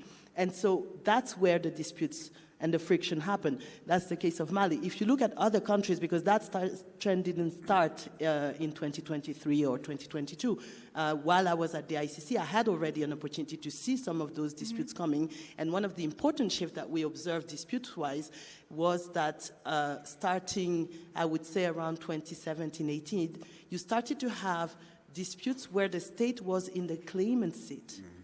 Yes. And that's not something, when I started at the ICC over 15 years ago, that was happening. Suddenly, the state was triggering a dispute under a contract because it considered that its rights under that contract, under that shared purpose vehicle between the state and the investor, were not observed, right? And again, that's a very, very important shift from a procedural aspect, but it says more. It says something about the approach of the state to the contract generally. I'd like to bring you in here. What, in practice, what does this shift look like? Yeah, I think if we take a step back, mining companies are painted with broad strokes when it comes to how we behave and labeled in terms of our actions and how we remain in countries. But that's not true of all mining companies. And I think when you look at it and you think to yourself as a person putting an investment, right, it doesn't matter whether you are mining or you're investing in something else. The reality is when mining companies come into most countries, there is a set of obligations that they sign up for and a set of obligations that governments sign up for. Yes. And in the same vein that mining companies should be held accountable to the obligations that they sign up for, so should governments. It is increasingly becoming difficult that we allow governments to, in a way, contract themselves or regulate themselves out of contracts, right? So government agrees to one thing and, relooks at it 3 years down the line and says, oh yeah, here's a new law. And you front-loaded your investment. Exactly. So, but you've already put in your money in the ground. You have a 25-year horizon to make your money back. And I think that's where you see some of the disputes happening. And what might sound reasonable, whether it's a 1% shift, it's a 2% shift, depends on the economics of a particular mining operation. And so I think the challenge we're seeing now with this changing landscape is that because we are allowing a thought process that says, wait a minute, this was done so long ago, we need to relook at it. We are, in effect, changing the dynamics of an investment decision. And if we are not careful, we get to a point where every investor is now thinking to themselves, is my investment safe? Yes. Should I put money in this? Because tomorrow morning this might change. Yes. And unlike most investments where you can pick up and go, once I dig a hole in the ground and I sink a shaft for $10 billion, I've sunk it. I can't pick up my shaft and go. And that's the back foot that mining companies find themselves in. Our investment is very upfront. You put in all the money upfront and you have to recover it over a long horizon. And stability is important. I mean, when you look at it holistically, it almost sounds like performance-based disputes are almost becoming expropriation by a different name. Yes. It is, I change the standards of what you should do, and therefore you failed this standard, and therefore I take it back. But was that the standard that I signed up for? If we accept this in mining, how long is a piece of string? Do we accept it in banking? If I give money in a government bond at 5%, can government change tomorrow morning and say your interest rate is now 2%? Is that acceptable there? Why should it be accepted in another industry?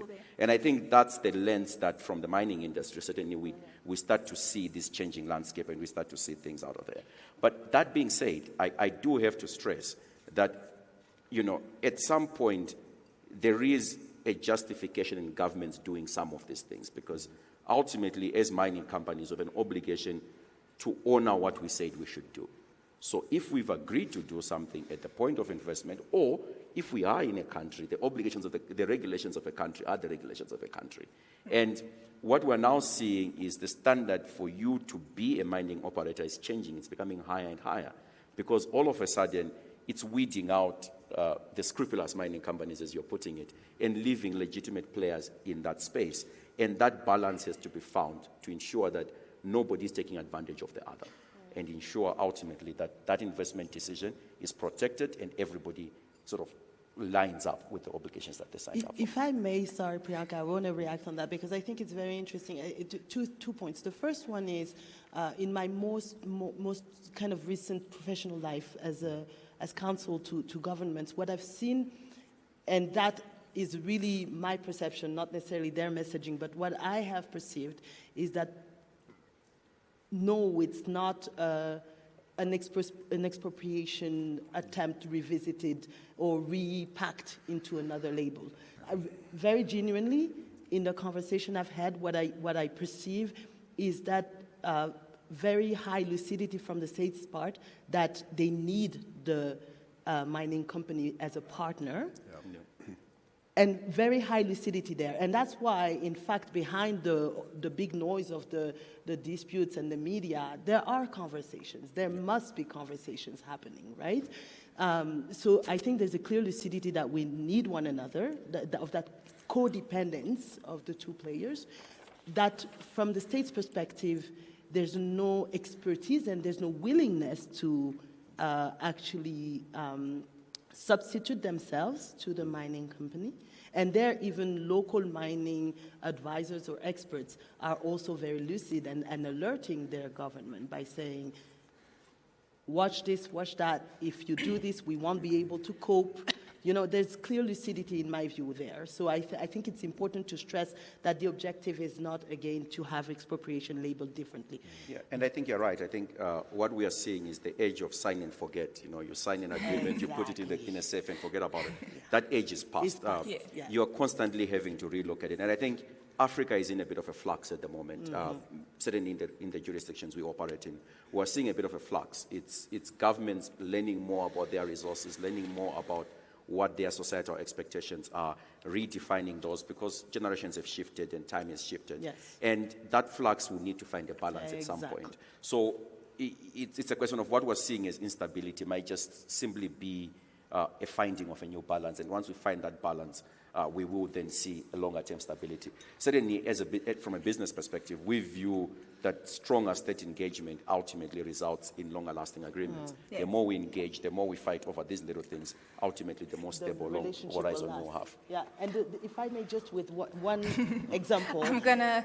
Yeah, I know. My screen's gonna go red. I see the clock, but I really want to share. I really want to share these examples because I think they illustrate the situation very well and this conversation, and that is the fact that when you look at government either activating themselves, those contracts as claimants in commercial disputes, or through counterclaims, again, in the context of commercial arbitration, I know that in investment arbitration, it's a different conversation as to whether or not those counterclaims can come in.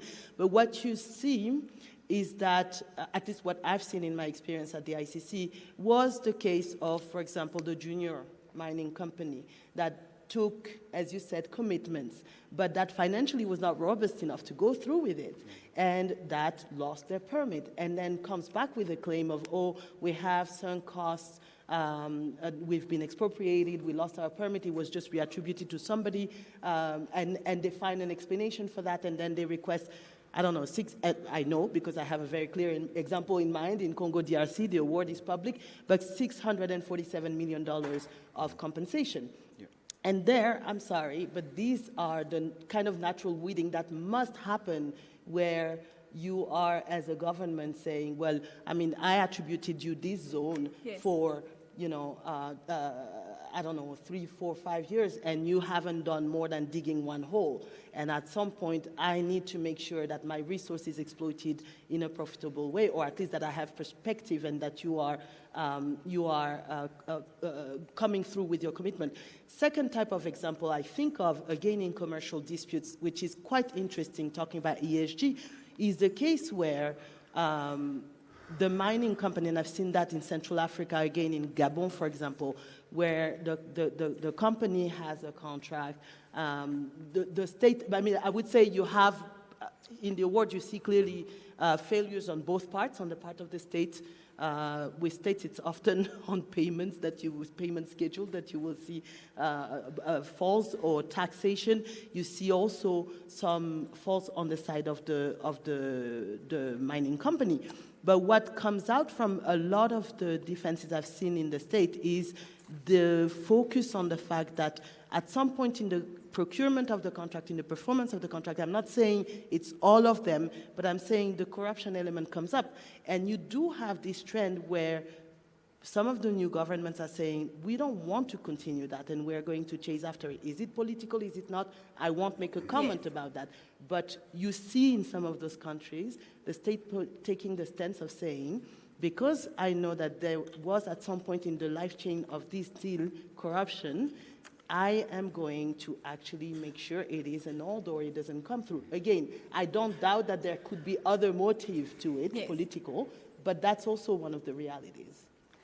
I think your and Kuda's discussion on this has probably taken us into the next topic that I wanted to cover, and that is how we look at this shift in the treaty arbitration lens. And I think, as Diamana, you've set out, that shift that we've been discussing makes that analysis more difficult, right? Like, in the more traditional expropriation paradigm, an investor may have framed its case around it had a protected investment right, and that's now that right the state took away or deprived it of value. In the kinds of disputes that we're talking about now, the state may not have taken anything, but they're saying, well, we're enforcing the conditions attached to the mining right, or exercising its regulatory authority, as you mentioned, Diamana. And the investor may say, well, you can call it what you want. The practical effect is to undermine the investment. And Nick and Kuda, I'd like to ask you this question, but when we talk about this, where is this line in practice between legitimate regulatory enforcement and measures that in effect amount to expropriation? Nick, if I can start with you here.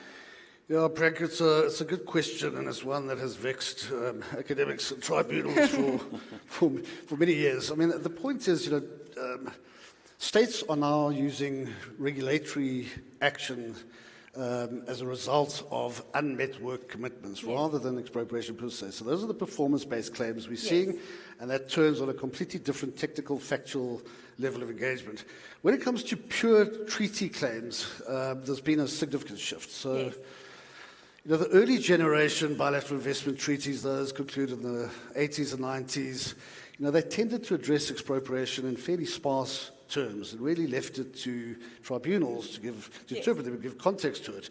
And similarly, the fair and equitable standard treatments, the most favoured nation treatments you found in those treaties, were very liberal and very favourable to investors. That had a significant effect on states. There was a bit of a chilling effect on their right to regulate. They were fearing regulating for fear of lawsuits. And at the same time, there were conflicting sort of analytical frameworks coming out of tribunals as to how one classifies whatever happened as expropriation, what was meant as expropriation, whether direct or indirect expropriation.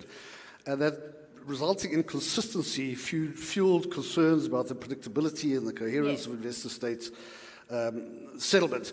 But that interpretive landscape has now shifted somewhat, and the line between legitimate regulation and compensable expropriation is being drawn by the treaties themselves. So now we have a new generation, they call them new generation bilateral investment treaties, have become prominent.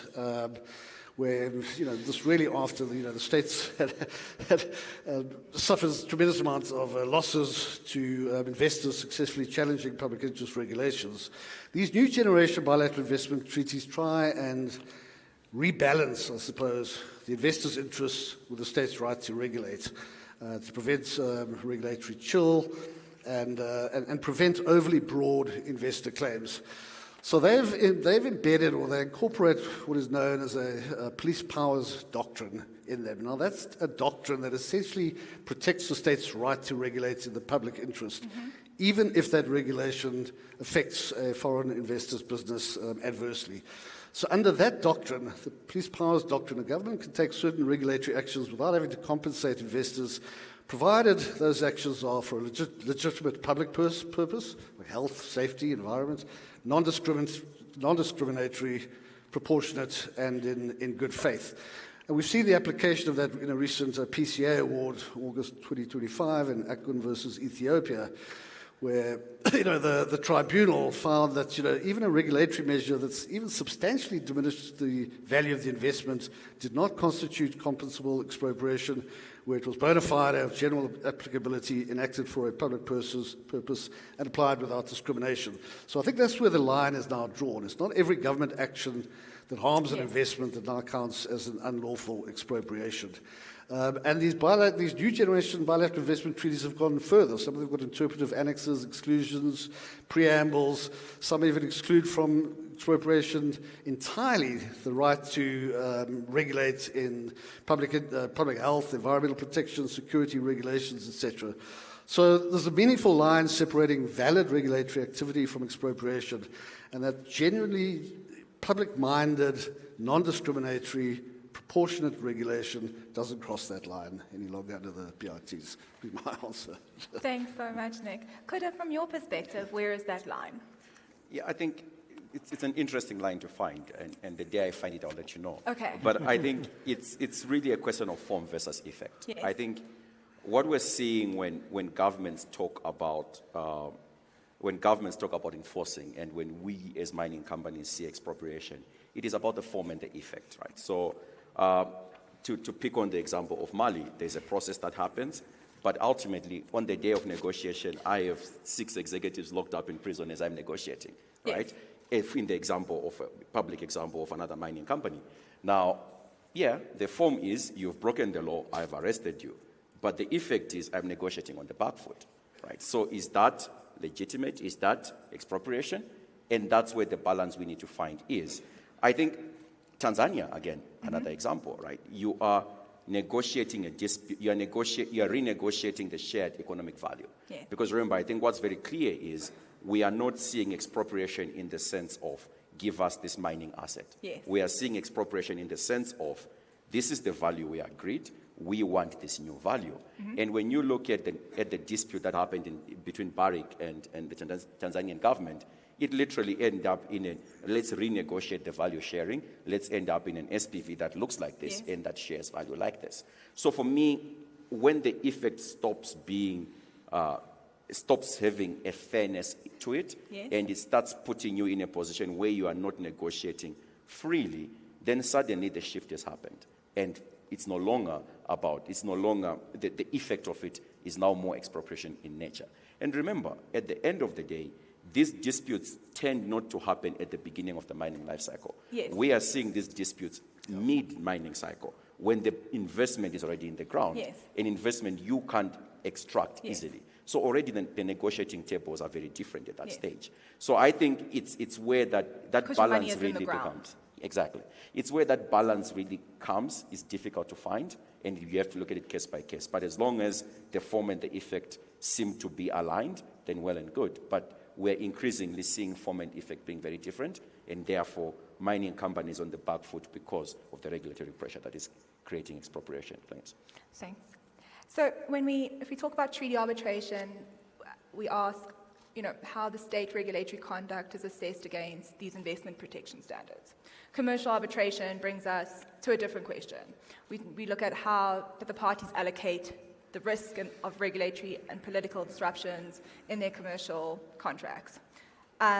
many mining projects are not governed by a single agreement. We all know that. They sit in a wider contractual architecture, including mining agreements, joint venture arrangements, financial documents, offtake agreements, construction contracts, etc.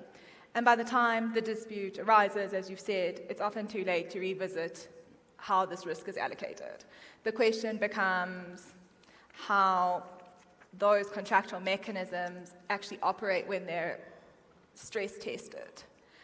Diamana, I'm going to start with you.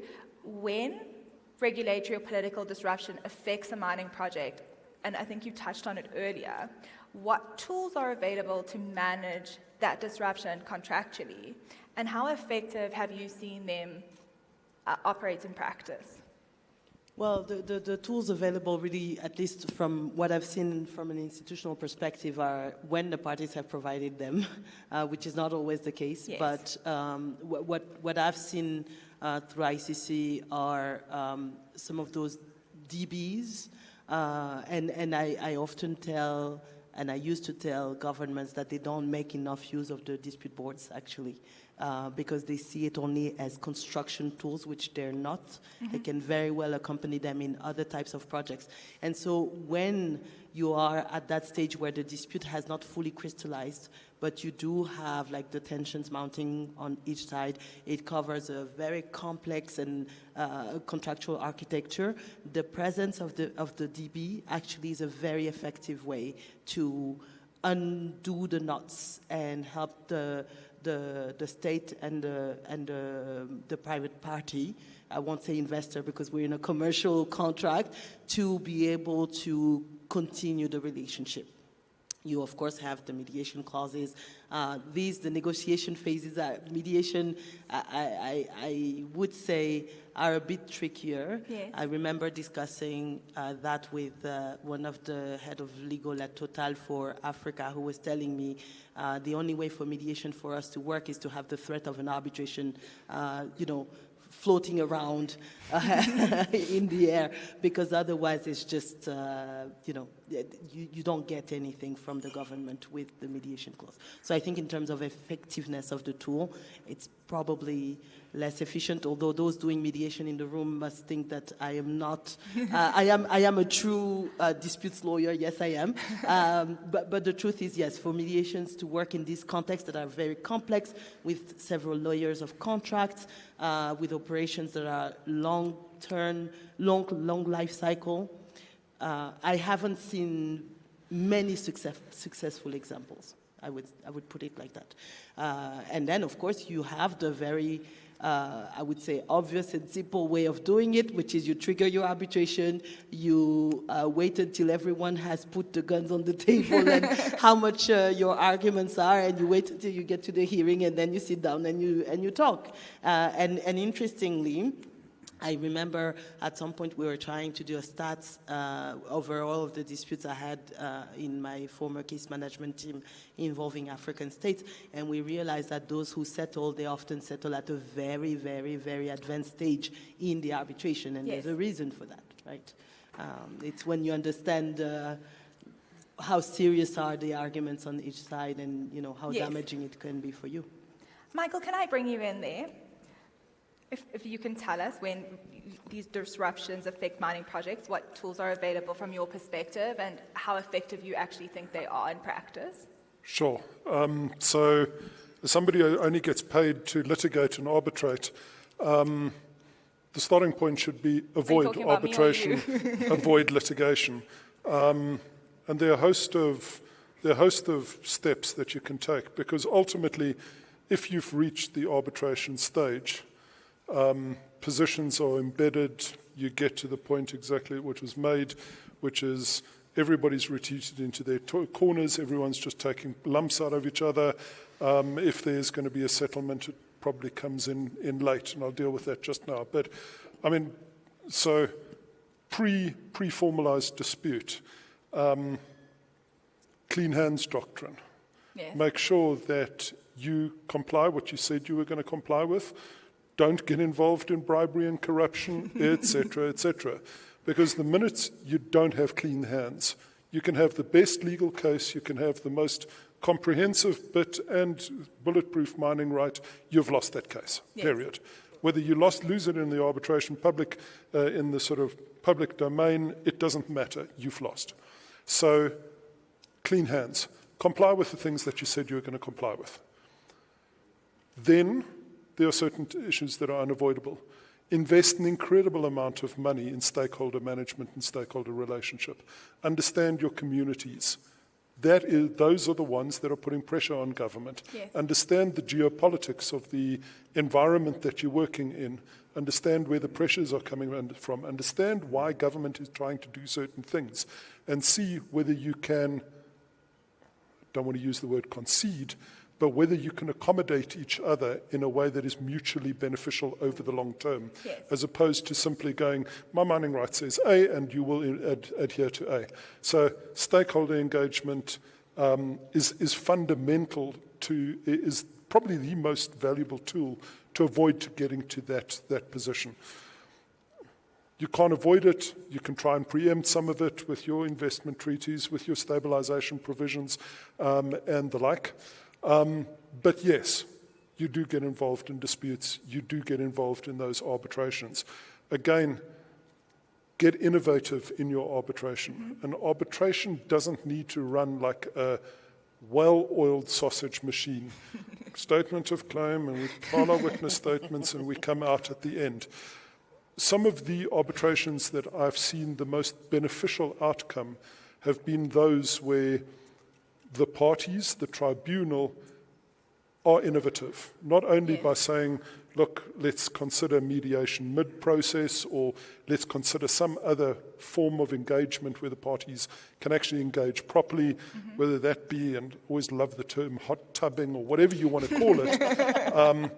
But try that. Other arbitrations that I've seen that have worked really well is where the arbitrators divvy up matters. They're actually brave enough to deal with significant interlocutory points early. Yes. They break down the merits of the dispute into bite-sized chunks.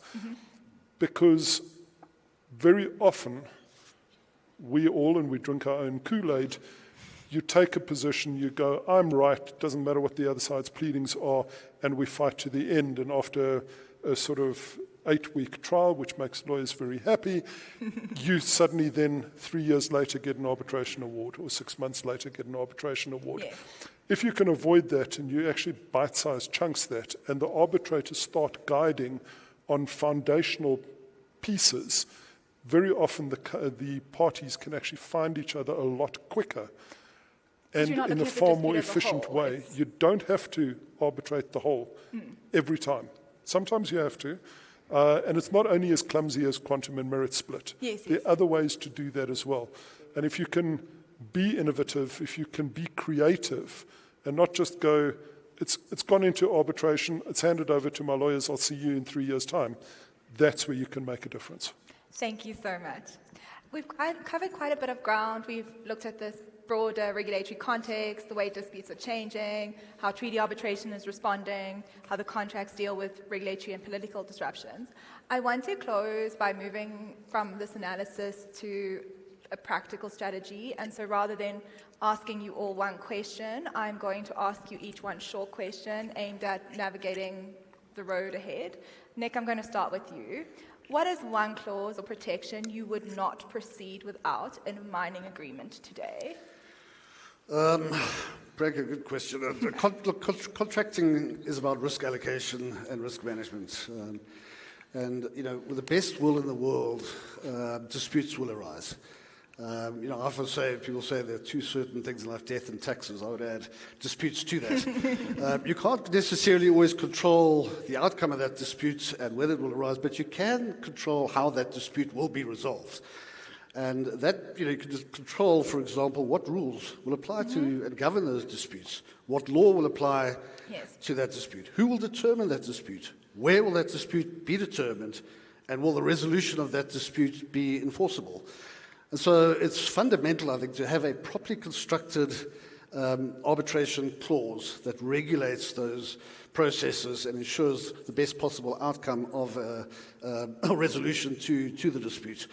If I may, can I just add another risk management clause that in an ideal world, investors look to stabilization clauses as well, that shield them from the political uncertainties and legal changes, particularly, as Guru said, looking at a 40-year horizon where you can sort of lock in the legal regime at the time of contracting or build in some sort of economic equilibrium mechanism if there are changes. And that's a big risk mitigation factor.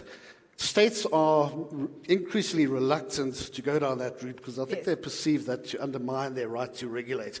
So the absence of that type of risk mitigation measure, one could look at force majeure clauses and material adverse change clauses. But I'll leave it. Thank you so much, Nick. Kuda, what is one risk in mining projects today that you think is still being underestimated? Yeah, I think to bring it full circle, I think the biggest risk we all still underestimate is time. When you think back and you go back to what I was talking around, which is mining is in it for the long haul. Yes. And what happens over a long period of time is this changing national narrative, changing national demands on the government, changing demands on the mining industry. There's political change, there is economic changes in a country. I'll give you an example. In Zambia, power supply was never an issue 20 years ago. Yes. Now it's a big topical issue. That's a change, and that comes with time. Mm-hmm. And, when I look back and think back towards my journey, for example, in First Quantum Minerals, in 2022, we made an investment decision to pump $1.2 billion into our Kansanshi mine in an S3 expansion. Yes. What that expansion did was basically to extend the life of mine till 2049. Yes. And one of the things we had to constantly think about is, what would Zambia look like between now and 2049?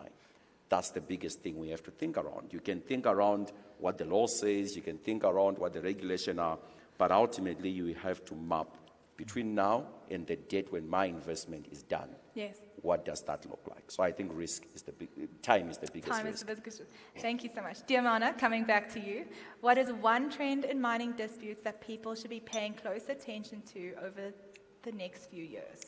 Well, for me, it's clearly, we've talked about it, it's clearly this shift in the sophistication of states and in the way they approach those disputes. As competition for critical minerals is increasing, governments are also better equipped to face contracting, all phases, negotiating, contracting, contract management, which they historically, at least from what the dispute I've seen, they had historically been very bad at.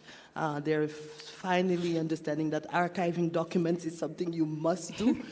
As something as simple as that, but it's really, suddenly governments are understanding that it's about managing properly your contractual relationship, and that means that the disputes are definitely no longer going to be those that we saw 15 years ago with an empty seat from the state.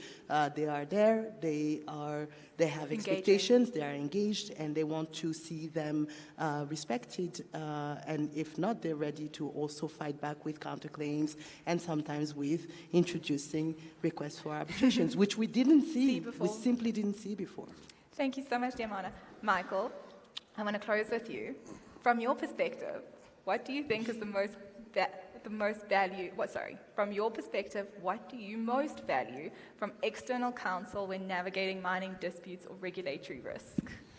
Sitting on a stage with two lawyers that I regularly brief in front of an audience of lawyers, cost. No, I mean, I might be thrown out. No, look, I mean, to be blunt about it, your top law firms, locally, regionally, internationally, they're all really good practitioners. So what differentiates them? For us, it is, does the law firm that we brief and that we engage on these matters, do they understand our business?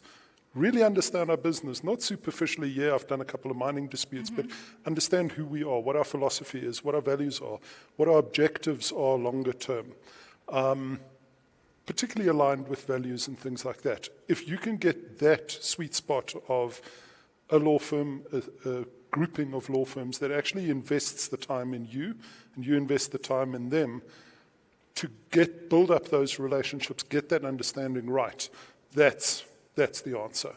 and discounted fee rates. Thank you so much. If there's one thing that we can take away from this discussion, it's that mining disputes in Africa are becoming more layered and more difficult to characterize. Beyond expropriation does not mean that expropriation has disappeared. It means that disputes are increasingly tied to the way mining projects are structured, operated, and regulated over time. What we are seeing in real time is how arbitration is adapting to that changing landscape. These disputes require tribunals and parties and council to engage with performance obligations, resource nationalism, regulatory intervention, and the commercial architecture of the mining projects. That adaptation matters. Arbitration has to continue providing predictability, legal certainty, while engaging with public purpose, regulatory change, and the commercial and political realities of mining on the continent. That is not only important in disputes, but it's also important in supporting a mining sector in Africa that's resilient, investable, and sustainable. Kura, Nick, Diamana, and Michael, thank you so much for sharing your thoughts so generously and your insights, and thank you all for joining us today. Thanks.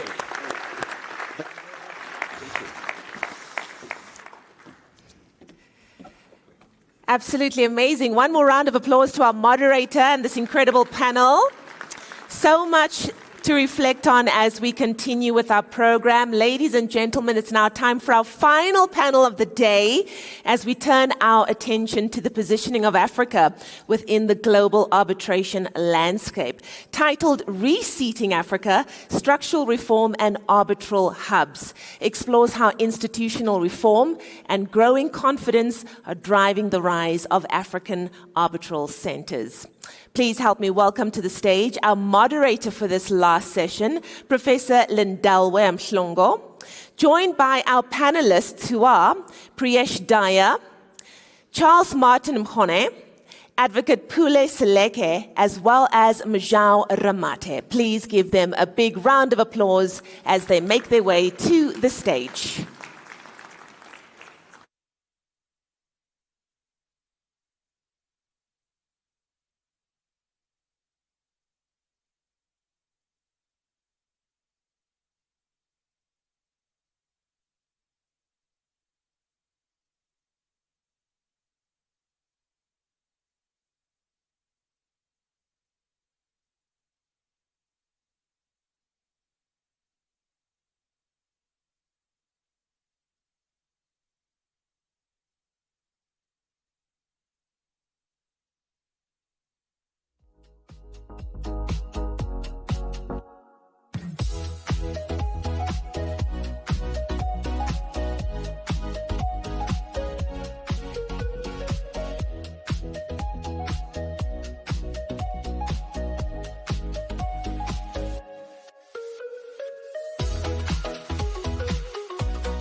Afternoon, ladies and gentlemen. My name is Karabo van Nierden, and I am from the JSA Bar.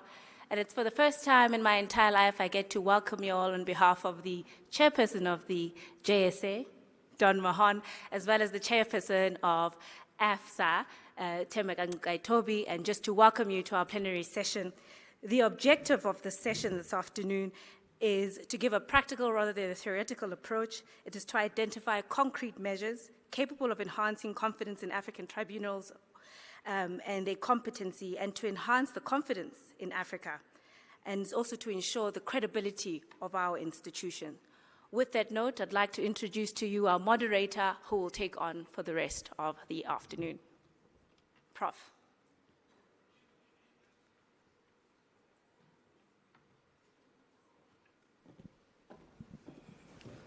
Good evening. Colleagues, is this the graveyard session? Good evening. Good afternoon. Okay, that sounds much better. Goedemiddag. I'm worried. I think we are going to prove them right. And I don't want us to prove them right. I want us to be very active and interact with our panelists. So please promise me that you are going to do that. I know it has been a long day and you have had to consume a lot of information throughout the day, but please bear with us. We also need you for this session. And please allow me to stand on the protocol that has been observed since yesterday and proceed with the session. And before I do that, I would like to commend the organizers for including academics in this type of events. You know, sometimes we are not invited and we miss out because we will like to engage and learn from our colleagues in the legal field, and this allows us to engage with you. So thank you so much for that. And as someone who has spent my career in academia, researching how to Africanize, decolonize, and reform intra-African trade and investment, I am looking forward. I'm sure I'm going to walk away with lots of topics for my papers. And colleagues, because we gather here at a critical juncture in the evolution of the international arbitration system on the African continent, it has been rightly observed in the past 2 days that Africa continues to be a site of significant commercial activity. However, we have yet to harness its full potential as a hub for dispute resolution. I believe this dislocation is neither accidental nor benign, as it reflects deeply embedded structural, historical, and epistemic imbalances within the global arbitration system. Today's discussion must therefore move beyond the technical reform. I'm hoping that it will confront the broader project of Africanization and reformation of the international arbitration system. This, colleagues, requires us to interrogate norms, institutions, epistemologies that shape this system. As I say this, I am reminded by an intervention by Dr. Vuyo Mjimba. Some of you might know him, and who at the 2016 African Young Graduates and Scholar Forum, after a very young scholar made a compelling presentation on the history of the ancient African commercially rich and African emphasizes, he asked the question, so what? Saying that he hears what the young gentleman was saying, however, so what? What do we stand to benefit from that presentation? And while he was doing this, he cautioned that it may be affirming to recall Africa's historical participation in the global commerce. Such reflection does not in itself, however, resolve the pressing realities of our continent. He challenged us to move beyond celebration towards application and ask what lessons can be drawn and how they can be meaningfully translated into contemporary African contexts. That challenge resonates profoundly with our discussion today. It is not enough, colleagues, to assert that Africa can be a center for arbitration sit.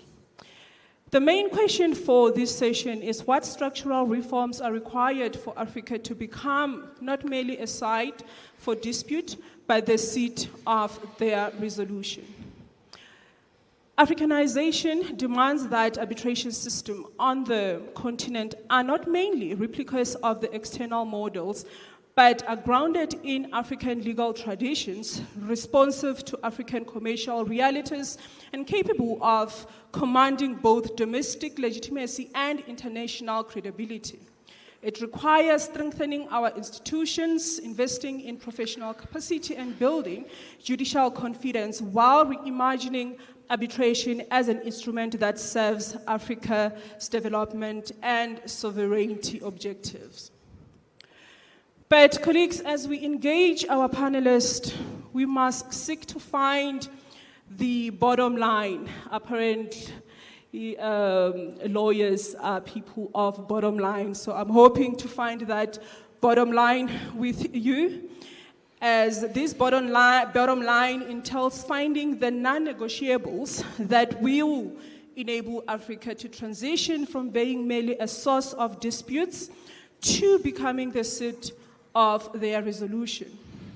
This session is therefore not simply about arbitral seats or practical procedural efficiency. It is about striking that bottom line where principles meet practice, where the so hard what by Dr. Mjimbi becomes a program of action, and where reformation aligns with commercial reality to produce an arbitration system that is both credible and self-determined. With that framing, colleagues, I will now turn to our distinguished panelists. And we have Mr. Priyesh Daya, we have Mr. Charles Martin Mone, we have Mr. Mujau Ramate, Senior Advocate Don Mehon, and Ms. Rachel Chibaya. These panelists, colleagues, are here to spoon feed us. So please, as they engage, pose the questions if you need clarity. And I will only ask 2 questions per speaker to allow everyone an opportunity to also contribute to the conversation that we are going to have in this session. And what I will request is that each speaker, starting with Mr. Priyash Daya, to quickly give us his opening remarks and also introduce himself. Over to you, sir. Thank you. Thank you very much, Prof. And I see that we have 41 minutes before the cocktail hour starts. So I'm going to say it's time for Africa. That's where I'm going to start. But let me introduce myself properly. My name is Priyesh Daya. I'm a partner at Weber Wenzel, focusing on international arbitration and also domestic arbitration and commercial litigation. At the same time, I'm also a member of the ICC, the International Chamber of Commerce, International Court of Arbitration, representing South Africa. Let me perhaps start today's conversation with, I suppose, the most important note, because this conversation is often framed around the problems that we often encounter and that we face and that we realize, and that is not the full picture. I'm going to start by saying that reform is in fact happening. African arbitration legislation is being modernized. Institutions are growing in sophistication and capacity. Leading regional bodies are investing in training, capacity building, and practitioner development. African arbitrators are being appointed at the highest levels of international arbitration. I can say and share with you that the ICC, Court of Arbitration, or rather the ICC, is establishing a dedicated Africa representation office. And I can see Michael smiling away. Yes, Michael, it's happening. So the ICC is also going to be setting up an office before the end of this year in Africa. And the direction of travel is therefore clear, and it is encouraging. And I'm going to explain why as we go along. But let's be honest where we're starting from. Yes, there is a problem, most certainly. Africa does generate some of the world's most complex and high-value disputes in mining, energy, infrastructure, logistics, and finance. These projects are built on African soil. The risks are carried by African states and businesses, and the consequences are felt by African communities. And yet, when those disputes arise, the bulk of them are heard outside of Africa. The seat is often London, Paris, Geneva, Singapore. The legal fees flow offshore. The jurisprudence develops elsewhere. The practitioner experience accumulates abroad. So there we have it. Africa generates the dispute and then exports it. So that is the problem I've just cited. There's certain distinct dimensions that I believe are worth talking about today, starting with why do parties continue to designate foreign seats? There's a persistent pattern, and we need to interrogate that. The other distinction or distinct feature I would like to highlight is the rise of arbitral or African arbitral hubs.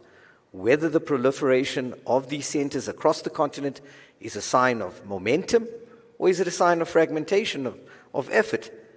And what opportunities, as was I would believe were mentioned today, the Africa Free Trade Agreement.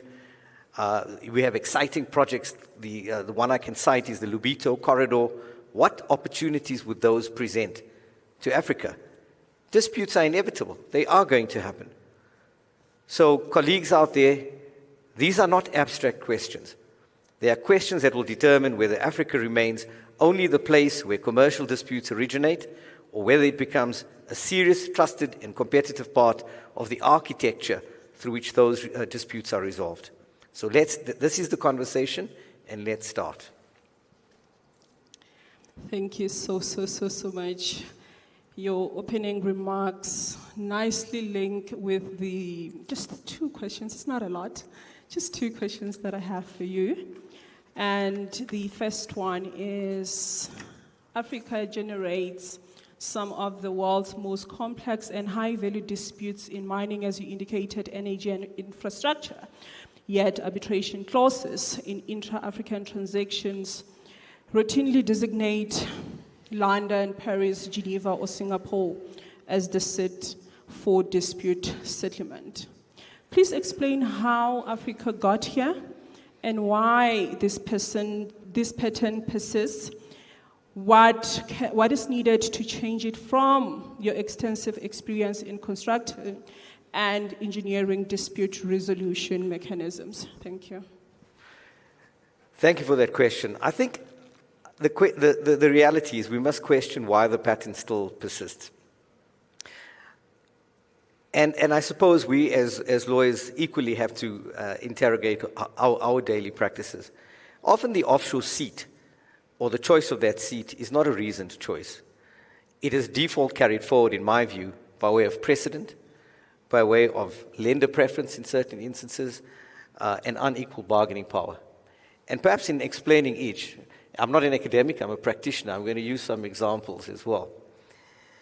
And the one thing I often pick up as a practitioner is what I call the template clause inertia. So what I see often in construction disputes, as you mentioned, something that I often run with, are standard form contracts, for example, engineering contracts, such as the FIDIC range of contracts, that would often defer to an ICC or an LCIA arbitration process with a seat often in London or Paris, for example. So, and what often happens is, and I always term this the midnight clause, where parties are engaging in negotiations, they're drafting their contract, and the dispute resolution clause is often the last clause that's often thought about. And I then see what happens is the cut and paste type of practice that happens. And when the dispute arises, parties often then ask themselves, well, how did we end up having to now resolve our dispute in Paris, for example? And that's because there should have been, in my view, a better assessment of that clause. So that's the one thing. What I've done in practice, though, to deal with this is, even though the FIDIC contract does defer to the ICC, the seat can always be a seat that is closer and is cheaper. So, for example, one of my very first international arbitration matters was in Mozambique. It was the dispute was a resolution clause entailed an ICC arbitration clause or ICC process, and the seat that was chosen was in Cape Town. So it just made it, and it was a US-based company with a dispute in Mozambique. The second issue I mentioned was lender conditioning. And it's often we see that offshore seat preferences are embedded in multilateral and bilateral standard form agreements, or even export credit agreements. And so financing, it's basically borrowers, or rather parties, having this embedded clause in that contract. Unequal bargaining power, another factor, and something that I think parties should fight back on, or rather when they're negotiating. Rather, I would always say, if a party in negotiating a contract, if you can't agree to the governing law of the host country, and you choose an alternative like English or Welsh law, then I would opt for the seat rather being in a neutral venue. And that seat can be in Africa, most certainly. I've personally chosen, where I could not choose South Africa or Johannesburg as a seat, I've chosen Mauritius as a seat. Kigali is becoming a more prominent seat now as well, and so is Lusaka. I think another important factor is the perception of legal risk, something that I pick up often as a practitioner. There's a general sense of, rather, there's a lack of confidence in African seats. And the problem with that is I think, is a structural problem as well. I think as we sit in this conference this week and we speak to, what is it that we can do to promote arbitration? How do we strengthen institutions? A key question arises is, what are the role of the courts in these jurisdictions? Courts need to be pro-arbitration. I think it's something we've all recognized. And I think that's something, when I advise a client on where to choose the seat, the one thing I'd want to ensure is that the court is not going to unnecessarily or interfere with that arbitration. I think maybe a lot of us would be familiar with the SOAS, or the School of Oriental and African Studies survey that was done in 2024, where the survey, one of the conclusions was that parties, even after an arbitration had started, had chosen to shift the arbitration to one of the continental seats simply because of the hostility they experienced by virtue of the courts. So something to think about on our side. Then there's also this vicious cycle, or circle as I call it, which is where often the perception is that parties won't choose an African institution to administer a dispute simply because there's a feeling that, well, that African institution might not have enough credibility. They may lack the caseload, in other words. And that's a real problem because the practitioners won't choose it and institutes won't disclose the number of disputes they're handling. So it's a cycle that just continues, unfortunately. So these are some of the barriers. Now, the question that you asked me also was, well, what are the reforms that we should be thinking about? Well, I think on the one hand, I'm already seeing, or I think we're already seeing legislative reforms. I'm thinking about Zambia, for example. They've just recently, they've got their alternative dispute resolution bill. It's before their Ministry of Justice. And this, again, will transform their arbitration legislation or frame architecture, coupled with a new mediation framework and a dispute adjudication framework that's supported by statute. I can think about Kenya that's also pushing for new legislative reform. At the same time, another good example of reformation, again, is what I call government procurement. And something that comes to mind is that, if I think about Zambia, and right now the competition for critical minerals, and you can see with the geopolitics, with the West competing for critical minerals with the East, and Zambia becoming a sort of focal point for mining again. The one thing that the government in Zambia has done is that it's issued a decree where all state-owned entities in Zambia have to ensure that disputes are resolved through arbitration, but via the Lusaka Arbitration Center. And that arbitration center, as I understand, was only created about 2 years ago. So that's perhaps another way, another positive form of reformation as well.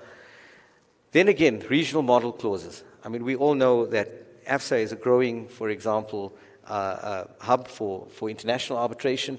It's always been known as a strong domestic arbitration forum, or rather, institute. So, and I think could play a better role in the region as well. And again, appointment reform, which is that we must have an Africa First philosophy. So whenever we are, instituting arbitration proceedings, we must ensure that we start appointing arbitrators and not just training arbitrators from Africa. So those are just some of the points I'd like to make as a practitioner.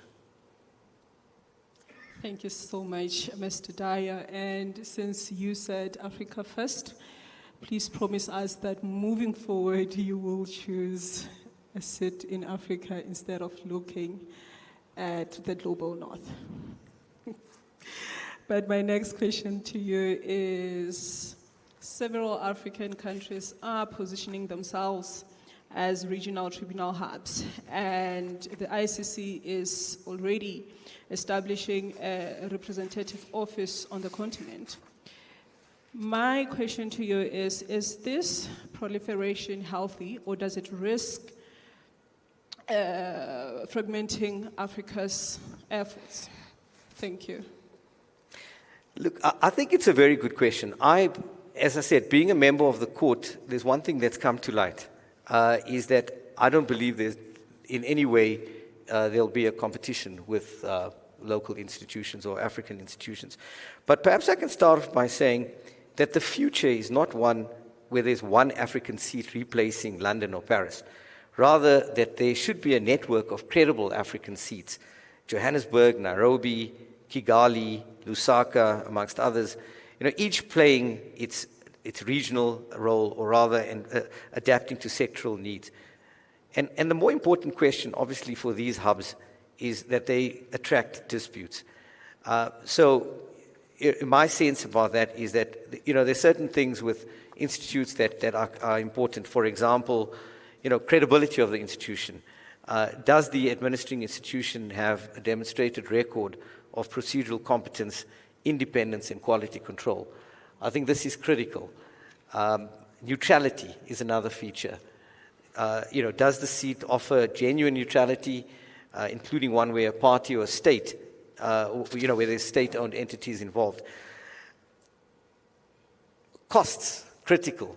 Clients often want to understand that costs, there must be transparency around costs. The cost of arbitration, institutional fees, for example, arbitrator rates, hearing facilities, travel, and the like. It must be competitive for institutions to succeed. Expertise is also critical. Is there sufficient pool of experienced arbitrators, for example, counsel and experts in the relevant sectors? Now, why I'm raising all of this here is key to your question. I think it's good that we see a proliferation of these arbitral institutions around Africa. I think it means that there's momentum. I don't think that it's in any way fragmenting, the process. And I think also that arbitral institutions play a very important role in terms of promoting arbitration as an effective dispute resolution mechanism. And that's important. And, at the same time, while the fraternity is growing, it's also important, as I mentioned earlier on, that, courts are seen to be arbitration friendly as well. So there's from an African perspective, I think it's good that there's a proliferation. The fact that we're seeing leading institutions such as the ICC, as I mentioned earlier, coming in my view, is a positive. Why I'm saying this is because it's undeniable. The ICC has probably 100 years as a lead, insofar as arbitration is concerned. It turned 100 probably 3 or 4 years ago. It has got, being a member of the court, one can pick up that diversity is critical. There are 35 court members from Africa.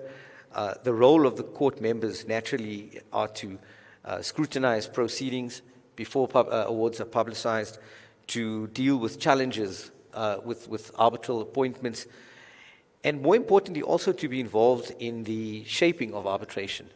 One also gets involved with the ICC Commission, where we look at cutting-edge new rules. We look at protocols around the use of artificial intelligence in arbitration.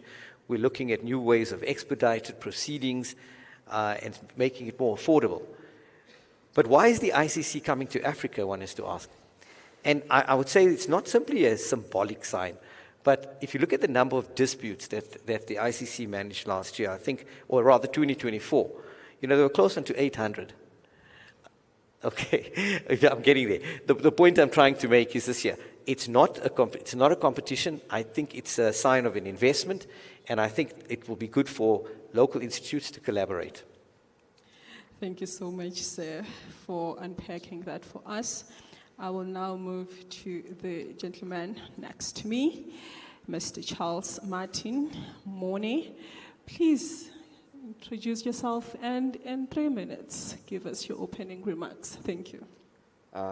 Thank you very much, Prof. Most of the issues that we'll be dealing with, I think Precious has already tackled most aspects of the same.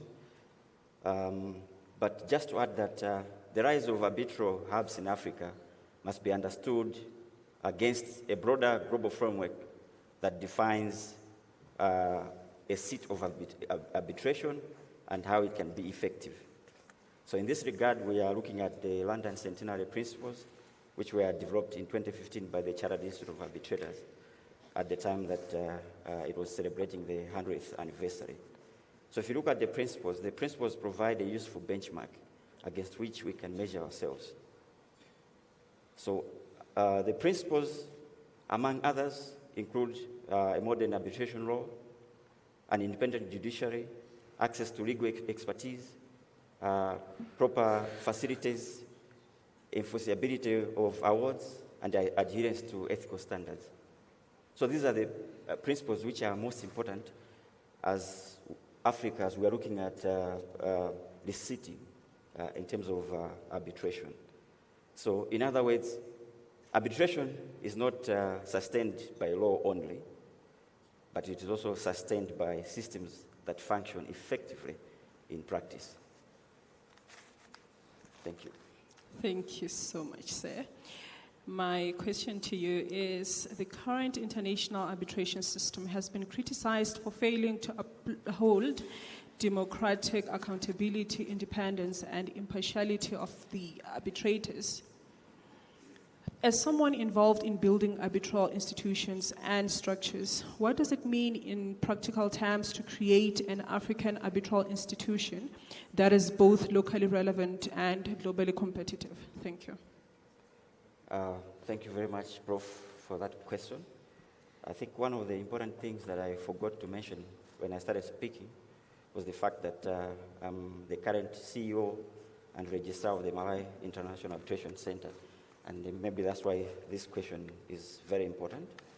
So if I may begin, arbitration has a perception, and it's a perception problem. It is not a fatal one, but a real one. Arbitration is sometimes described as a system where the same 10 arbitrators are appointed in half the cases, where proceedings take as long as litigation, and where courts can make even successful parties wonder whether victory was worth it. That may be an exaggeration, but like a good joke, it mostly lands because there is some truth in it. Now, the important point is this. Users still overwhelmingly choose arbitration.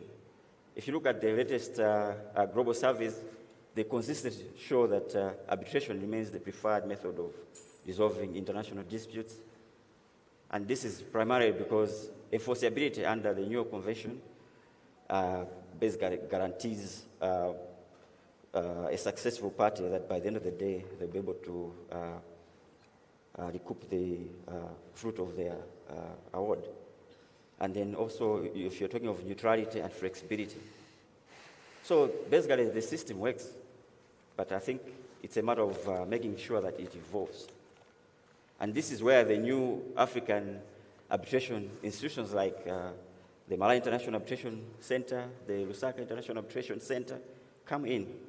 So in practical terms, if you are talking of building a credible African arbitral institution, it is not about reinventing arbitration. It's basically about restoring confidence, and particularly from the perspective of users in our jurisdictions. So here I put forward some pillars that would help us as we are looking at basically re-engineering, or I would say reseating arbitration in Africa. First of all, I'm looking at independence. So independence is not a slogan, but it is a structure. An institution must be designed so that no single stakeholder, whether government, private sector, or even the legal profession, can dominate it. If users suspect that appointments are influenced behind closed doors, obviously confidence evaporates very quickly for that matter. So governance is very important.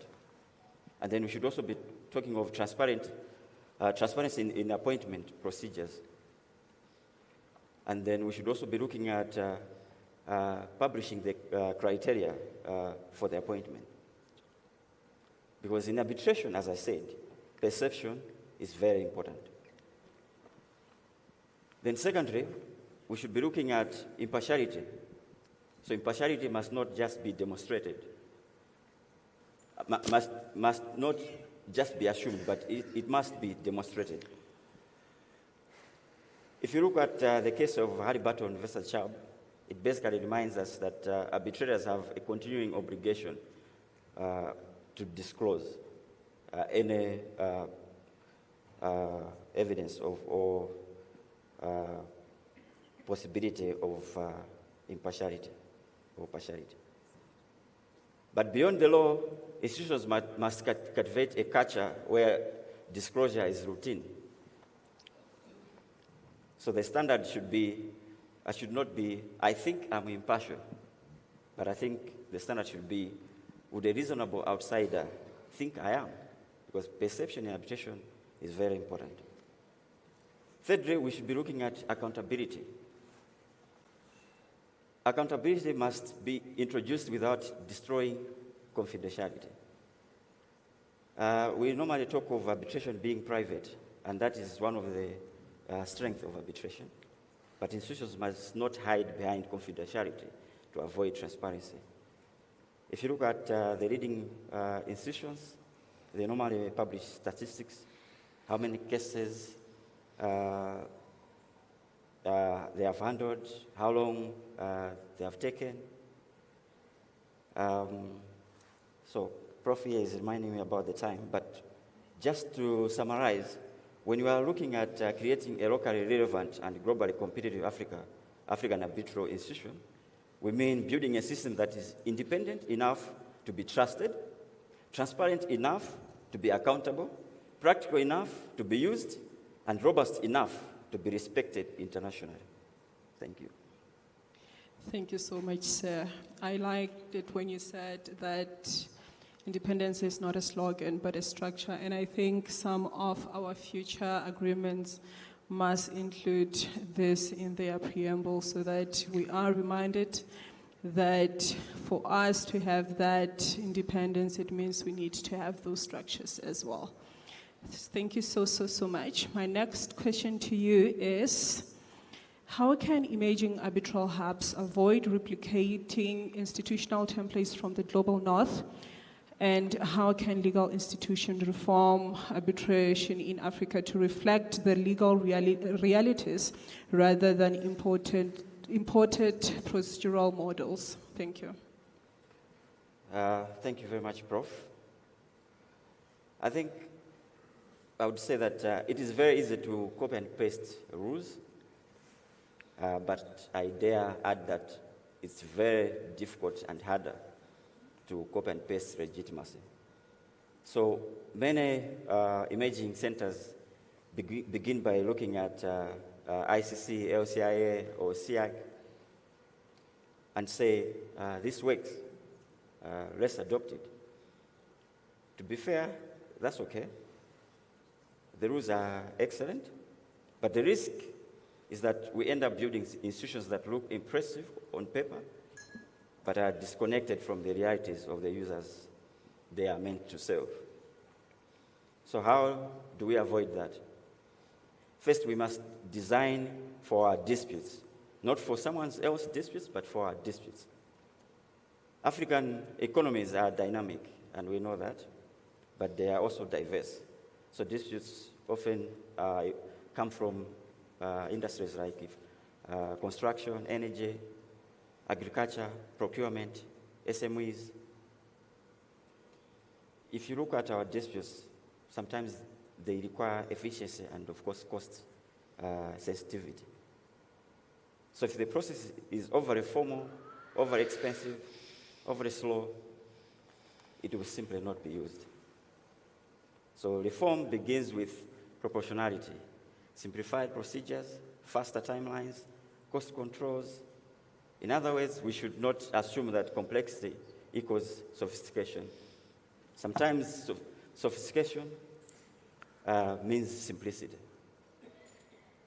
And then we should also look at building African capacity intentionally. One of the long-standing criticisms of international arbitration is the concentration of appointments among a relatively small group of practitioners. And if we replicate that, basically we simply reproduce the problem.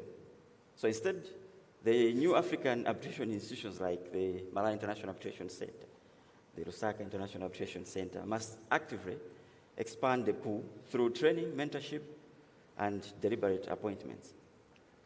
And this shouldn't be as a matter of tokenism, but as a matter of sustainability. Because if we do not build our own arbitrators, we will always import them. And with them, we import the cost and dependency. We should also look at embracing mediation.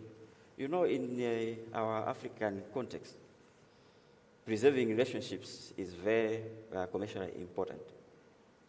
So arbitration should not be seen as the end of dialogue, but as part of the broader dispute resolution framework.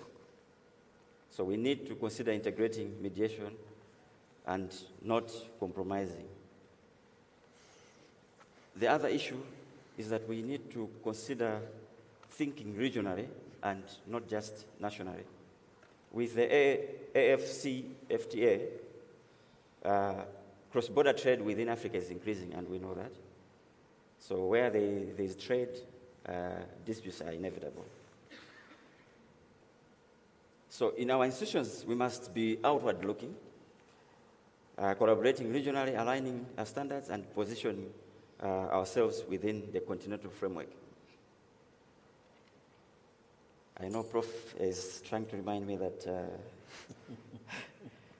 my time is up, but basically just to say that if the new African arbitration institutions like the Malawi International Arbitration Center can consistently deliver that experience, then we will not need to convince the world that Africa is a credible seat for arbitration, because the users will do that for us. And that's what we need, and that's what we need to aim for. Thank you. Thank you, sir. Yeah, I'm just trying to be mindful of time. That clock over there is also reminding me, so that's why I'm reminding you as well.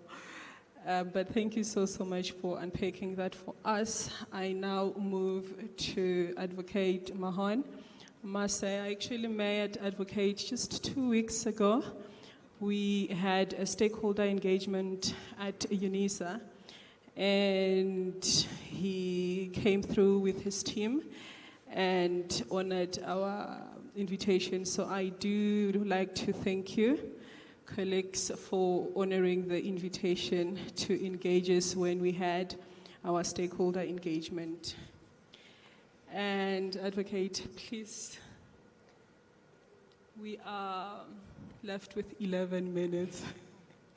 So please introduce yourself in 2 minutes, because I'm sure everyone knows you, so I'm gonna give you only 2 minutes, and then give us your opening remarks. Thank you. Thank you. Advocate Don Maan, the chair of the Johannesburg Society of Advocates. And I'm very grateful to host my fellow panelists, together with Advocates for Transformation, the Joburg Bar's strategic governance partners. And it's fitting that we are co-hosting with AFT, because you can't really speak about the development of an African arbitral hub without speaking about the development of practitioners. And you can't speak about the development of practitioners without mentioning Advocates for Transformation. And the development of practitioners who practice in the field of arbitration can only inure to building a sustainable arbitral field.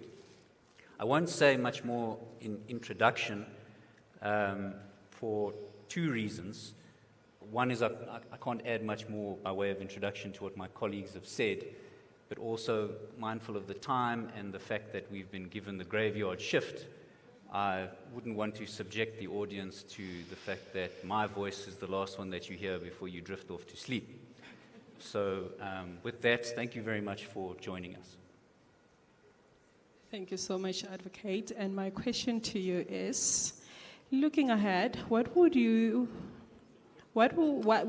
success for Africa arbitral hubs look like in the next 10 decades?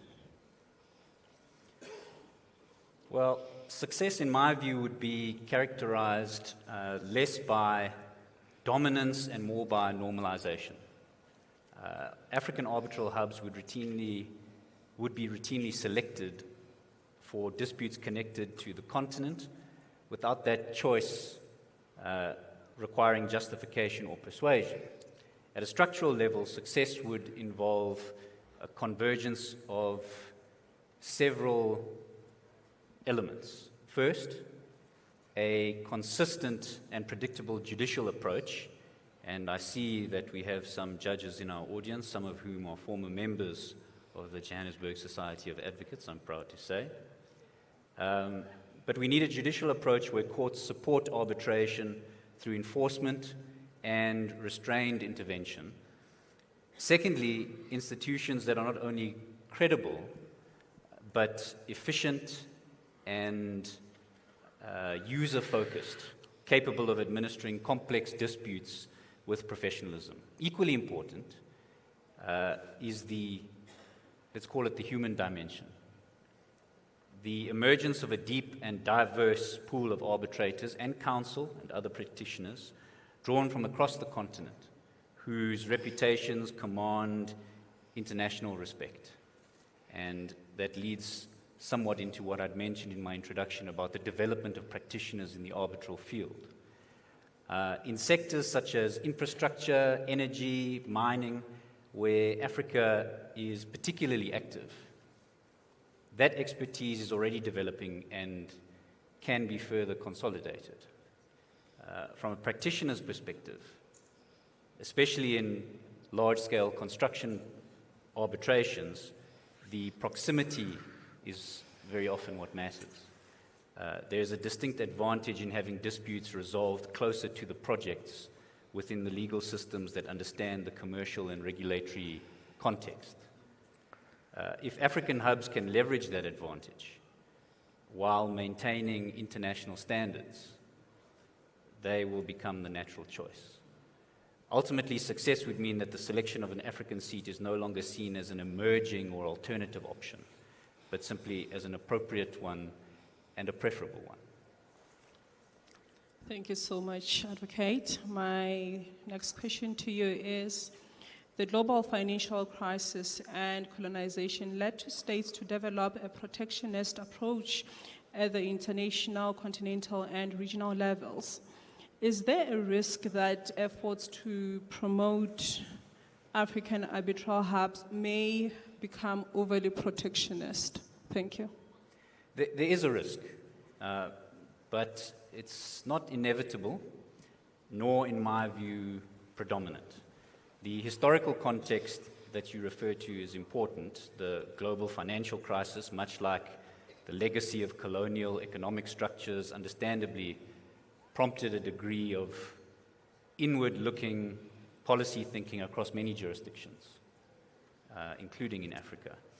In the arbitral sphere, that can manifest as a desire to retain disputes, expertise, and economic value within the continent. However, arbitration does not lend itself particularly comfortably to protectionism. Its legitimacy is rooted in party autonomy, neutrality, and international enforceability. Any attempt to impose artificial constraints, whether through restrictive appointment practices or an exclusionary institutional culture, would likely prove counterproductive. It would, in my view, diminish rather than enhance confidence in Africa as an arbitral hub. The more promising trajectory is one of confident openness. African arbitral hubs should not seek to insulate themselves from the global system, but rather to participate in it on an equal footing. Thank you so much, Advocate, for that. We are now going to move to our fourth speaker. I hope you are ready, Mr. Mojao Ramate. And in 2 minutes, please introduce yourself and give us your opening remarks. Thank you. Thank you very much. I'm a legal practitioner. I'm doing arbitrations mainly in labor space as well as in commercial in the hub of Mpumalanga. I'm the current General Secretary of the Black Lawyers Association, and it can only give me pleasure to observe the black practitioners in the hall who are contributing to the development of this legal discipline of arbitration. My issue really is aligned with the issue of education and or training post your qualification, so that it can assist us with the issue of sustainability. You have well-trained practitioners on ADR and arbitrations. You are guaranteed you can have a judge that will be more aligned to understand the need to either enforce those awards and their significance. And equally, you are able to expose all the practitioners across the continent to understand the significance of this important legal discipline of arbitration. So we must make sure, as we want to do this hub, that we re-engineer the education system so that we uphold the integrity of that hub and make sure the pool is big enough to enable us to run through the continent without insourcing any outside continent expertise, if you like. So those are just my few remarks.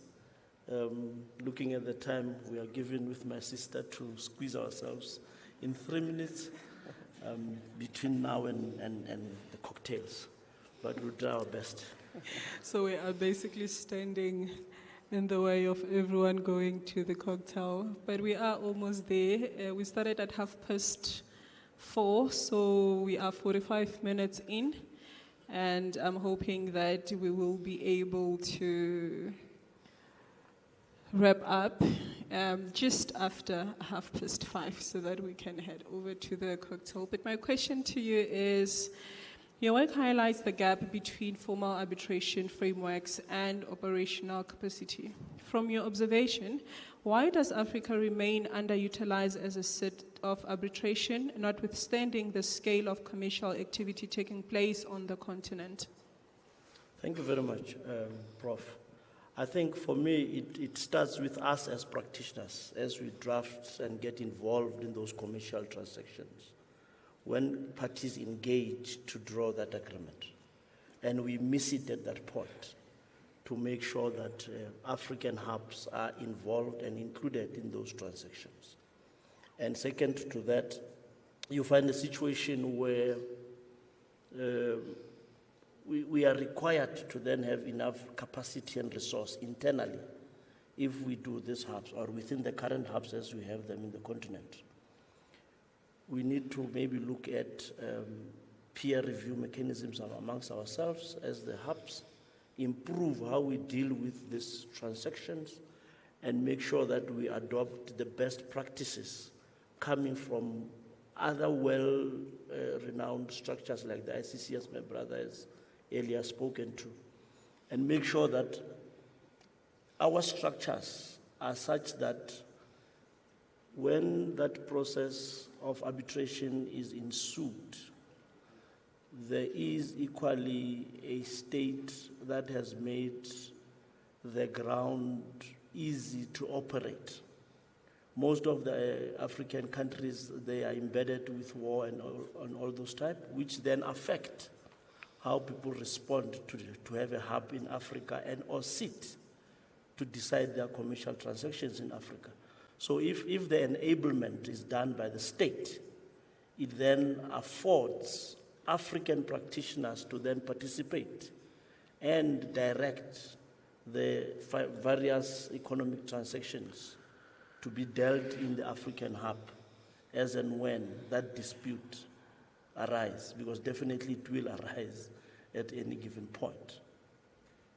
So I believe that those are my points in answering your question, Prof. Thank you so much. I will now move on to my next question, which is, judicial unpredictability and enforcement uncertainty are consistently cited as the primary deterrents to seating international arbitrations in Africa. How fair is this characterization, and what does a genuinely pro-arbitration judicial culture look like in practice? Thank you. When the West doesn't want to come to Africa, they can give you all these various aspersions about Africa as such. So you are sitting with a situation where we are able and we have those institutions that manages arbitrations for both locally and internationally already in Africa. And they're doing very well. Maybe we do not publicize those good work. And as a consequence, you find equally the parties in the agreements being reluctant because the enforcement in Africa may to a bigger degree be a difficulty in many countries. And that's where I'm referring to the enablement by the state to make sure that there is the judicial system that when the award comes before them, they are able to take it forward and make sure that the winning party achieves what they have succeeded to do and speedily get to closure of that dispute. And the way I look at it, this post circumstances that we need to have a situation where, as African practitioners, we appreciate what we have and expose it to the world and make sure that we have developed the practitioners and the arbitrators that can make disputes, resolve them without influence. System of accountability exists, and we are then able to bring the confidence of people to come and do their disputes in Africa.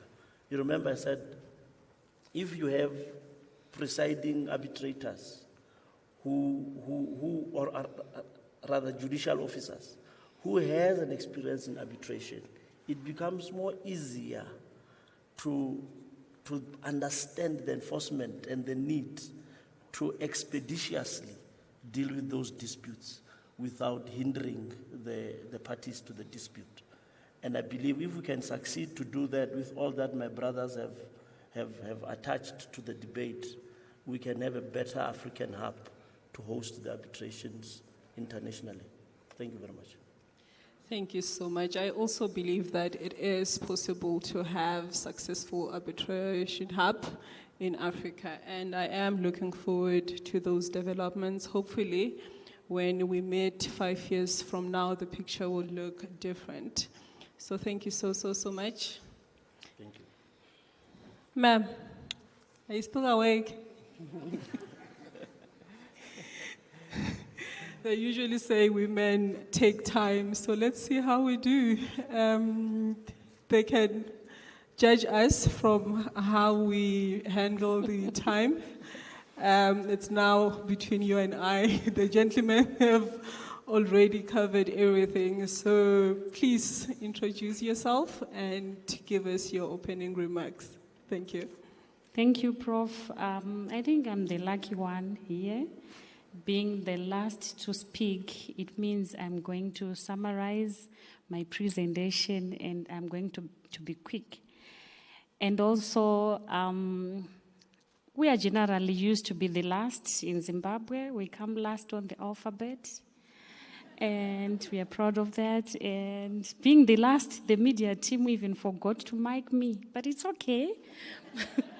And the printing team forgot to print my name, but it's okay. Good evening, esteemed colleagues, guests, and members of the judiciary. My name is Rachel Chibaya. I am the current Vice President of the Law Society of Zimbabwe and a practicing attorney with RCLC Commercial Attorneys in Harare, Zimbabwe. It is an honor to contribute to this important discussion on reseating Africa, structural reform, judicial confidence, and the rise of African arbitration. This topic speaks not only to the evolution of dispute resolution on the continent, but also to Africa's broader positioning within the legal and commercial landscape. For many years, arbitration involving African parties and disputes has been seated outside the continent, often driven by perceptions around neutrality, efficiency, and judicial reliability. While those perceptions were shaped by historical realities, they also present us with a critical opportunity to redefine the narrative and reposition Africa as a credible and competitive seat for arbitration. Reseating Africa is not simply about shifting geography. It is about building trust. It requires deliberate structural reform, strong and consistent judicial support, and institutions that inspire confidence both locally and internationally. Without these elements, the conversations remain aspirational, With them, it becomes transformative. Judicial confidence, in particular, is the cornerstone of this evolution.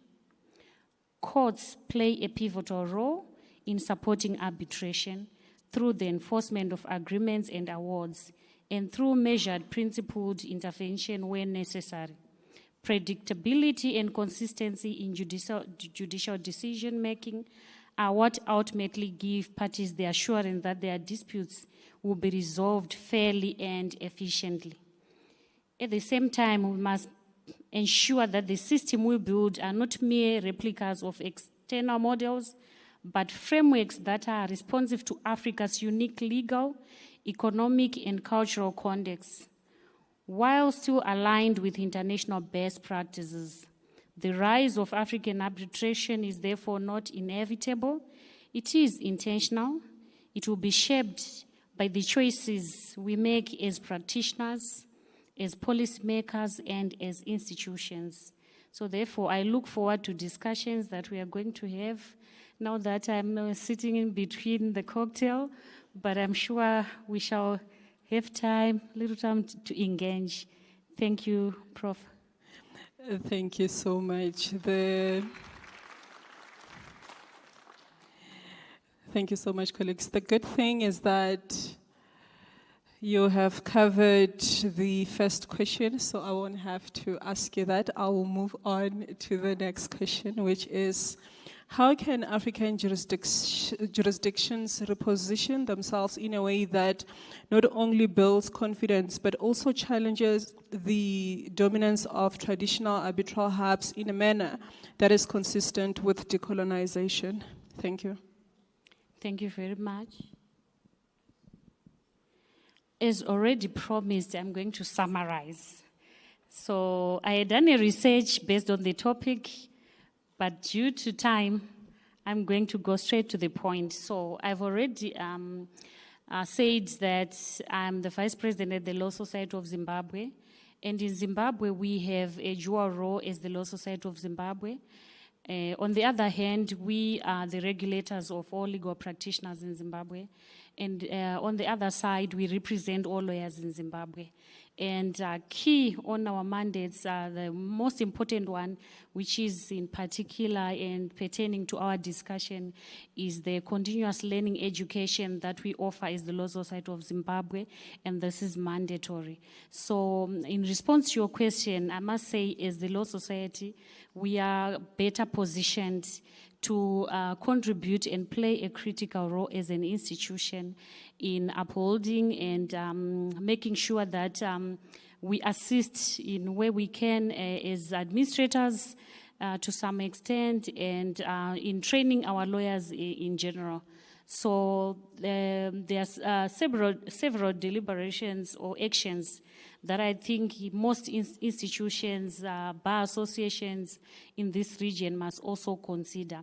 So they must consider investing in strong local institutions that can compete on equal footing with established global centers. I think much of this point has already been covered by previous speakers.